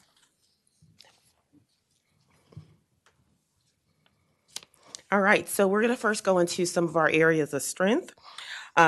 These 4 numbers represent real organizational strength, so I want you all to be very proud of these numbers, and then we'll dig a little bit where we have to do some of the work. And I also want to name what some of this means before going on. 82% of staff said that they feel valued and respected by their colleagues. 69% said that they could be their authentic self at work, though I do want to flag right now that we'll also go into the CRAST tabulation that we conducted across role, race, and gender, which was something that deliberately came from the council. And so I want to flag that for you, so we'll come back to that. 71% feel that their voice is heard in the decision-making process, and 75% say their department is actively working to retain diverse staff. Beyond the 4 metrics, we also had some open-ended responses and had a lot of great qualitative feedback from that. 3 additional strengths worth highlighting from that is they noted that Ms. Jean Booth, the existence and accessibility of the JEDI director is to be commended, and they cited her frequently throughout the survey as well as in the focus group, and they see that her presence as a signal that the JEDI work that we're doing is a genuine priority and not just a policy statement. The staff also recognized the equity impact statement process that is embedded into the budget process and policy review as concrete structural achievements. And among leaders specifically, 98% feel confident in creating inclusive team environments. But we're going to get into what the staff say as well, so I just want to flag that for you. 82% feel supported by CD leadership in advancing JEDI priorities, so that is some strong values and foundation to build on. So we have meaningful positives, and this is going to help us set the baseline against some of the gaps that I'll discuss. So let's go to the next slide. All right, so this was something that came after the March 2nd meeting. We went back to the JEDI equity team, and we wanted to make sure that we added those questions in that were specific to in respect to intersectionality that the board brought up, the mayor and council brought up at the last meeting. And so the citywide numbers that we saw on the last slide tell one story, but this story tells a little different story. As requested by you all, when we disaggregate the data, we have significant disparities that are emerging, and these 5 are some of the major ones. Frontline staff scored significantly lower than managers on 7 out of the 8 program areas that we measured. and that was internal JEDI communication, external JEDI communication, hiring and retention, language services, disability accommodation, engagement with diverse communities, using data to identify disparities, and training. So out of those 8 topics, the frontline staff scored significantly lower on 7 out of the 8 program, meaning that the employees that are closest to the residents and service delivery are the least connected to JEDI efforts and most likely to report experiencing discrimination. Women reported microaggressions at nearly twice the rate of men, 48 versus 27%, and feel less valued and less heard than their male colleagues. Black and African American employees reported lower ratings on authenticity and voice, and higher rates of both discrimination and microaggression. And Hispanic and Latino employees reported the highest discrimination and microaggression rates of any group and the largest gap on equal access to advancement opportunities. And employees in their first year reported significantly lower scores on hiring practice, language access, accommodations, and community engagement. As this may be, they may not understand what services are available right now. So now let's go into some of the our survey findings and some of the gaps that we feel that we need to address, and we've brought this to the equity champions. Training gap is by far one of the most significant findings. Only 34% of staff reported that their departments offered any type of JEDI training. And we'll also talk about what the leader said in this one. And so we dug a little bit deeper inside of our listening session and focus groups to find out what they're looking for. And they say they want in-person interactive training, shorter sessions that fit into their work schedules, scenario and role-based content. So one of our recommendations is to move training from awareness to application. They want to know what happens when I experience or I witness someone experiencing a microaggression, not tell me what a microaggression is, the technical definition. And then they also want specific training topics such as bias, respectful communication, microaggressions, conflict resolution, and general team dynamics. And let's talk about some inclusion opportunities. The survey results also focus on accessibility, and we show moderate performance here. 61% agree that their departments provide accommodations for both visible and invisible disability. I do want to note that only 5% of the respondents reported having either a visible and invisible disability, and 11% selected the button that they preferred not to answer. So we wanted to dig into that a little bit deeper to see, and we did during the focus group, what was going on with that question, and I'll explain a little bit more over there. 61% says language services are provided when needed.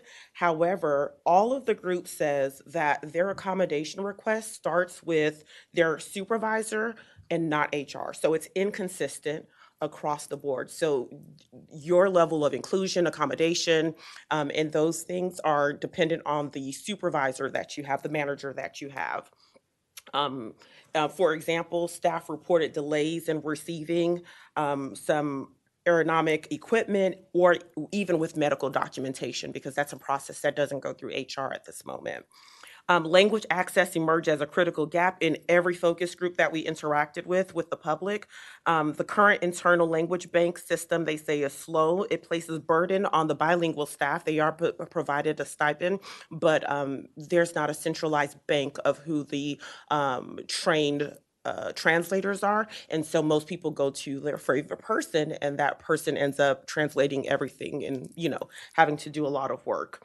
Language line exists also, we found out, but it's difficult to use and it's not well publicized, so staff default to using their personal phones, Google Translate, to assist residents in crisis situations such as eviction proceedings, which can be very timely, and they want better support there. There's also no centralized directory, I believe I said that, of multilingual staff, and they noted that OneRec registration system has no language preference prompt. So staff can't proactively identify residents who need translation services.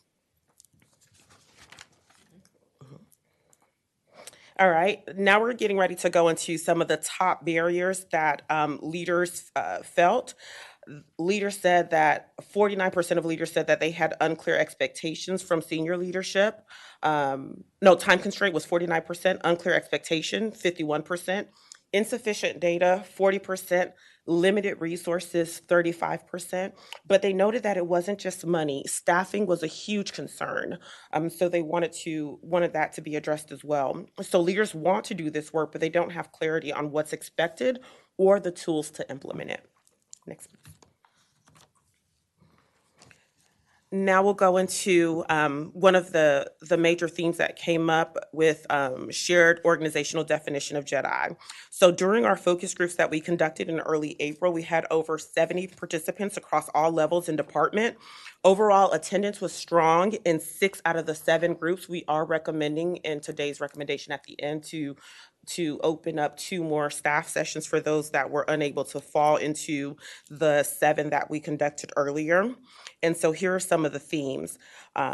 There's no shared definition of JEDI. Most frontline staff have never heard of the acronym before, and there's no common language or role-specific model that tells, for example, park workers, police officers, administrative assistants what JEDI looks like in their work. So they did have this in our research of past programs. They all, some were aware of it, but most frontline staff had never seen this. So this, of course, is a foundational gap. Without shared understanding and no consistent training program, we can't have a way to actually implement a strategic plan. Next, the next theme was focused on staff experience in the workplace. As I stated earlier, it's entirely dependent and determined by their immediate supervisor, not by the organization. Where supervisors model inclusive practices, staff feel valued, they feel that they have psychological safety. Where they don't, staff hesitate to even raise concerns and feel that issues go unaddressed. Process also, we had these micro cultures that were being produced because of this, because we don't have a JEDI identity. And JEDI is something that cannot happen in teams, on some teams, and not happen in others. All right, the third theme, and most consistent across all findings, as I stated, that training exists, but they didn't find it useful. And then the fourth, yeah, we did this one already. Yeah.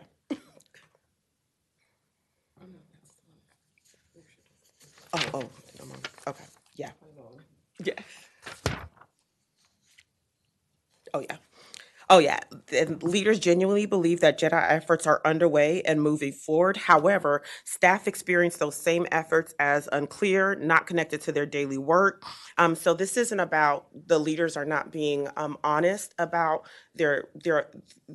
their feelings that they're able to implement JEDI and create these safe spaces. But what we notice when we look at the roles is that as you start at the top, the leaders feel that they can do it. But as you get to frontline staff, when they start questioning about JEDI, its implementation, what does it look like in practice, the number goes down drastically. So it's not that anyone's being dishonest. I think the leaders think that they can do it. They just want accountability and want to know how to do it and the tools to do it. And then we also had additional internal focus group findings. One of the big one was psychological safety. This varies across group. Psychological safety, as you all know, is that shared belief for people to feel that it is safe for them to speak up, that speak up culture, to raise concerns, to be honest without fear of retaliation or judgment. And we saw meaningful variation in the sense of that across the focus groups.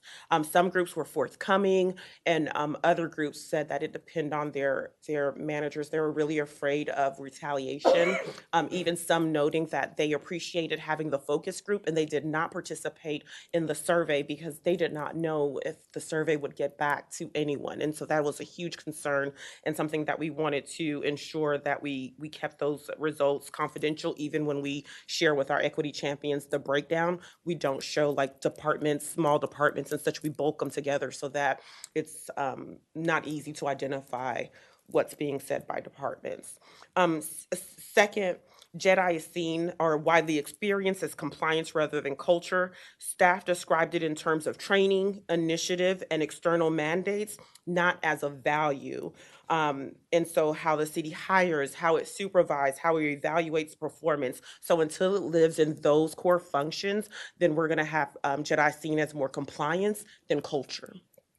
And lastly, one that came up in almost every group is the federal climate is creating real and practical uncertainty. For example, grant applications are navigating DEI terminology. So there's some efforts that we have here to have inclusive practices with grants, but they are being limited because of the current federal mandate. So they want to know how is the work that we're doing right now aligned with the current federal mandates. All right, now we're going to go to our external efforts. And this is where we are looking for your feedback on how to continue supporting or engaging some of the groups that we mentioned earlier. All right, so on this slide, you can see our target number for each of our groups were 10 to 12. And you can see how many we have on the external side for seniors and targeted groups. I think that's the only one that we had enough to have sufficient summaries from because we had enough people in that group. But there were others where we only had one participant show up, but we also accommodated members of the community if they were unable to join one of the sessions or they fit across multiple sessions. We held private interviews with them as well so that we could hear their voice. And some participants didn't want to share their voice in a group, and so we were able to accommodate them that way. We also conducted individual mayor and council interviews, and we're asking to continue with that as well. But we are also asking to continue with the additional focus groups, for example, the education groups, housing, faith, business, and small, and maybe another round of participants with disabilities as well. All right, so first I'm going to give you the summary from the mayor and council interviews. There's 5 themes that came from here across all the participants that were held individual interviews with us. First, geographic equity came up. Everyone named the east-west side divide as a persistent and unaddressed problem, especially with Twinbrook being called out as a neighborhood that does not feel seen or resourced equitably. Second, language access, along with the staff, it came up in these interviews as well.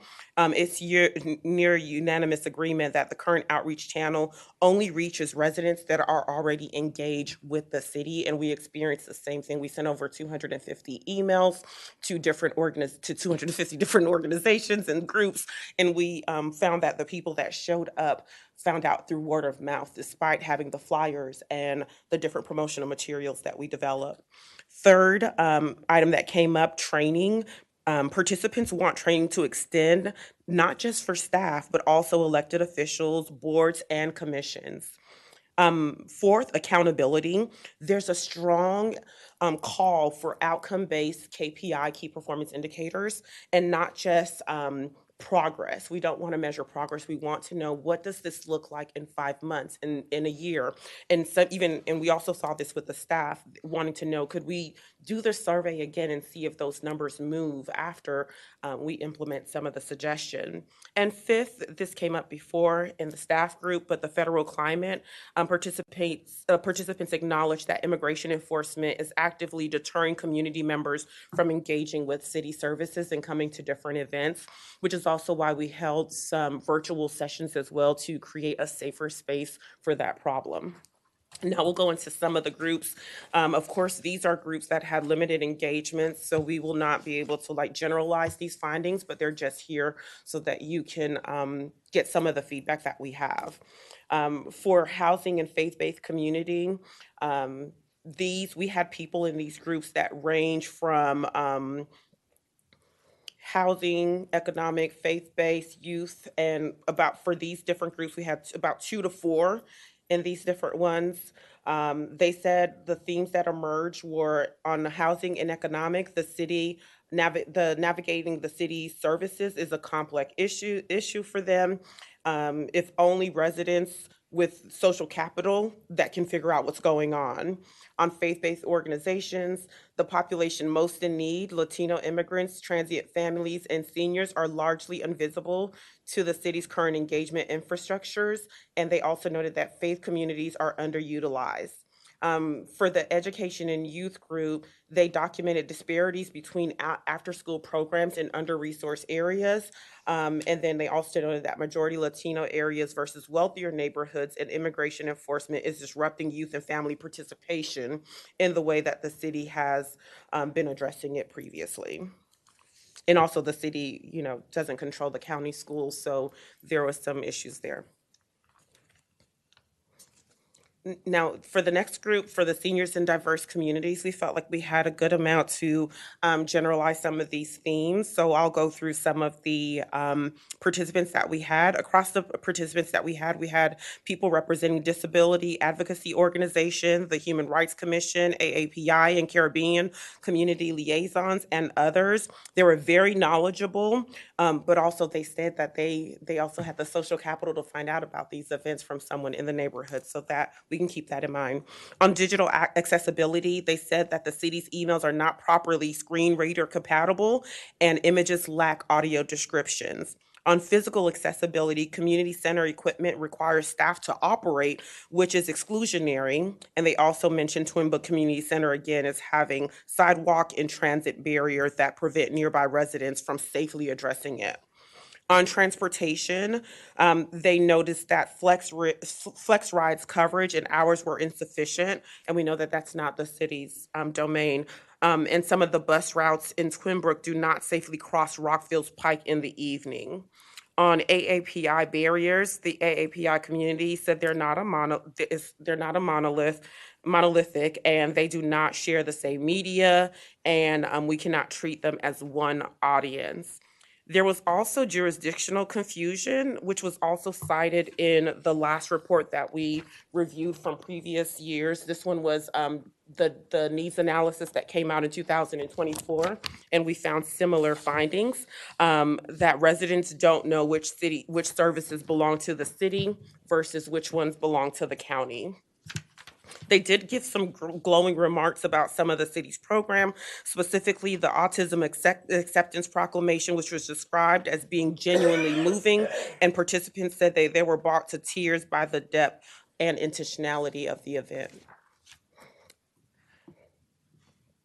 With the business and civic owners, we had 2 and 4 participants respectively. And so we had a lot of participants who named real gaps.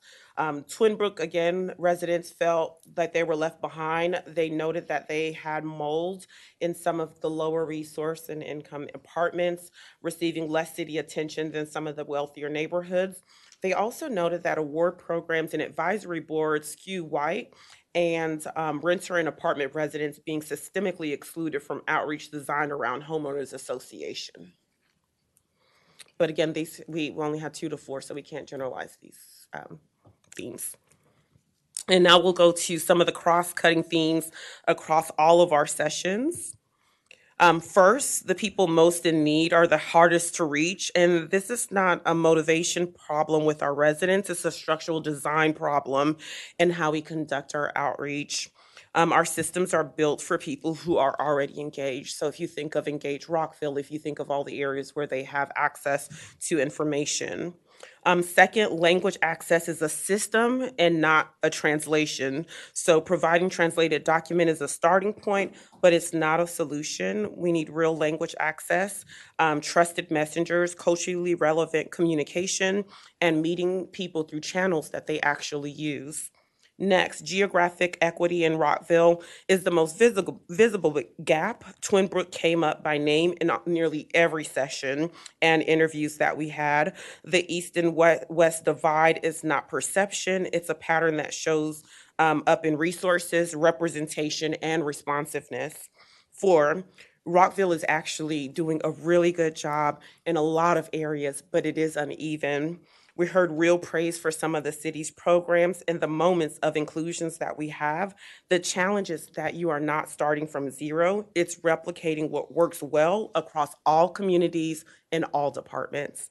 And lastly, measurement and accountability are non-negotiables. All participants said that they want commitments and not a plan. They want to know who is responsible and how will we know that it's working. So that is the question that our firm is answering. I'll hand it back now to Ms. Booth. Hello. So now we're going to shift, and based on everything that you've heard tonight, we're going to talk a little bit about next steps and then get some feedback from you. So for our internal efforts, we're proposing next steps are that we'd like to add some additional focus group sessions, specifically for programming staff. And that's really important because those are the folks that are most closely connected to the residents of the city. And we want to make sure that we have a robust representation of their feedback on how things are going. And we're proposing to get more additional feedback from our larger departments.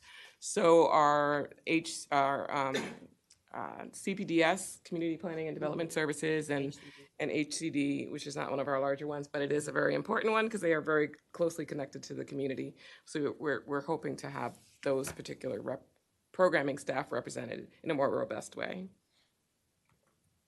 And then externally, you see here 5 communities that we'd like to reconnect with, add some additional recruitments and sessions for 5 of those stakeholder groups that you see listed here. It has the details, but the through line across all 5 is the same. These are the voices of residents who interact with the city services in the most direct and consequential way. And we want to make sure that they are robustly represented in our data so that we can make sure that our plan is it will be meaningful for them. So I'm just going to move on. So our timeline is that in May and beyond, we hope to complete the mayor and council interviews. We hope to conduct some additional staff focus groups. We just mentioned that, conduct additional community focus groups, and begin the strategic planning sessions with our equity champions. And then starting in June, we'll bring it all together. All data collection will close by the end of the month. The crosstab analysis will be finalized and will integrate every data source, the survey, the focus groups, the interviews, the community input into a cohesive picture. We will incorporate the direction that you give us tonight, and we'll deliver a draft 5-year strategic plan with a year 1 roadmap for your review. And that will be in late July. We plan to finalize the plan, establish the baseline metrics and progress tracking system that is going to hold us, me, all of us accountable going forward, and present this final plan to you. And this timeline is achievable, it's ambitious, and we know that, and it will be helped by your feedback. With your support, we will stay on track, and we are ready to move forward. I think I might have missed one thing. Is that a note for me? No. Okay. We're passing notes back here. So our requested feedback again are, do you support additional outreach? Are there specific groups that you'd like to see prioritized in our outreach efforts? You've already seen the participation data. We've been real transparent about what we have been able to achieve to this point.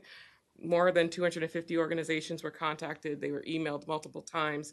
We had a lot of communication and flyering and postcards and things that went across the community. And despite that effort, a lot of our sessions with the external community did not meet our threshold, our projected, what we hope to achieve with 10 desired, thank you, threshold of 10 to 12 participants in each community.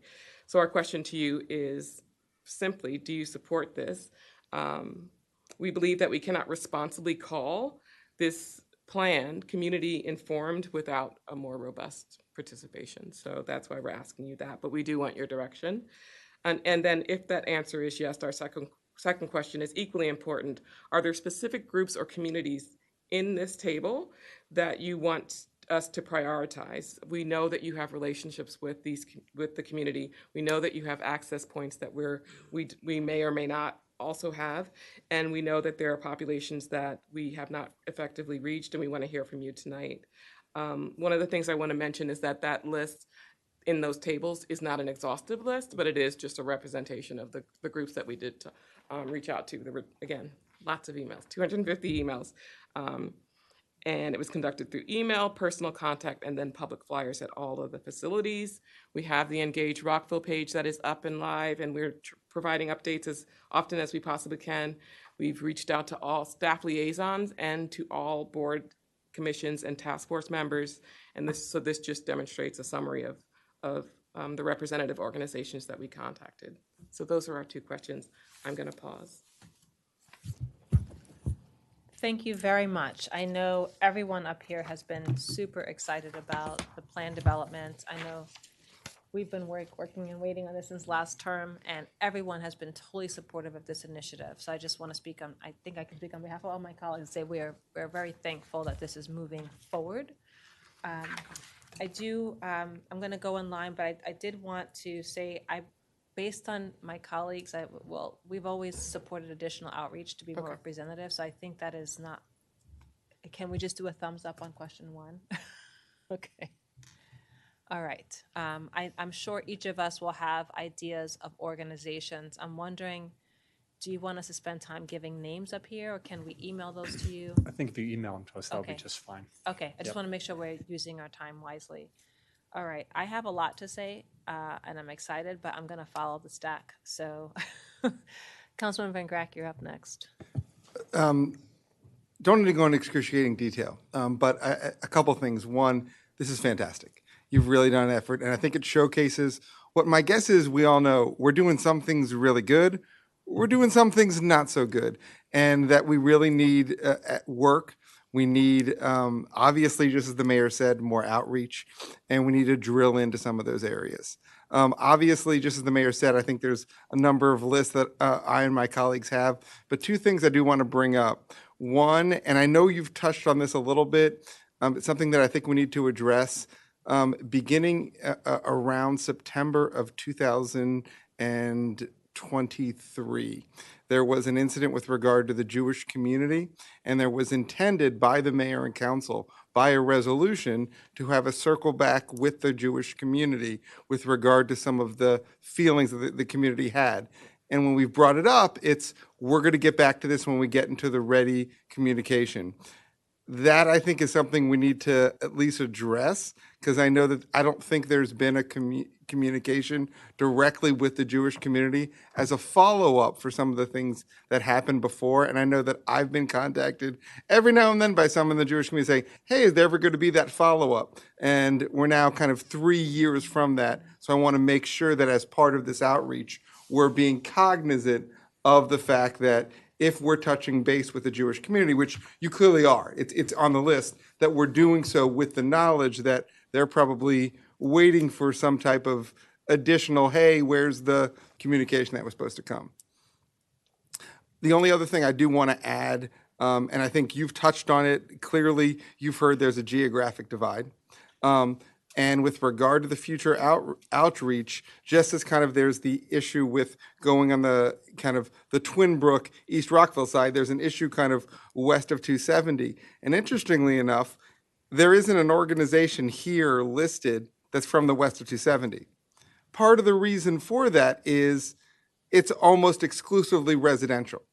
And what that means is if we're mostly just targeting organizations or businesses, we're really not going to touch the west of 270. And so it makes it difficult, especially when we look at some of the surveys and feedbacks coming from the city, and we have the geographic, the west of 270 is one of the areas that gets low. And I know that some of the feeling from the west of 270 is feeling separated from the city.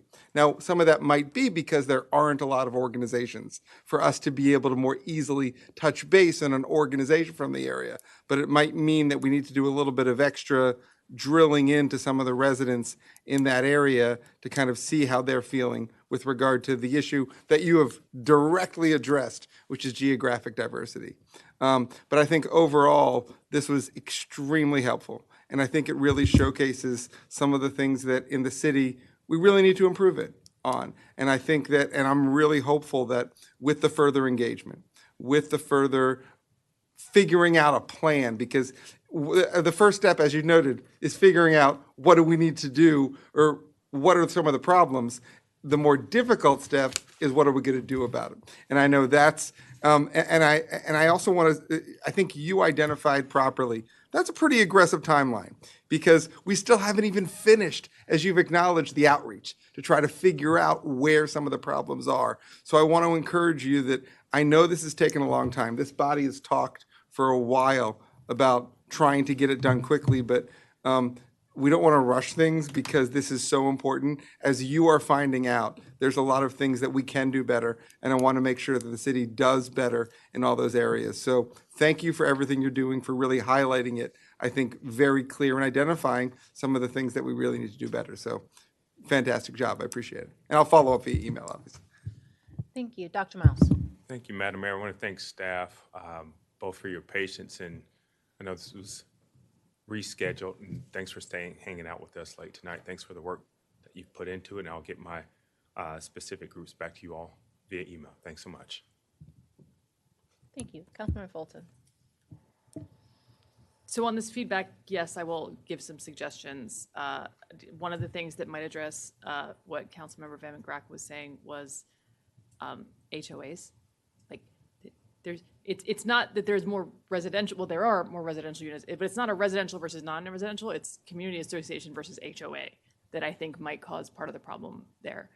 I had two other questions that I'm just going to ask. One on the internal side of things. Remind me, I knew this at one point. The equity champions. Roughly speaking, that's comprised of what level and what's the representation on that group? Thank you for that question.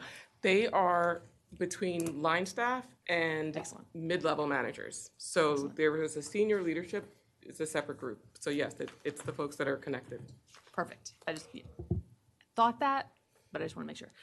Overall, I thought the survey was, I've done a lot of these in my day. Your actual response rate and representation in that survey was, you guys didn't give benchmarks for a lot of this stuff, like compared to other organizations. I would be willing to bet that both in terms of response and even some of the sentiment, it's better than a lot of places. Not that we don't have work to do. My other question, and I raised this last time we talked, it is incredibly important to do all the work you're doing on outreach, and we should do more of it. And hearing from people makes it a credible process and a meaningful process.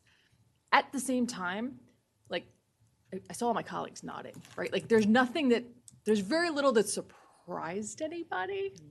And what I'm worried about is the identifying the problem into a plan. And like, you've got outreach concluding and a strategic plan being done all in the same month. And I don't know how you make that leap. Like, you used words that I actually wrote down: resources, representation, and responsiveness. Like, I'm interested in knowing how we turn the feedback we get into, like, these are your problem areas or your areas for improvement, into what are we going to do about it. So if you guys tell me you can get that all done in like 2 weeks, great. It's not really. It says June, but so that's the only thing I'm interested in and or concern I have, is turning the problems into a plan. Or you said plan isn't what people want; they want commitments. Problems into commitments. But those are my only thoughts. Thank you, Councilman Valeri. Thank you, and thank you. This was a phenomenal presentation. Coming from Twin Brook, I was feeling all sorts of feels. Seeing it was one of the few neighborhoods stated, but it's why I am who I am, and I absolutely co-sign everything, all that feedback, because I know it and I see it and I feel it. So thank you for that. I felt really good. Definitely have some ideas to add to this. I think in the same vein as Councilmember Van Grack noted, I would flag that there are 2 Catholic churches in the city of Rockville, and especially for certain outreach, I think, again, I'm not trying to paint anyone with a broad brush, but we got a lot of Catholics And I think that that would be great. And I know St.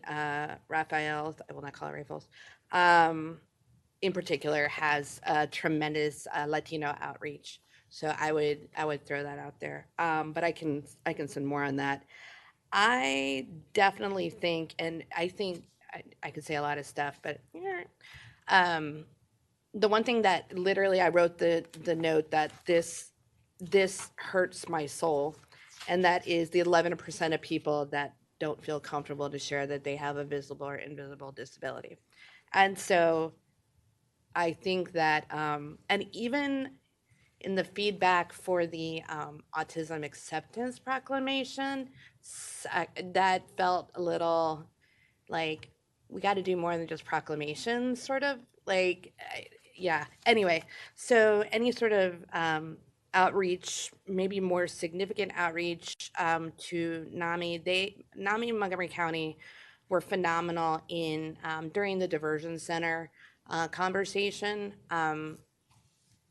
Really highlighting and lifting up folks, you know, from the mental health community and from the recovery and substance use disorder community. So I think getting more of those voices as folks feel comfortable to engage, I think that might go a long way too. Like, hey, what are we doing that, you know, that maybe folks don't realize they're doing, but even doing like, oh, that proclamation was so heartwarming. It was, but we have a lot of great proclamations. Like, we got to make it feel comfortable for everybody. But thank you all. I enjoyed my time in the interview process. I thought it was solid. And I, you know, if anything that we can do too to be better ambassadors, to kind of be like, hey, I talked to these folks, they were awesome, and you know, please let us know, because we can maybe kind of help you out. So thank you very much. Thank you very, very much. As I noted, I'm excited about this plan. It's a long time coming. And the phrase that I really liked is moving from compliance to culture. I think that's the goal of what we're trying to do. And once we have the culture and it's supported, then we can start to see like the outcomes and the measures, because it's going to be a part of our DNA and how we operate. And I think that will really help us sing as an organization, and people will not only hear our hearts, but they will see it in action. And so I'm very hopeful. And I mentioned the additional outreach. I do think that the staff outreach is strong. The community one needs a lot more work. And I appreciate what you're doing. One of the things I thought was, are we doing the same kinds of outreach approaches that the city's already been doing that's not reaching the people we want to reach? So is it that we need to be going to that swim team meet or the basketball soccer game, or, you know, just being where people are? As a, you know, public health professional and has done a lot of community leadership work, is you go to where people are. You don't just expect them to fill out a survey, and you make them feel like, why should they do this? So I'm just wondering if our approach, if we might employ a couple of different tactics versus continuing to send out the survey link to more people. In terms of the emails that you sent out, there were over 200. Did that include staff emails, or that was all community outreach emails? Those were external. And that came from the consultants or from staff, the email? The emails came from me. Okay, all right. Okay, that's helpful. I was just wondering if people were like, who's this person? But I'm glad Possibly. So, and the language and geographic access really resonated with me. I will say there are things that I have found, like the issue with not being seen in surveys and populations. Like there's small tweaks that we can do that be like, yes, we get it. And they're systematized so that every department is doing them in the same ways. Some get it right, some may not be as, you know, familiar. And so there are things that everyone shouldn't be starting from this from scratch, right? We should be building on the tools to help each other on here are some of the foundational socioeconomic, geographic background questions we're going to ask. Okay, now get to the content so that at least there's some uniformity there. I really like the positive feedback as well. It's heartwarming to hear Ms. Booth about the leadership and people seeing you as accessible, that is step one, right? Because if people see you as a visible resource and they see that you really care about this work, they want to help you. I actually did feel moved as well about the autism acceptance. There was a proclamation, but we also did some work that summer to really address some of the elopement issues. And, it's pairing the proclamation with what are we doing to change our programs and the design of our community swim center. And it was good to see the police department get some kudos as well, in terms of them being able to be seen as a trusted partner in Rockville. I know that's not every community feels that way, so I thought that was really strong. There was, the work, what do we need to do? The operational implementation really stood out to me. I wanted to just flag the Jedi training. So, I was on council when George Floyd really was a big national conversation. And the farther we get from it, the lower the output and the activities. There were in-person trainings with staff. We moved, but then over time that stuff fades. And how do we not be like, something happens, okay, now we got to move. Something happened. It's like, again, how do we make it part of our culture so that it's being done on a consistent basis and we're building it into our protocols? This is how this is going to happen, over what frequency. We need to write that stuff down and make sure that, staff changes, mayor and council changes, but there's a part of our ethos that stays core to who we are. The other piece I wanted to flag is boards and commissions training really was something that was discussed last term, and I heard some this term as well. Like, they advised the mayor and council, and there have been some issues in the past. I haven't heard as many this past few years, but it's a thing that we need to make sure that we're doing that work. I like the idea of not just saying what is a microaggression and what is this and that, but like, how do we create scenarios that people can figure out, how do I handle this? And that goes on the side of like the person who feels like they have been discriminated against or there's a microaggression against, but also the people who like maybe doing those things and not even realizing that they're doing them. That is a big thing. And we need to have that conversation on both sides, because sometimes it's awareness issue. Sometimes people are aware and still doing it, but just thinking about both perspectives as we do that training. I was curious to see if you all did a comparison between the last employee survey and this one. What has changed? What hasn't? Did you guys have a chance to look at the results of the past survey, and are we making progress? I will say that the issue of gender came up last time. Microaggressions came up last time. So I didn't see that presented, so I was just curious if that's something that can be shared with us. We don't want to short shrift it tonight and given the hour, but we'll send a separate, relatively detailed email with the comparison. And I would like that to be in the future packets as well. You bet. Just of to be course. honest with the You bet. public. Okay, perfect.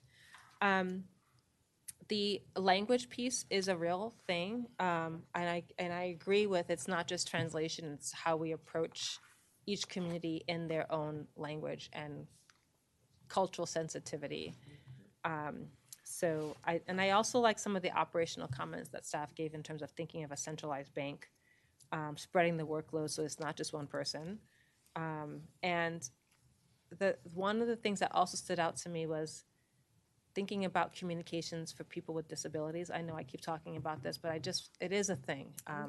So we just did our website. I don't know if this survey was within enough time, but like, are we still not 508 compliant? Yeah. Oh, we are. That has been updated. The websites have been updated since the survey. So at least that part is addressed. And what about the tagging and stuff? You don't have to answer that now, but I think it's the emails. It would be good to just show that if we're already addressing some of those issues, we're making progress. We're not going to wait for a plan to descend upon us. In terms of outreach, other parts of outreach, I felt like we were missing. I'm just thinking of some of the groups that seem to, like, I didn't see a focus on nonprofits. I think some of them are embedded, but like they are so close to the human needs that people have. I thought there could be an addition, like a focus on who are and we have grantees, right? Can we get all the grantees to respond? But I have just learned so much in talking to our nonprofits because they're frontline seeing what's happening to everyone, a lot of people every day. I didn't see whether we're really getting a lot of feedback from the boards and commissions. So the HRC and the Human Services Commission, they both did surveys in the past that did some sort of a climate survey. I'm not sure if that was looked at on this or if we've gotten their feedback, but I just wanted to flag that to your attention. And when we're looking at renters groups, like expanding them as well, like Maryland Legal Aid and others, I'm not going to go through the whole list. The Rockville villages would be another great list to be. But I also just wanted to think about making sure we're getting responses from each of the geographic areas. And so when we do surveys, we try to report out on have we heard from East Rockville, West Rockville, North, South. I think that would be helpful to track. During our last term, we started with a matrix, and it was hard for me to see, like, how is this going to translate into the functional areas of work?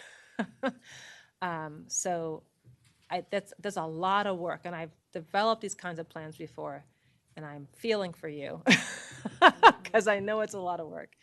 But I'm going to be optimistic and just know that I know that there's a lot on your plate with this. And one area that we did talk about race, language, disabilities, gender, interfaith, I didn't see explored, and that was something we actually talked about as a body previously. So I think that I wanted to call that out. I agree with some of my colleagues that I trust the process, but I also think that there's a lot to be done to create a 5-year plan. And so I just would ask for radical honesty if you try this again and, you want to produce the best product that you can, and please feel free to share that information with us. Participation, I did think that it was pretty good, but I would really like to get the frontline employees because they also see people every day. And maybe it's not just, not all the frontline employees are sitting in front of a computer. They're taking out trash. They're cleaning our streets. They are, they're not used to sitting in front of devices that way, the way office level work is done. And so we might have to be creative in our approach there too if we really want their responses. So I have more to say, but I know it's late and I'm going to pause there. But just a thank you. Thank you very much. This means so much to our city and to our residents, and also to in this moment, in this country, at this time, to say this mayor and council, and this entire city team is moving forward to support justice, equity, diversity, inclusion, I think means something. And I just want to say thank you. Councilmember Jackson. Wow. No, first of all, thank you. This is really exciting. I know that I spent time talking with you at length, and you've taken all of our feedback and the feedback of the staff and the residents.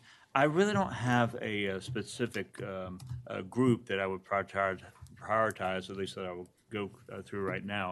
But I think that this list of people that you have reached out to is really impressive. So I don't want to give the impression to anybody listening at this hour that you somehow came up short. I mean, this is really great work, and I really appreciate the presentation. It was really thorough and well done. I really don't have any questions except to say, well done, but, and this is, I think you alluded to this. Well, let me back up for a second. I do agree with the mayor, what she said about getting out to events, to the swim team, to, community-oriented events, because, I think that having a survey by email is good, but you can't get the same honesty and the questions answered the way you can in the communities themselves and face to face. And I think that some residents who are difficult to reach, maybe you could reach them by getting out to those events. Now, the one other thing that I will say is we are great in terms of putting together a plan. I mean, 5-year plan, 4-year plan, 1-year plan, but execution is really where it's going to be at. And city manager, I'm looking at you.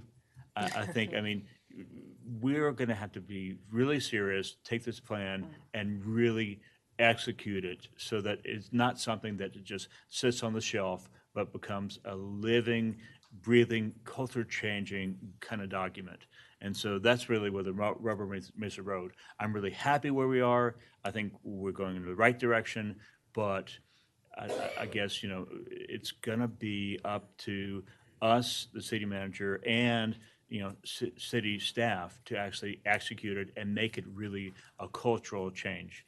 And just one more thing, and I just echo the mayor, I'm really proud that we're doing this work. I mean, in the environment that we're in right now, with the federal government and with the attacks on JEDI, DEI, I mean, the fact that we're doing this work and proudly and openly says a lot about Rockville. So thank you very much. Councilmember Shaw. I wanted to echo my colleagues and thank you. This is very impressive and excellent work. I did have a few questions. I kind of want to take a step back here and understand what is the goal of the strategy. And I say that because there are a lot of disparities throughout the city in housing, in income, in jobs, in public health. There's just across the board. And I've also seen plans come and go based on justice, equity, diversity, inclusion. And I've seen them come and go like trends. And the disparities, there are some disparities that are actually increasing. And also, I think there's some of our diversity is also, our diversity isn't as, it's lessening a bit. And it could just be because folks are moving or, you know, there's a lot of different things that I think need to be tracked. And so can you just share a little bit more? Because I know we're talking about services, we're talking about accessibility, we're talking about justice, equity, diversity, inclusion, we're talking about language. Like there's all these things. And I know that when we took the GARE training, the approach was also understanding that race has some of the most profound outcomes and it intersects even with different groups in terms of seniors, like we can go across the board and race has some of the most profound impacts, structural impacts. And so could you just share a little bit more about like the goal and the approach? Because we're covering a lot of different things. And yeah. Okay, so I think that our preliminary goal is to gain some clarity on the service delivery and the gaps and what the community is identifying as the need, right? So, and then we can help the organization set some priorities around where are we gonna start and that's why it's a 5-year plan. So what can we address now?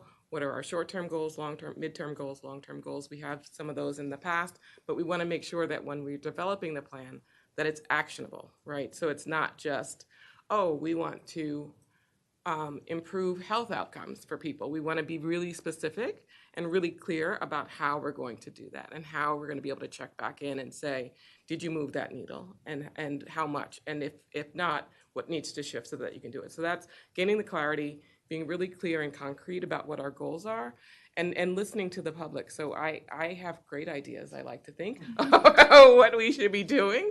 And I think it needs to be informed by people with lived experience. So that in a nutshell, is what the goal is, which is hopefully helpful. So service delivery. Service delivery and the experience for internally. We want to make sure that the people that work here feel supported and respected and resourced so that they can be successful also. So it's twofold. So it's the organization and service delivery. Correct. Okay, because I would love to see a plan that's like Vision Zero or like the CAP plan, where we're talking about this regularly. We have presentations, we have data, we have, we're evaluating the data, we have like actual measurements. And instead of kind of like, I mean, I love a proclamation, but that doesn't necessarily substitute for policy, right? And service. And there's a lot of nice words and proclamations, but we also have to like make sure that the same things that we're saying in the proclamations are coming out in our outcomes. And there's actual the way in which we're measuring these outcomes, we're disaggregating the data, and we're seeing real change, which actually gets to equity.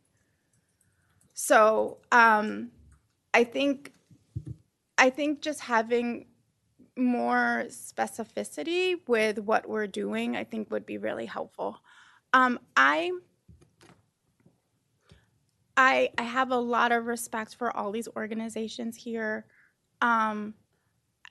I also just want to echo my colleagues and share that I feel like this is still very much a bubble on the slide. These are folks that I think are just like really well connected to the city. I think it's kind of like the same folks outside of the mayor and council, like the next sphere outside of the mayor and council, not necessarily the community. And then I noticed that you had 2 or 4 people that you were talking to. And it would be good to understand the demographics among, like, across the board with your stakeholders, like, like gender. I mean, you don't have to share it, but just like understanding or like where they're living, or just to see if there's some diversity, because I know that our boards and commissions, there's a lot more opportunity for them to be more diverse. And so I think these are great groups to start with, but I don't see like, I mean, there's a few groups here, but I just think that these folks are the closest to us, right? And I do think we should have start with, like with the GARE training, starting with data, disaggregated data. Like, what are the disparities in housing? What is the overall population currently right now? Has our diversity increased, or has it not increased? Because we keep talking about diversity and celebrating it and all of this, but let's see the numbers. Like, also, income and jobs. How is our I think you have small business here too, but I think, that's a whole nother issue as well. So, and I know I'm like throwing all these things out there, but I think at the same time, understanding having a justice or Jedi lens in all of these issues, I think it's really important to get to equity or to get to justice. And I also think that a really important document is 10-21. And I kind of feel like we don't go back to that document very much. It's there, and again, it's like we see a lot of these things come and go, and I think we have to just be very intentional all the time. And one of the ways in which we can practice that document, 10-21, are through really strong, thorough, equity impact statements and just making it particularly clear on how we are making decisions. Because if we have these equity impact statements that are projecting if we are advancing equity or if it's regressing or what have you, and we are voting against it, we just want to, we just want to be clear about that. We just want to be clear about that. And that is also another way, because we haven't talked about accountability yet as well. And there could be some ways within that equity statement that there's more accountability. I know it's really late, so I'm like throwing all these. But I think this is a really excellent start. And I just, I echo every single thing that my colleagues have said. And I would love to just see more specificity. And we have a lot of great plans that we're tracking and measuring. And I would love to see the same thing with justice.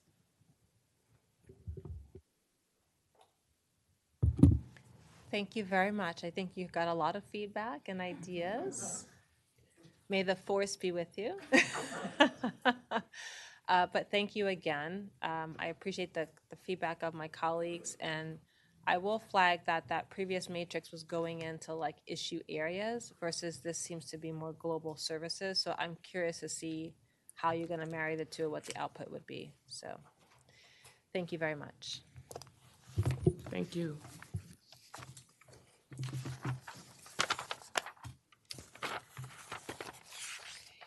We're now moving on to our mock agenda. Does anyone have any comments or feedback? Okay, great. All right, next we have old new business. Anyone have anything?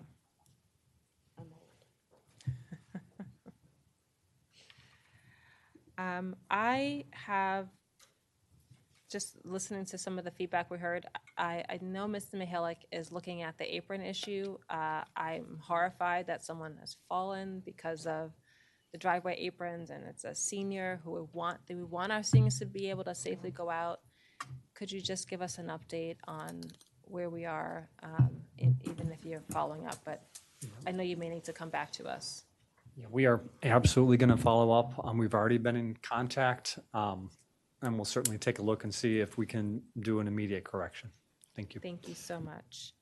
I wanted to flag two things, just as something to watch as we're talking about equity and public safety. There are a number of positions that relate to loss of English language learner support, counselors, special ed supports, that those the PPWs within the school system, the very positions that help lift up our community and provide wraparound services. And so I just think it's important for us as a city to monitor what's going on at MCPS, because the needs are not going to go away. They may amplify with this. So I just wanted us to flag it and to see, how does that impact our community and what do we need to do in collaboration with MCPS and the county. I also just wanted to raise the continued conversation with that in mind about at-risk youth. And then lastly, just wanted to follow up on the child care tax credit discussion that we had. Okay. I'm not seeing additional hands. Thank you, everyone. You all provided such thorough comments tonight, and I just want to say thank you to staff and to my colleagues. I hope you have a great evening, and with that, do we have a motion to adjourn? Who wants to go? Councilmember Van Graack. Motion to adjourn. Who's going to second? I'll second. All right, second. All those in favor, please raise your hand and say aye. Aye.